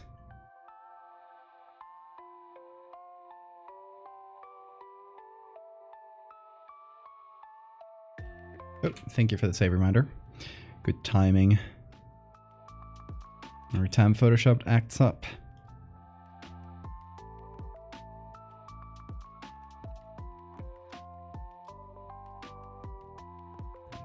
Maybe close the eye up a little bit.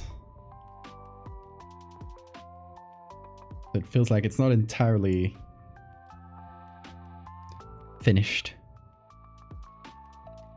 Let's go up to the bridges and we will create a little bridge between these two eyes.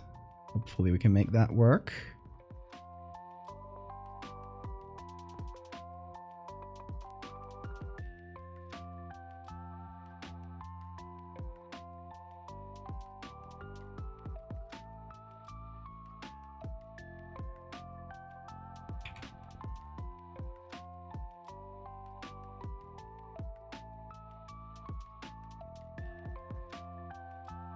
Alright, now with a little bit of shadow.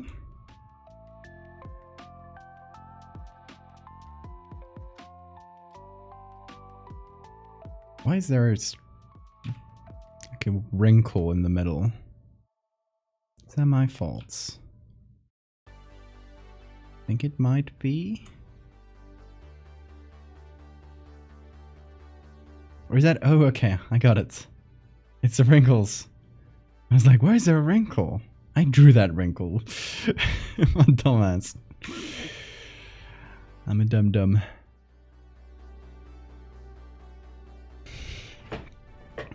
Time to save in case Photoshop decides to die under the weight of my layers. Yeah, that is a smart move. Like, it's rare that Photoshop actually dies, but it does happen.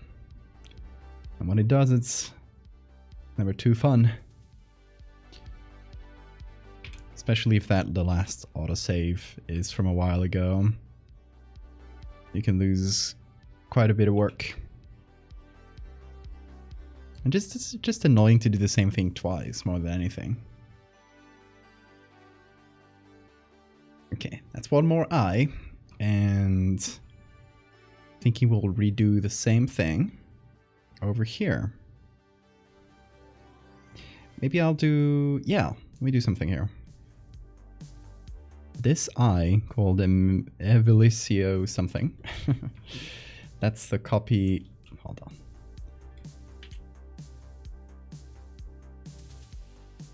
Just gonna turn it into a smart object for ease of use. Most stable Adobe software? Unironically though, the others are worse.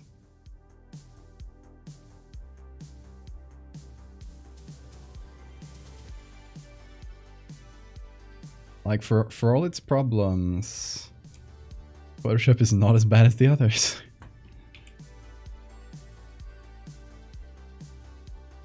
Shoutouts to anyone who's ever tried using Premiere. If you know, you know.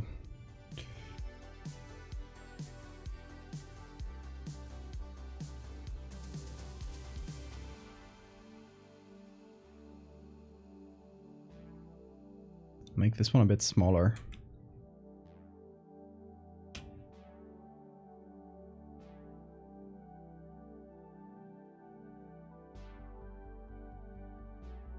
Okay, can you let me zoom in, please? There we go. It's always a zoom tool, I'll tell you.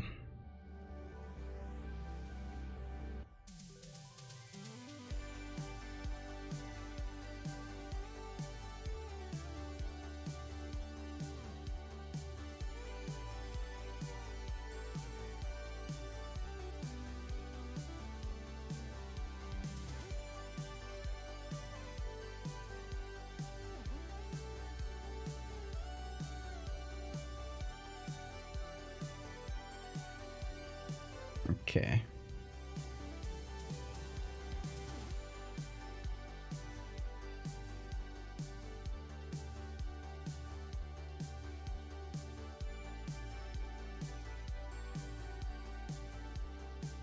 Now let's go in here.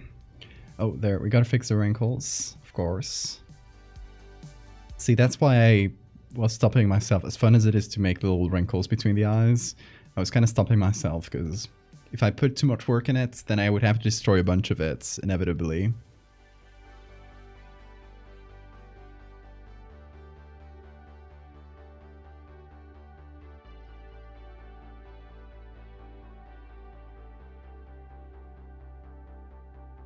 So what time it is? Okay. I think hopefully we'll get to finish this on this stream. That was my wish, my goal. And I think we'll get there. Thankfully.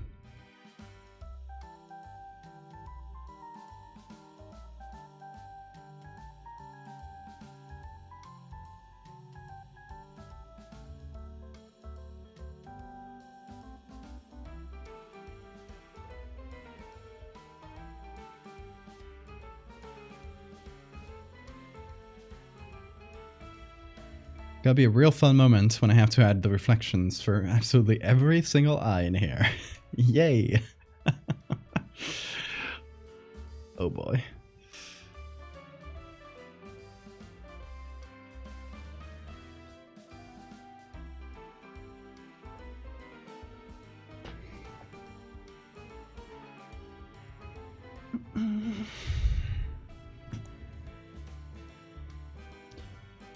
I'm thinking we're gonna take the mega pupil, make it even mega-er. Mega-er? Anyway.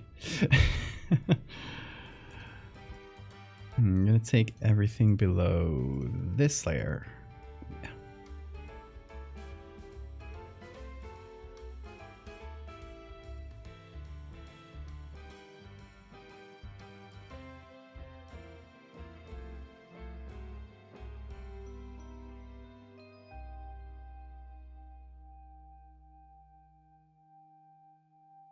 Imagine taking a photo of this and getting that red eye effect. Oh boy.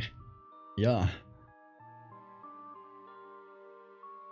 Well, thankfully this is taken with a flash. Isn't taken with a flash. Because if it was, it would give us that red eye effect. And then we'd have to do that for every single eye. Every single pupil in here would have to add the red eye effect.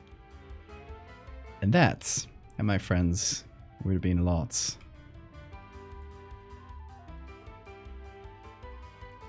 I'm kind of glad we don't have to.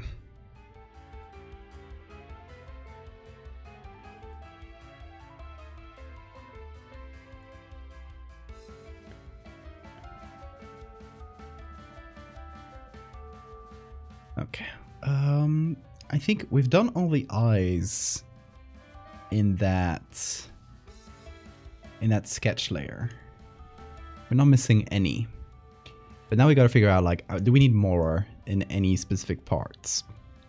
Because obviously this is a fractal eye, so the idea is that it's constantly growing outwards. And that would mean some of the little eyes, these little like half-formed eyes, would probably be growing out of the corner of each of these. But honestly, if it's growing at this same, kind of in this same, at the same rhythm, this eye here would be this eye, and the two ones that come out of it are these two. Okay, so it definitely needs like two small ones that have grown out of it. So we can probably use or reuse these, because they're going to be quite small, and we don't care that much about the details in this case.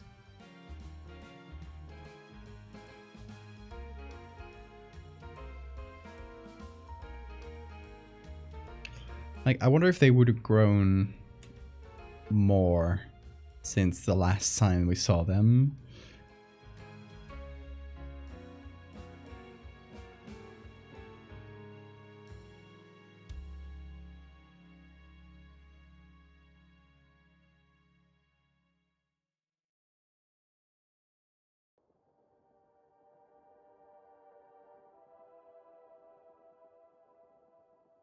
But honestly, we're seeing like a much farther away view. So even if they're still small in this image, they're much bigger than in the original, if that makes sense.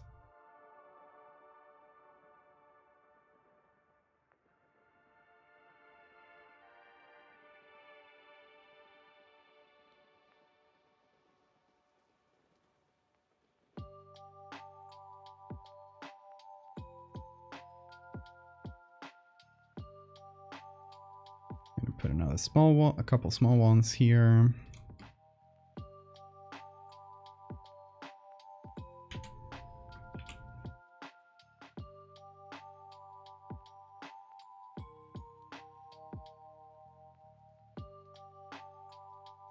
All right. Ooh boy, getting complex, aren't we? Okay. This eye here still needs quite a bit of work. I just kind of plopped it on there. Why is this? Huh. I'm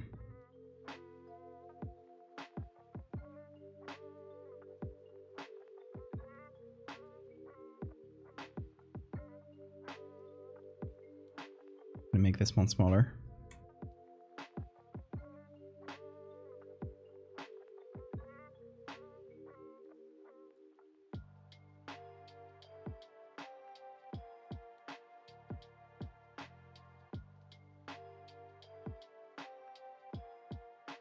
Okay, and for these 4 small ones, I think I'm just gonna do a single layer. It's gonna go on top of them and just add a bit of shadow to each. Because right now they're kind of just sitting there. A bit like JPEGs. We don't want that.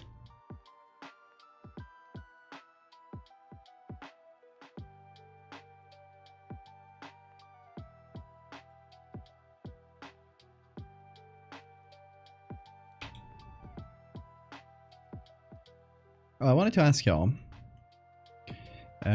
Yesterday we were talking in the Discord, as I mentioned before. We were talking about like trying to predict like future aesthetics that would be popular on the internet, just for fun, and just talking about that. And apparently, someone told me that the weirdcore aesthetic is getting really popular lately.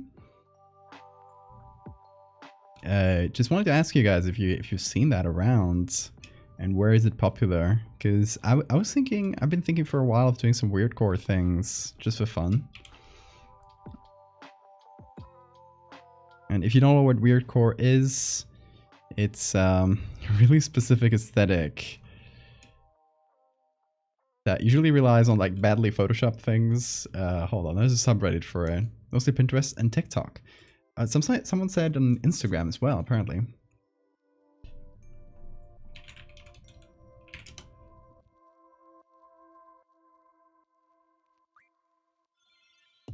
There's a subreddit here that gives you some of the aesthetic. I'll just put the top ones. It's just like weird dreamy stuff like this. Usually with like some nonsensical messages. They're kind of like really, really positive and happy. This sort of thing. It's really, really lo-fi. Like the image is really small. You generally are really pixelated. It had like a time where it was popular, but apparently it's taken off again. That's what I've heard. Personally, I thought it was like a popular thing for a while and then it just kind of fizzled out. But I've been told that no, it's actually still, or like at least like regained a lot of popularity lately. Exploded with the back rooms. Yeah, that's what I figured. It kind of has that vibe that I assumed some people would connect.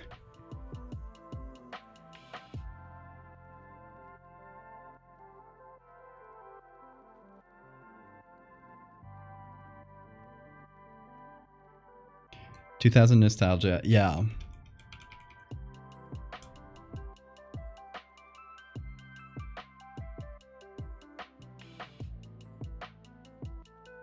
I've been thinking for a while. I talked about this with my sister a few months ago, and since then I've had it as a sort of idea in the back of my head to do something with that aesthetic.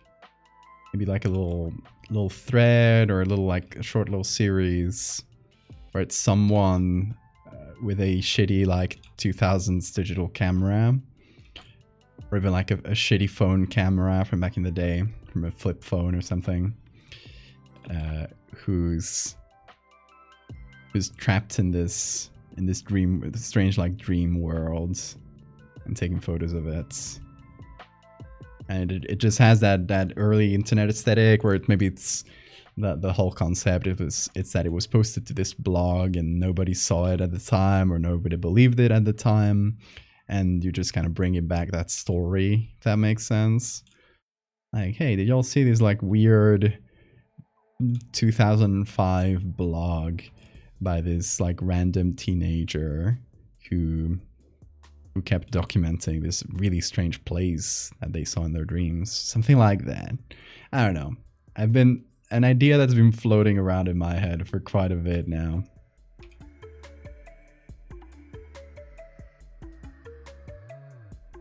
Just made it to the stream. Hey, Decract. Thank you.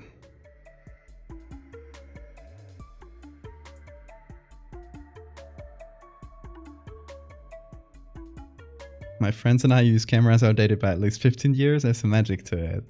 That's true.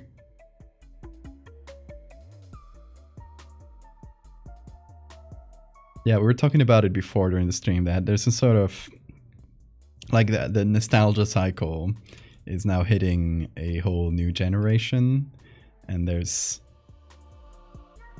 a bunch of new like aesthetics that are coming or that will come out of it. I'm sure we haven't seen half of it yet.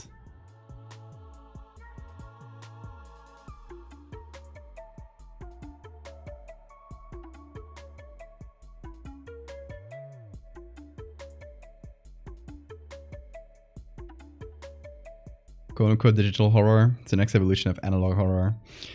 And when we were joking about like new aesthetics yesterday on the Discord, I was trying to come up with a name for it, and the best I could think of is 240p horror.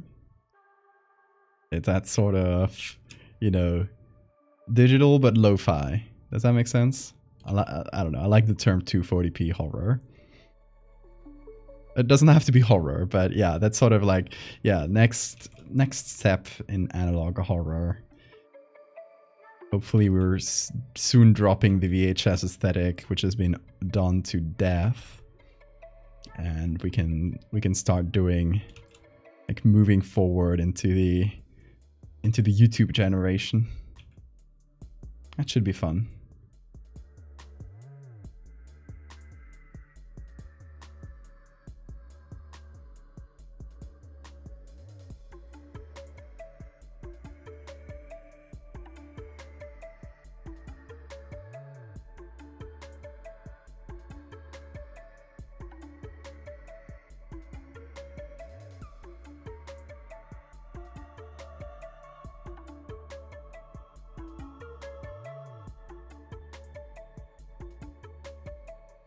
Anyway, now it is time for wrinkles. Wrinkles and weird highlights. That sort of thing. The cat is currently loafing. I think he's sleeping. Yeah, he's sleeping. I'm not gonna bother him. Oh, thank you for the save reminder. What would I do without you guys?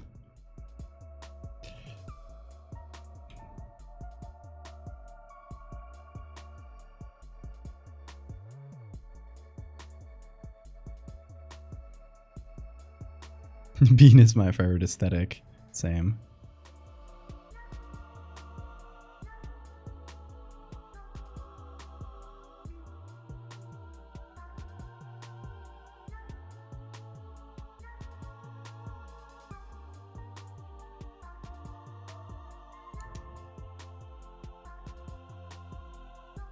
There's already a horror series based on Alpha Minecraft, Roblox, and TF2. I hadn't seen that.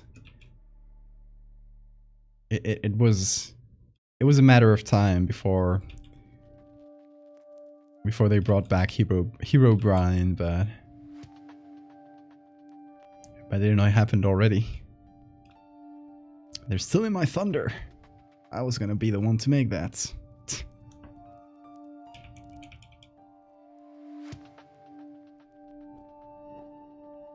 Ooh, so wrinkly.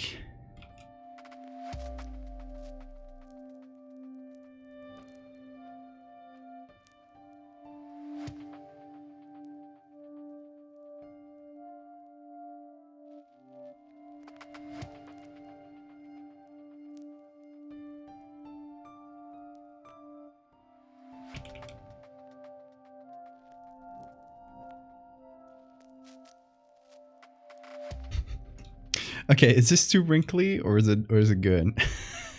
What I'm doing here. So I'm kind of just going with the flow and adding wrinkles everywhere.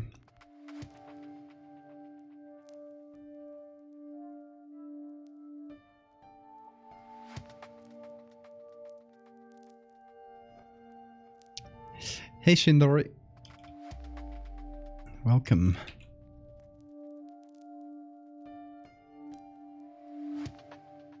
Just wait till we get to the nostalgic horror based on nowadays.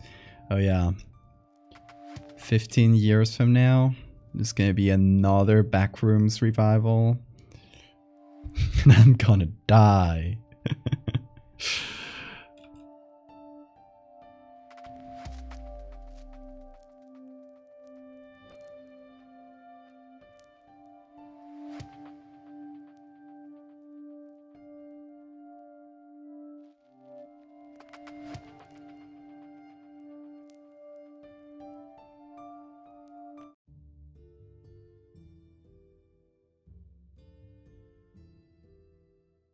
It's not Herobrine, surprisingly.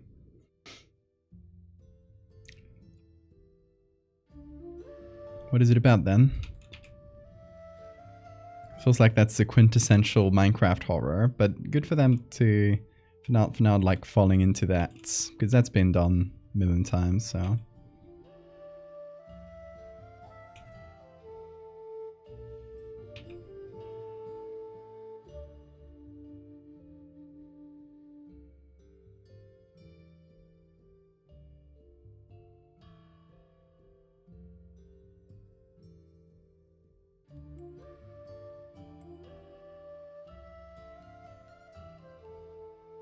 We need some color correction.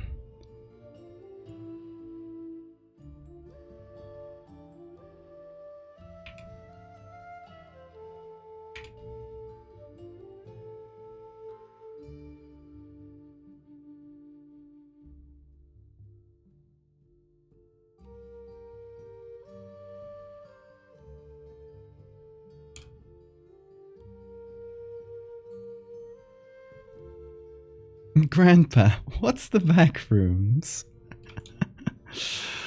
Oh my god.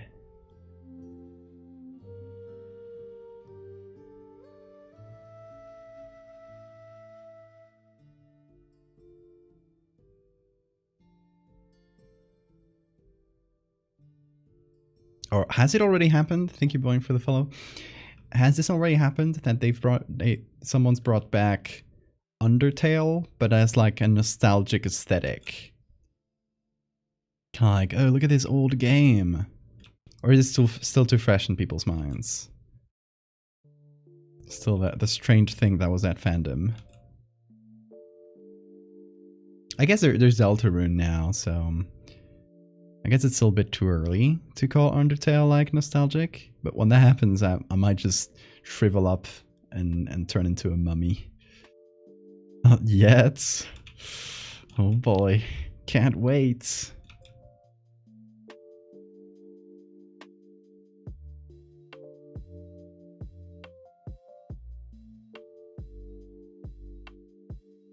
I saw, I don't know where I saw this. I think on Tumblr, some post on Tumblr or something, that someone mentioned that they just had a kid come up to them, and I guess it was like the topic, they were talking about Shrek or something, and the kid was like super impressed. Like, whoa, you watched Shrek when it came out? And like asking questions about it and stuff. Like, wow, that's so cool. You are the original generation that watched Shrek. And I'm reading that, just shriveling up.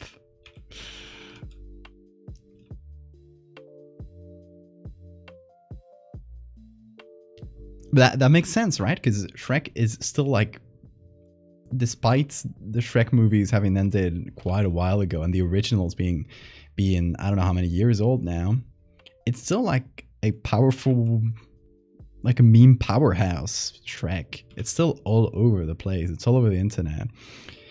And you'll have a whole generation of kids that have just known Shrek through that lens. Shrek is, you know, everybody makes memes about Shrek and you go back and watch it.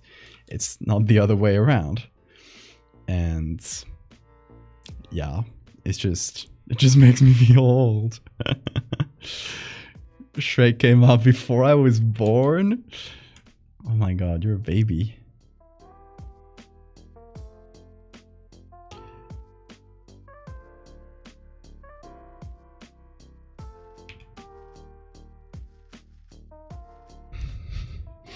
We are slowly becoming old. Linear time gets to all of us.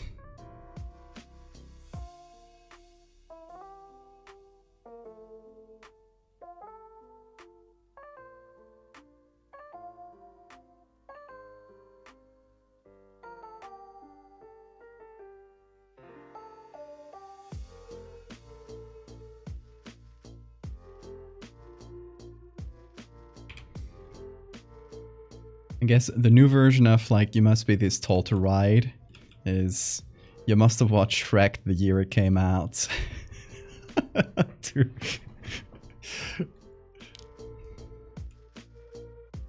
Found the Minecraft alpha vid. Nice. Let me check it out. It's strange sightings on Alpha Minecraft channel.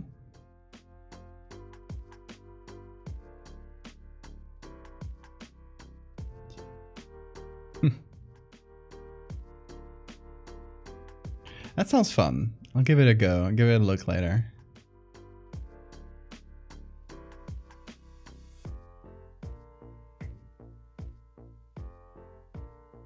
Okay, Toxin, then you don't get to say you're old. You're a baby as well. All of you, babies. I'm kidding. I'm just lashing out because I feel old.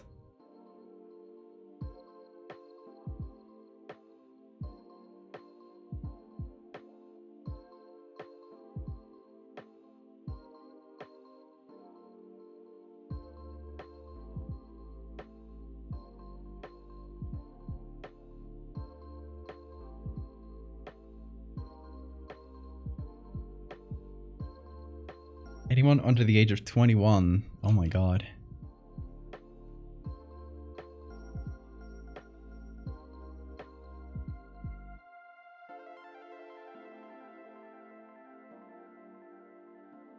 We can divide the population into pre-Shrek and post-Shrek.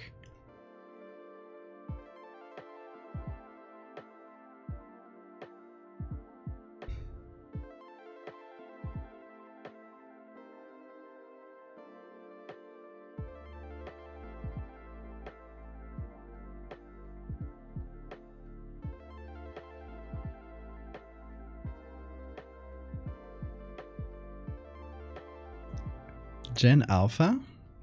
What's Gen Alpha? Is that the one after the Zoomers? Sorry, I'm not like generation talk, like talking about this generation, like generation about millennials and Gen Z, that sort of thing.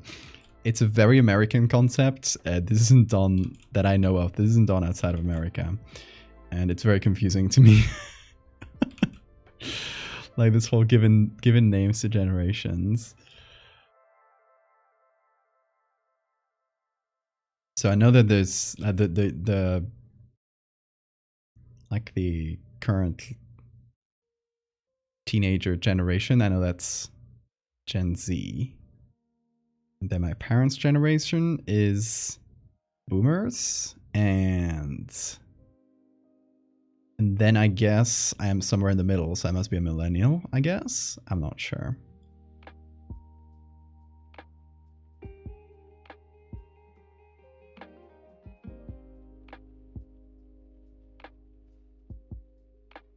After 2010. Not American in the slightest, just on the internet a lot. Fair.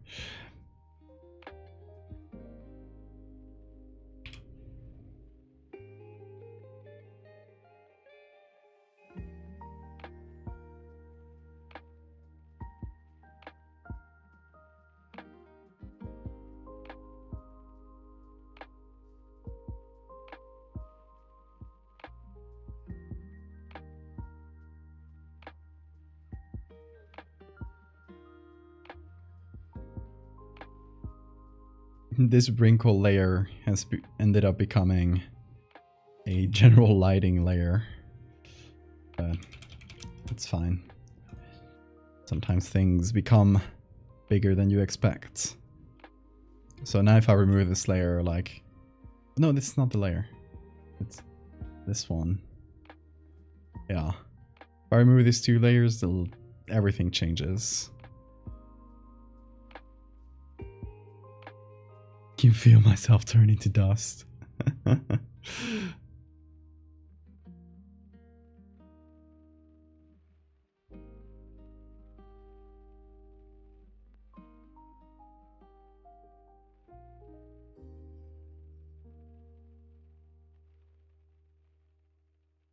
Okay, I still need to fix up some color stuff, some lighting stuff.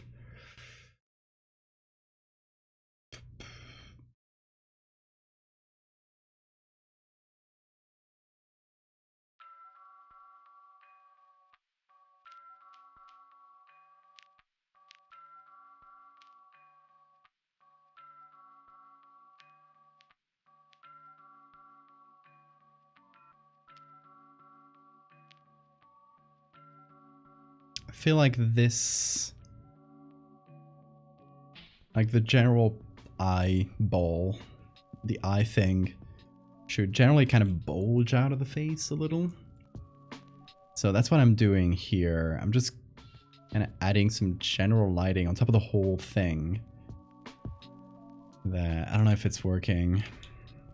I'm kind of exaggerating it now to show the effect, but that's kind of what I want to do. Something where it feels like it's popping out. But obviously not this much.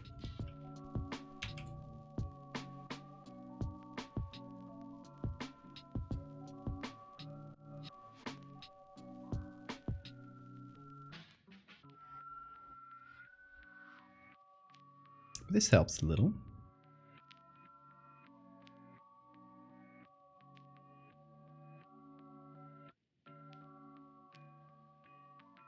You're older than Anna? Oh yeah, Anna's a baby.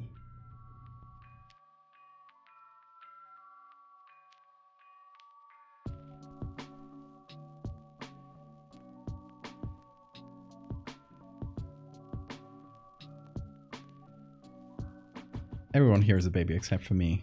That's it. We decided. We were 1 when YouTube came out. Wild. When did YouTube come out? Early 2000s?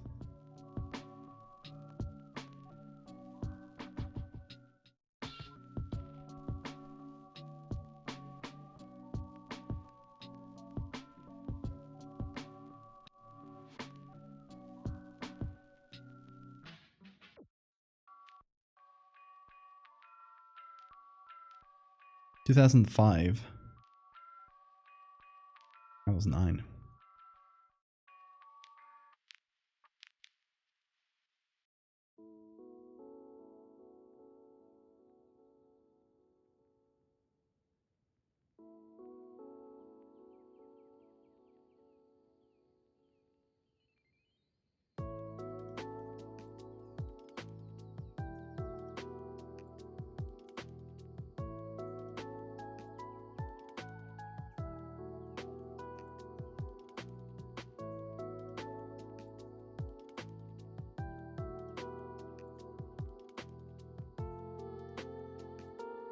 I wonder if you did an average of the people who follow me on Twitter or social media in general.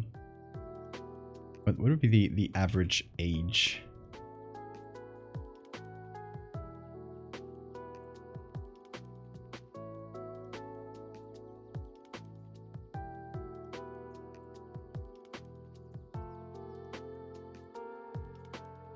What's up, Bean?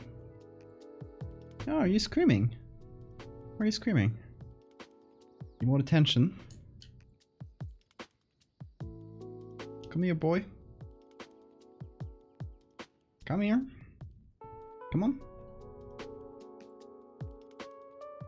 Yeah, boy. He'll just start screaming when he needs attention.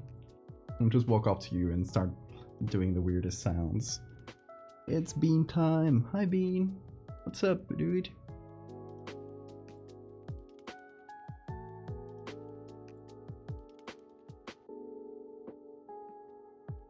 Here he goes. You want a hug? What's up, lad? What you thinking about? Yeah? Nose kiss. Oh. Come over here. No, don't sit on my tablet, please. He's doing it.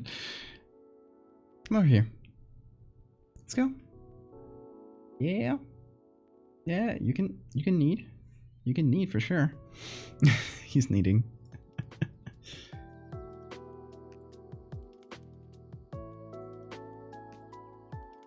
He's still on my tablet, but not in the part that matters. You know, that's good. That's good.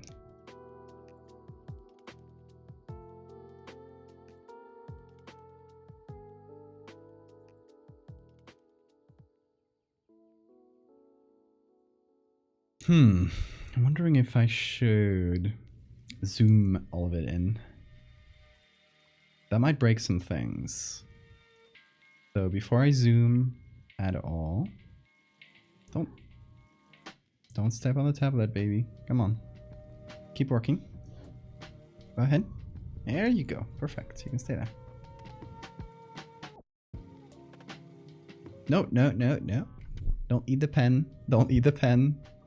You're getting into the bean cover aesthetic.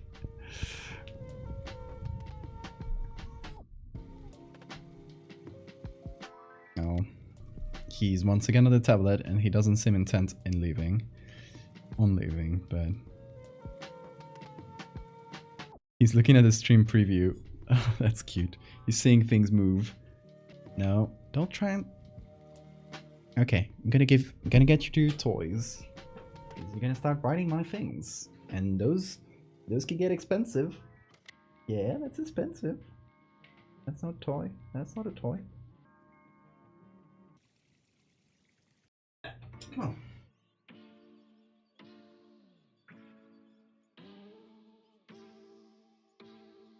I'm distracting him with a string.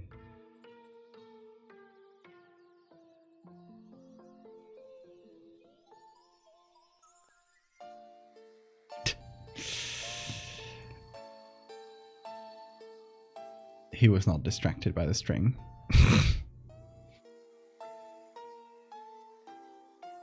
My plan did not work.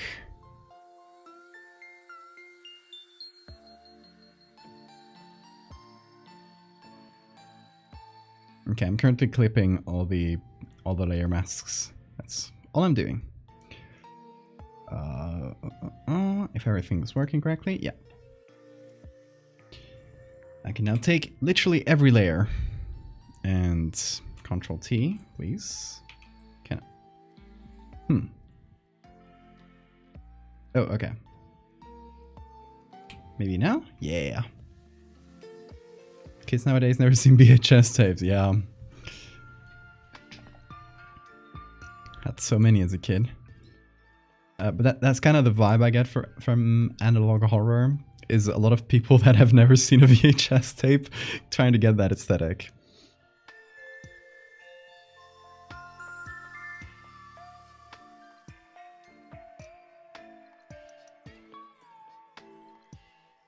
We're closer to 2030 than 2016. Yeah, that's not surprising. 2030 is not that far away. Come on, hit me with something harder, Siphon.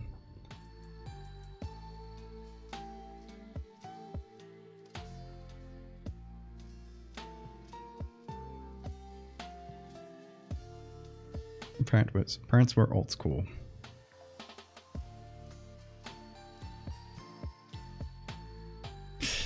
The cat is very goofy looking right now.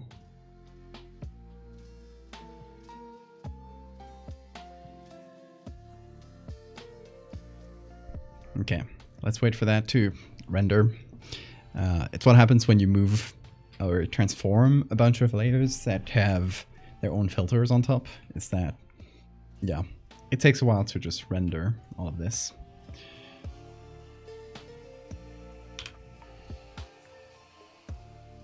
Now what I want to do, I'm still not done with a few things, but what I want to do is test out the colors and stuff. Because I want this to look like something from the Fractal series, not just like a random image. One of the things I'm going to do, first of all, is saturation. Take the, that's not orange, I guess that's red. Yeah, I'm going to desaturate the reds and oranges just to get that beanie a bit out of the way. Or I might just do that. Hold on. Yeah, I'm just going to do that under here. I'm going to create a hue saturation layer. Just going to pick the oranges and desaturate.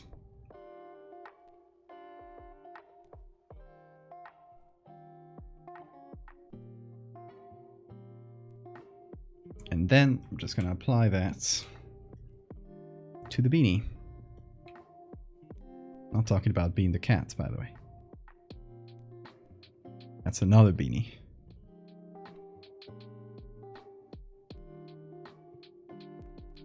'2040 is closer to 2006. That one does make me feel a bit older. I'll give you that.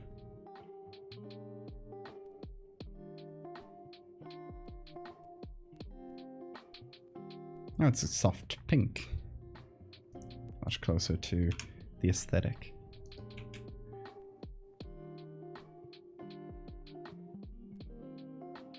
Having a library of physical movies at home, nowadays Netflix can just remove a show and it's instantly lost media. I mean, you're always going to be able to pirate it, as long as one person has it.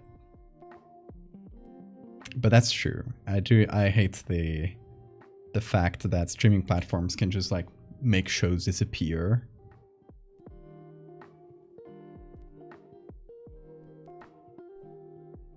Like it happened to Infinity Train. I think it's back now on some platforms, which is good. Infinity Train is great, and y'all should watch it. It's fantastic.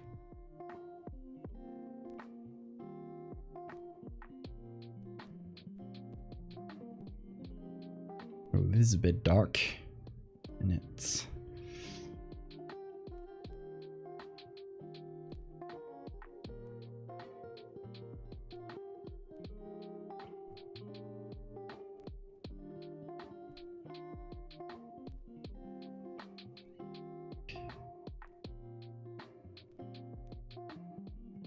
I still haven't really nailed down the color palettes of these later like parts in the series because we haven't like gotten there yet. The color palettes is like specific to each part of the Fractal series, and it kind of progresses. So if you look at the series on its own or as a whole,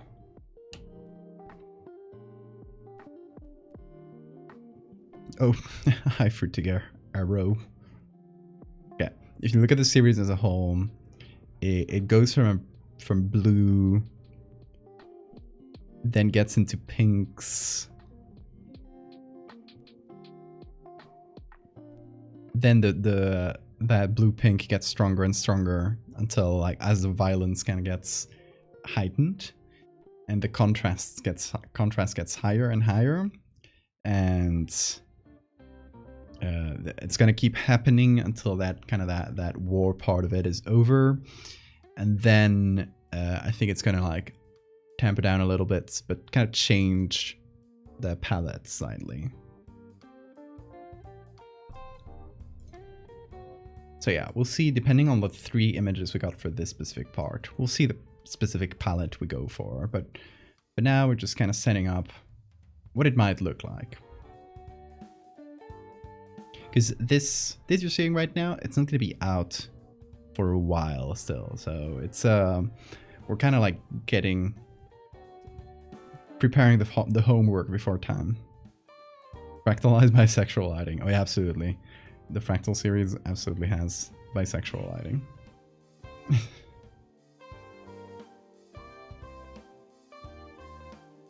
How close is this to the... I think we got quite close to the sketch.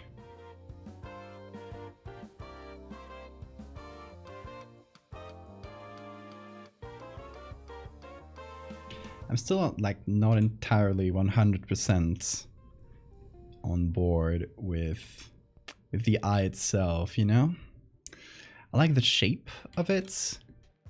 I feel like it's slightly...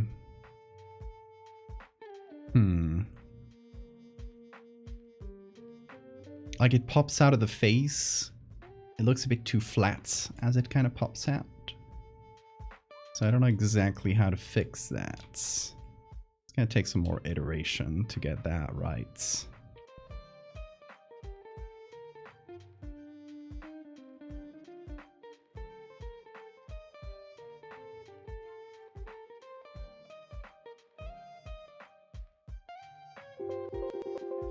Hey Felix! Welcome folks! How's your stream, Felix?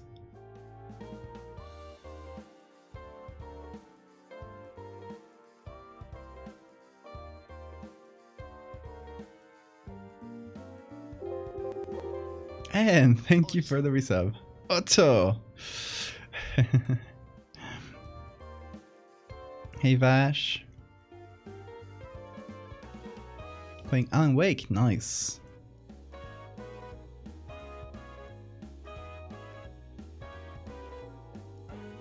We're making a fucked up eye for the Fractal series. I don't know, I'm testing out like different lightings. I feel like, maybe darkening the whole eye a little bit could help. Like immersing? Yeah, putting some of it in deeper shadows. It'd be interesting, but it doesn't really make sense like realistically. Like we would have to add a bunch of shadows. Also, I shouldn't add these above the color grading because that wouldn't make a lot of sense.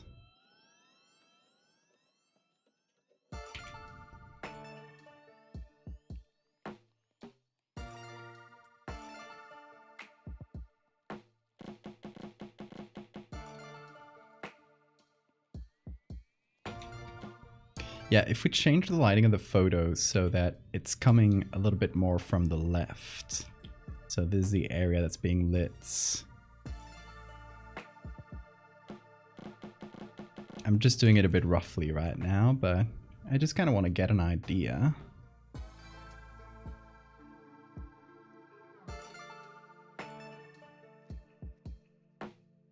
Thanks, Felix. This is the same person that had their eye fractalized here. But in a later stage of progression. Also the cat, yeah, he got to his toy. It didn't work before, but it worked just a few minutes later. I don't know, it's kind of rough, this like lighting look, but I just want to test it out before I commit to it, basically.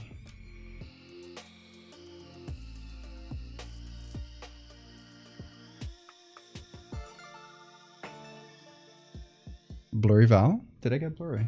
It's my camera acting up.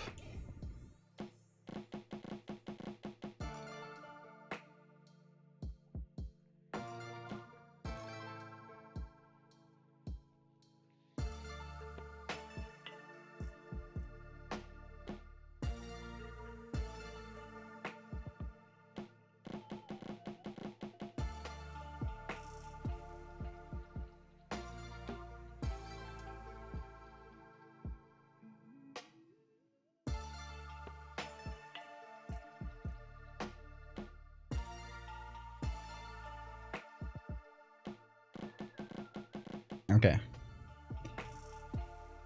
That was a bit of a strong layer there, but if I hide it a little bit, just kind of do it softly in several steps, a bit more carefully.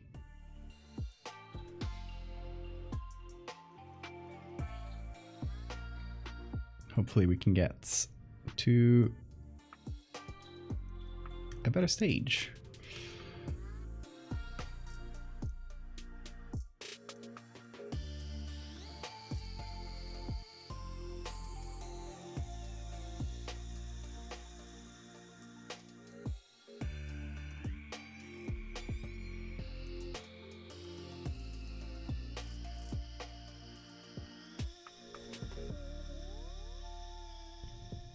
Now let's see what this looks like once I've added a bunch of filters.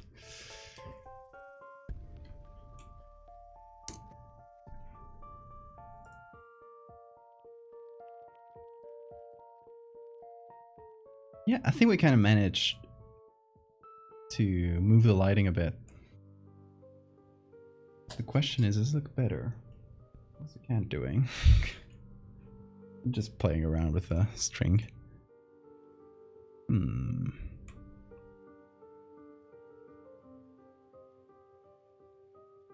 long as it doesn't break anything.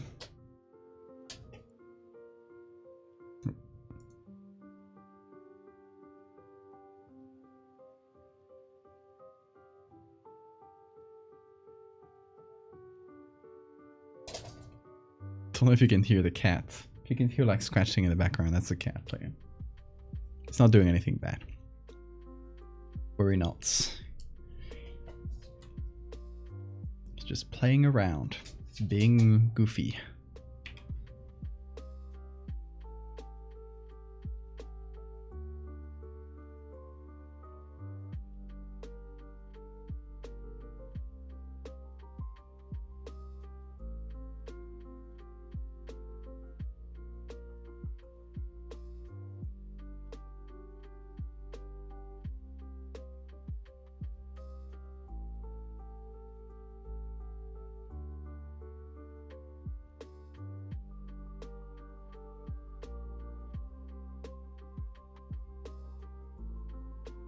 What are you gonna call this guy, John? What has he done to you to be called John?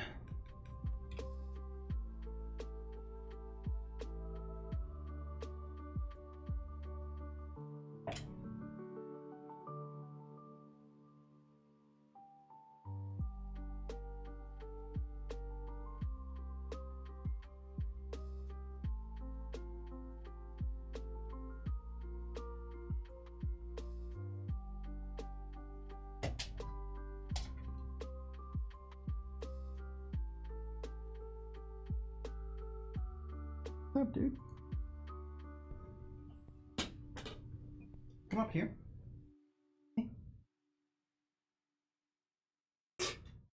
He's just meowing at me. I'm here. I got you.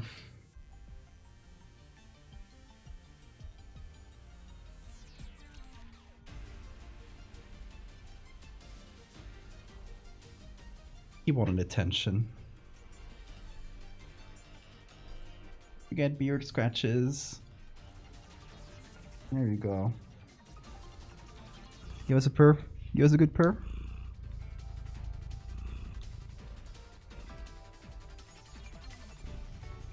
There he goes. Good purr, my boy.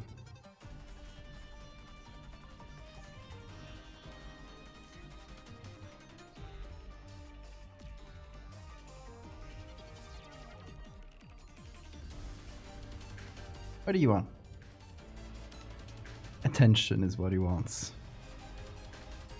The rumble. Yep. What's up? Go over there. Little lawnmower. I'm full of cat hair. That's your fault, Bean. Okay, I'm kind of muddying the lighting a lot there.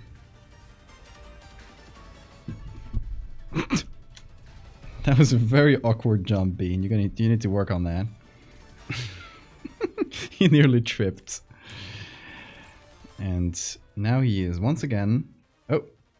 He's laying down on top of my tablet. So I guess he doesn't want me to work. Look at him right now. No, no, no, no, no. That's my pen. That's my pen. You don't get to play with that. You can play with me. You can play with me.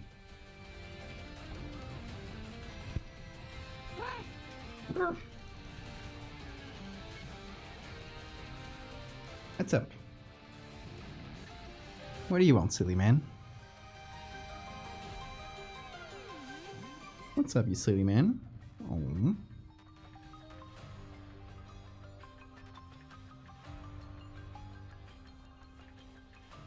You want to play? He's playful right now.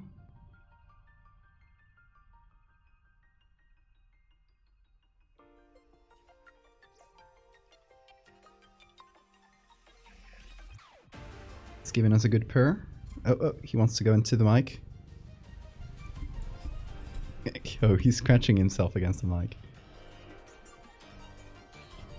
Give him a good purr. Come on, Panther. Come on, you Panther. There he is. Yeah. That was a good purr. That was a good one. Yeah, you're doing great. You're doing great, my boy.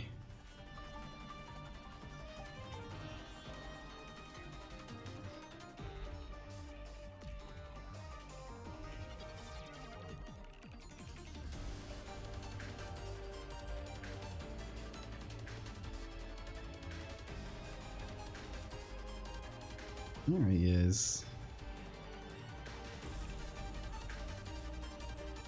#1 streamer cats. He's the streamer cats because the stream is his. I'm just filling in for him when he's not on screen. Oh. I don't know why he's pulling my face. Why? Is that your new game? Just doing this to my face. Yeah, it is. What? Where you want to go?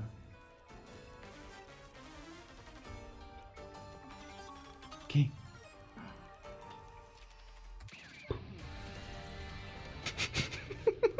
I scared him. I just did on his face. You're just startled. Not anymore. You've seen through my tricks. You have you? Nose kiss? Nose kiss? No? He refuses. Okay, you go.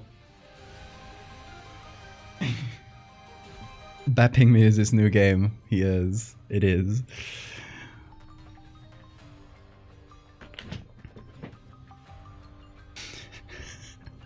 What is that?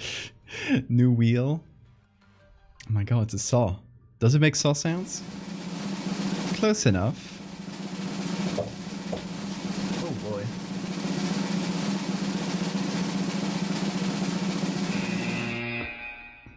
Watch your fingers. That's actually pretty funny because my girlfriend, my partner, is a plastic surgeon, and a lot of her work consists of sewing fingers back on to because people cut them with a circular saw. Like it is a surprisingly large percentage of her work. I'm not even kidding.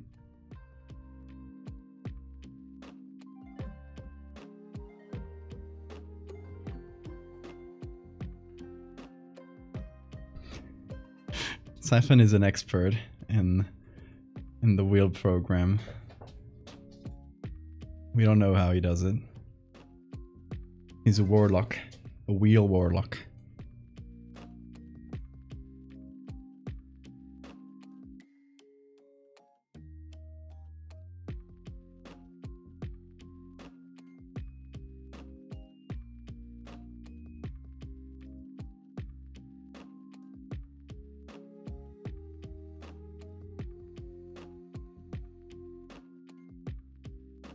The wheelock, exactly.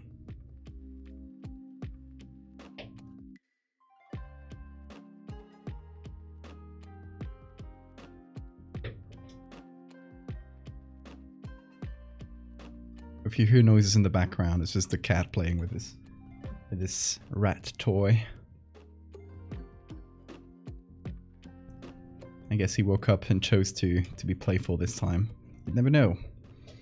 He'll wake up and choose chaos or just cuddles. Or both, sometimes both.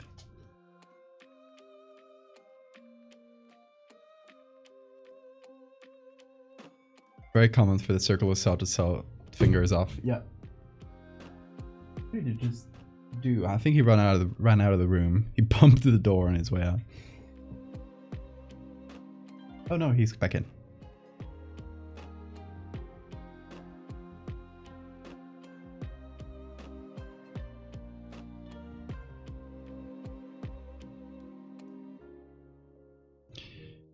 But yeah, in the name of every plastic surgeon ever, if you ever work with a circular saw, please just watch your fingers.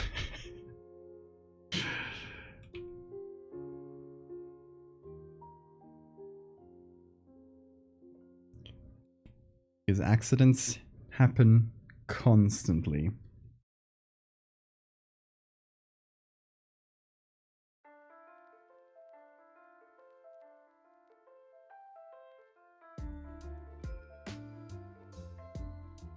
And you can't always sew them back on.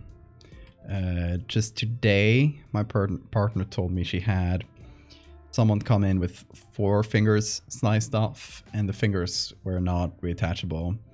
So they just had to close the wound. Essentially, they couldn't put them back together. So that person just lost 4 fingers on one go with a circular saw.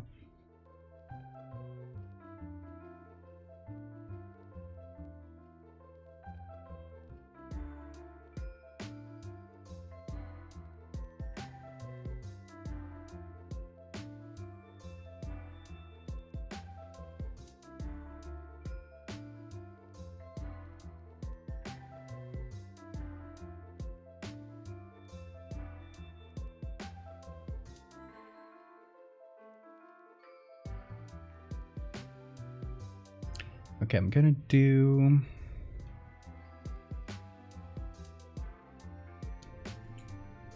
Come on, zoom tool, we can do it. There we go. Takes a while sometimes.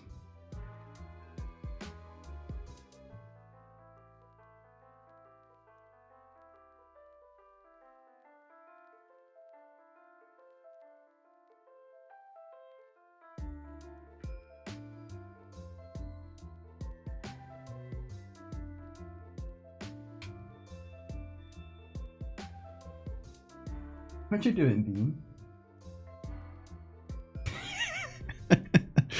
It's really funny because he'll like talk back at you. Oh my god, hi Jesus. Always the best entrances. Here, Jesus. I'll give you a cat in exchange. Come here.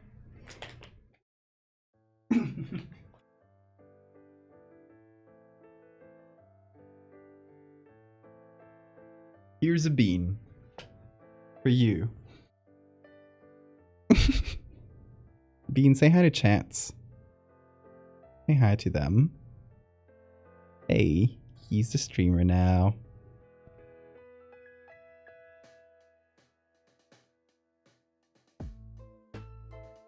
Frijol.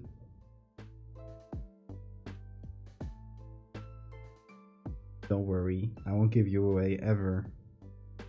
You're here forever.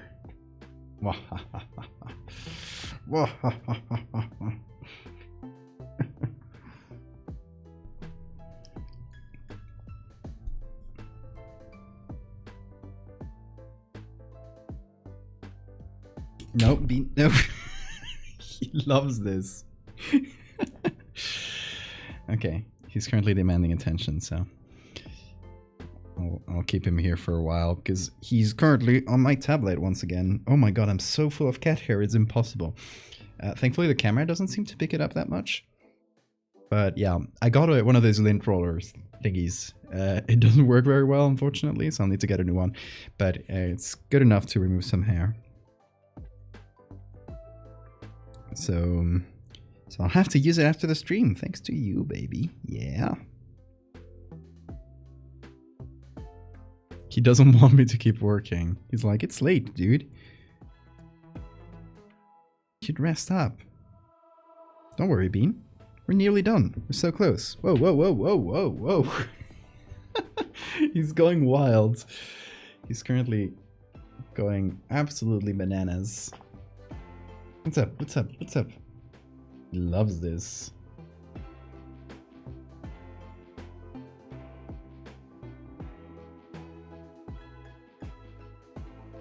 Frijolito, ¿qué pasó?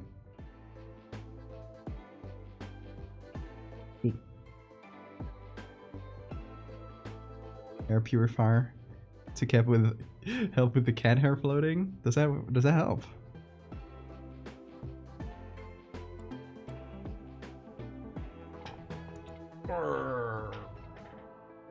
Okay. He's looking down constantly at the at this. Come on, you got a toy there. Go play with it.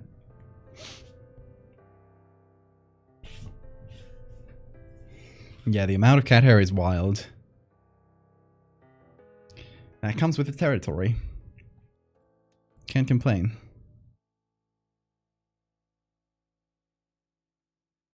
Oh, oh my god. He just pounced on the... You might have seen my headphones suddenly go sideways. He pounced on the cable from the headphones. Because it's kind of just hanging down between the... It's kind of attached to the top, to the bottom of my table. So it kind of goes down and does a little arch between the bottom of my table and the... and this. So he saw it hanging and I guess swinging from side to side and it just pounced on it. He gave me a big scare. He's currently going wild. What a cute lad. I'm gonna give him I'm gonna throw the toy in his direction. And that gives him something to play with.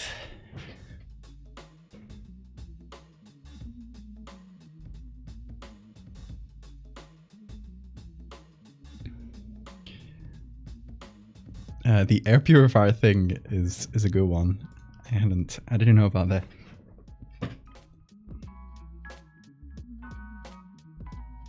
Okay, maybe I exaggerated the lighting here a bit too much. On the top area here.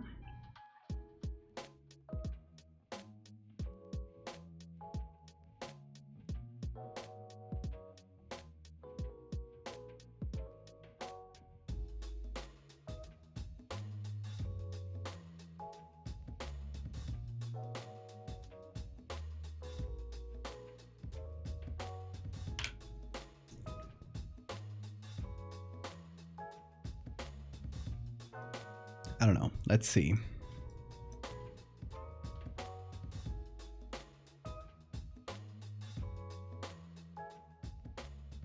Yeah, a bit better. All right, what do you guys prefer? The neutral lighting version, the one we worked on it initially, which is this, or the one like this more dramatic one, where a big chunk of the eyes is hidden? For the second option, I think I'm leaning more towards that one too. Dramatic line, yeah.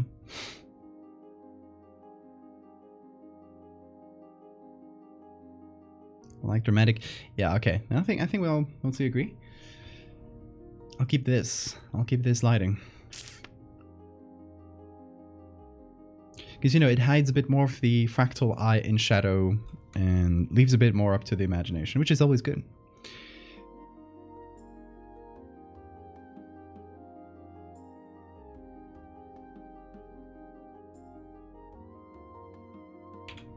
And I think that's what we're going to leave this one for now.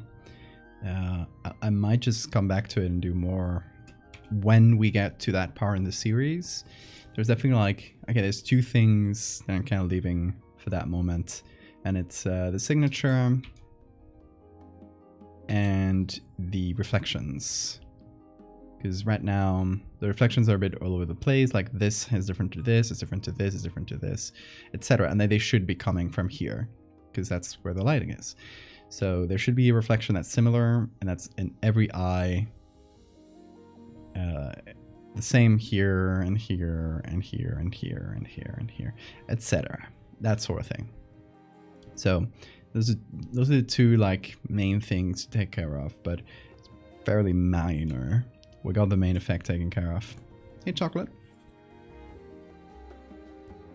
Right, some which makes it more mysterious. Exactly. That's what I like about like hiding the Photoshop on one side, and on the other like hiding the mystery of it too, or at least part of it. Like we're showing what this has done to this face and this person there. Then something I might do, I might try, is making the sides of the mega eye here a bit more spiky. So instead of just being like one big sphere in a center, it's just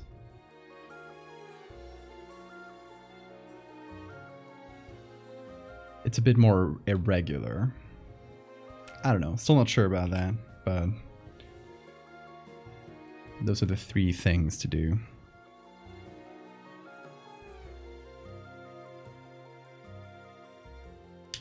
Yeah, I gotta count the hours. That was 4 hours and a half. Like that was essentially 2 streams of work, maybe 8 hours or so, which might be. I obviously don't have the stats, so it's just my gut feeling, but might be one of the most time-consuming edits I've done ever. I don't know, or at least since I got a bit faster at making edits. A few years ago, I would definitely take a couple streams to make an edit pretty regularly. So since I got closer to the current pace of me making art, I think it might be one of the ones that has taken the longest. Too many eyes. Few too many. I say never too many.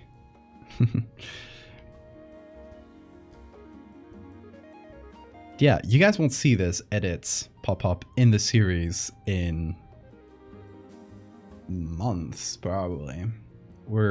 If you didn't know, if you didn't see my explanation towards the beginning of the stream, we are kind of jumping forwards in the series. I have a whole planning list here of it's not really visible on camera because it doesn't pick up paper very well, but I essentially have like every future part I want to make in the series, and I want to make at least one edit from each of these future parts to kind of just set up the stage and have one thing done for every future part, so that then it'll be much faster to just advance through it.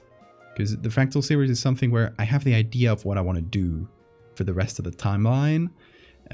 My biggest problem is just the empty canvas of just like, I have to start something new. So I'm doing this in hopes that, having one image done from each part makes it much easier for me to kind of unblock that part of my brain that has a hard time like starting something. Does that make sense? I don't know if that makes sense. It does to me. So yeah, that's why we did the mega structure, which again is going to be in a few parts from now.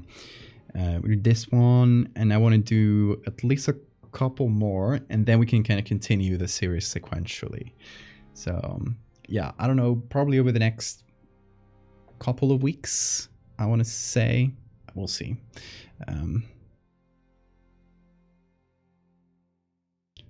Lighting makes the eyes look like liquid splashed across the face.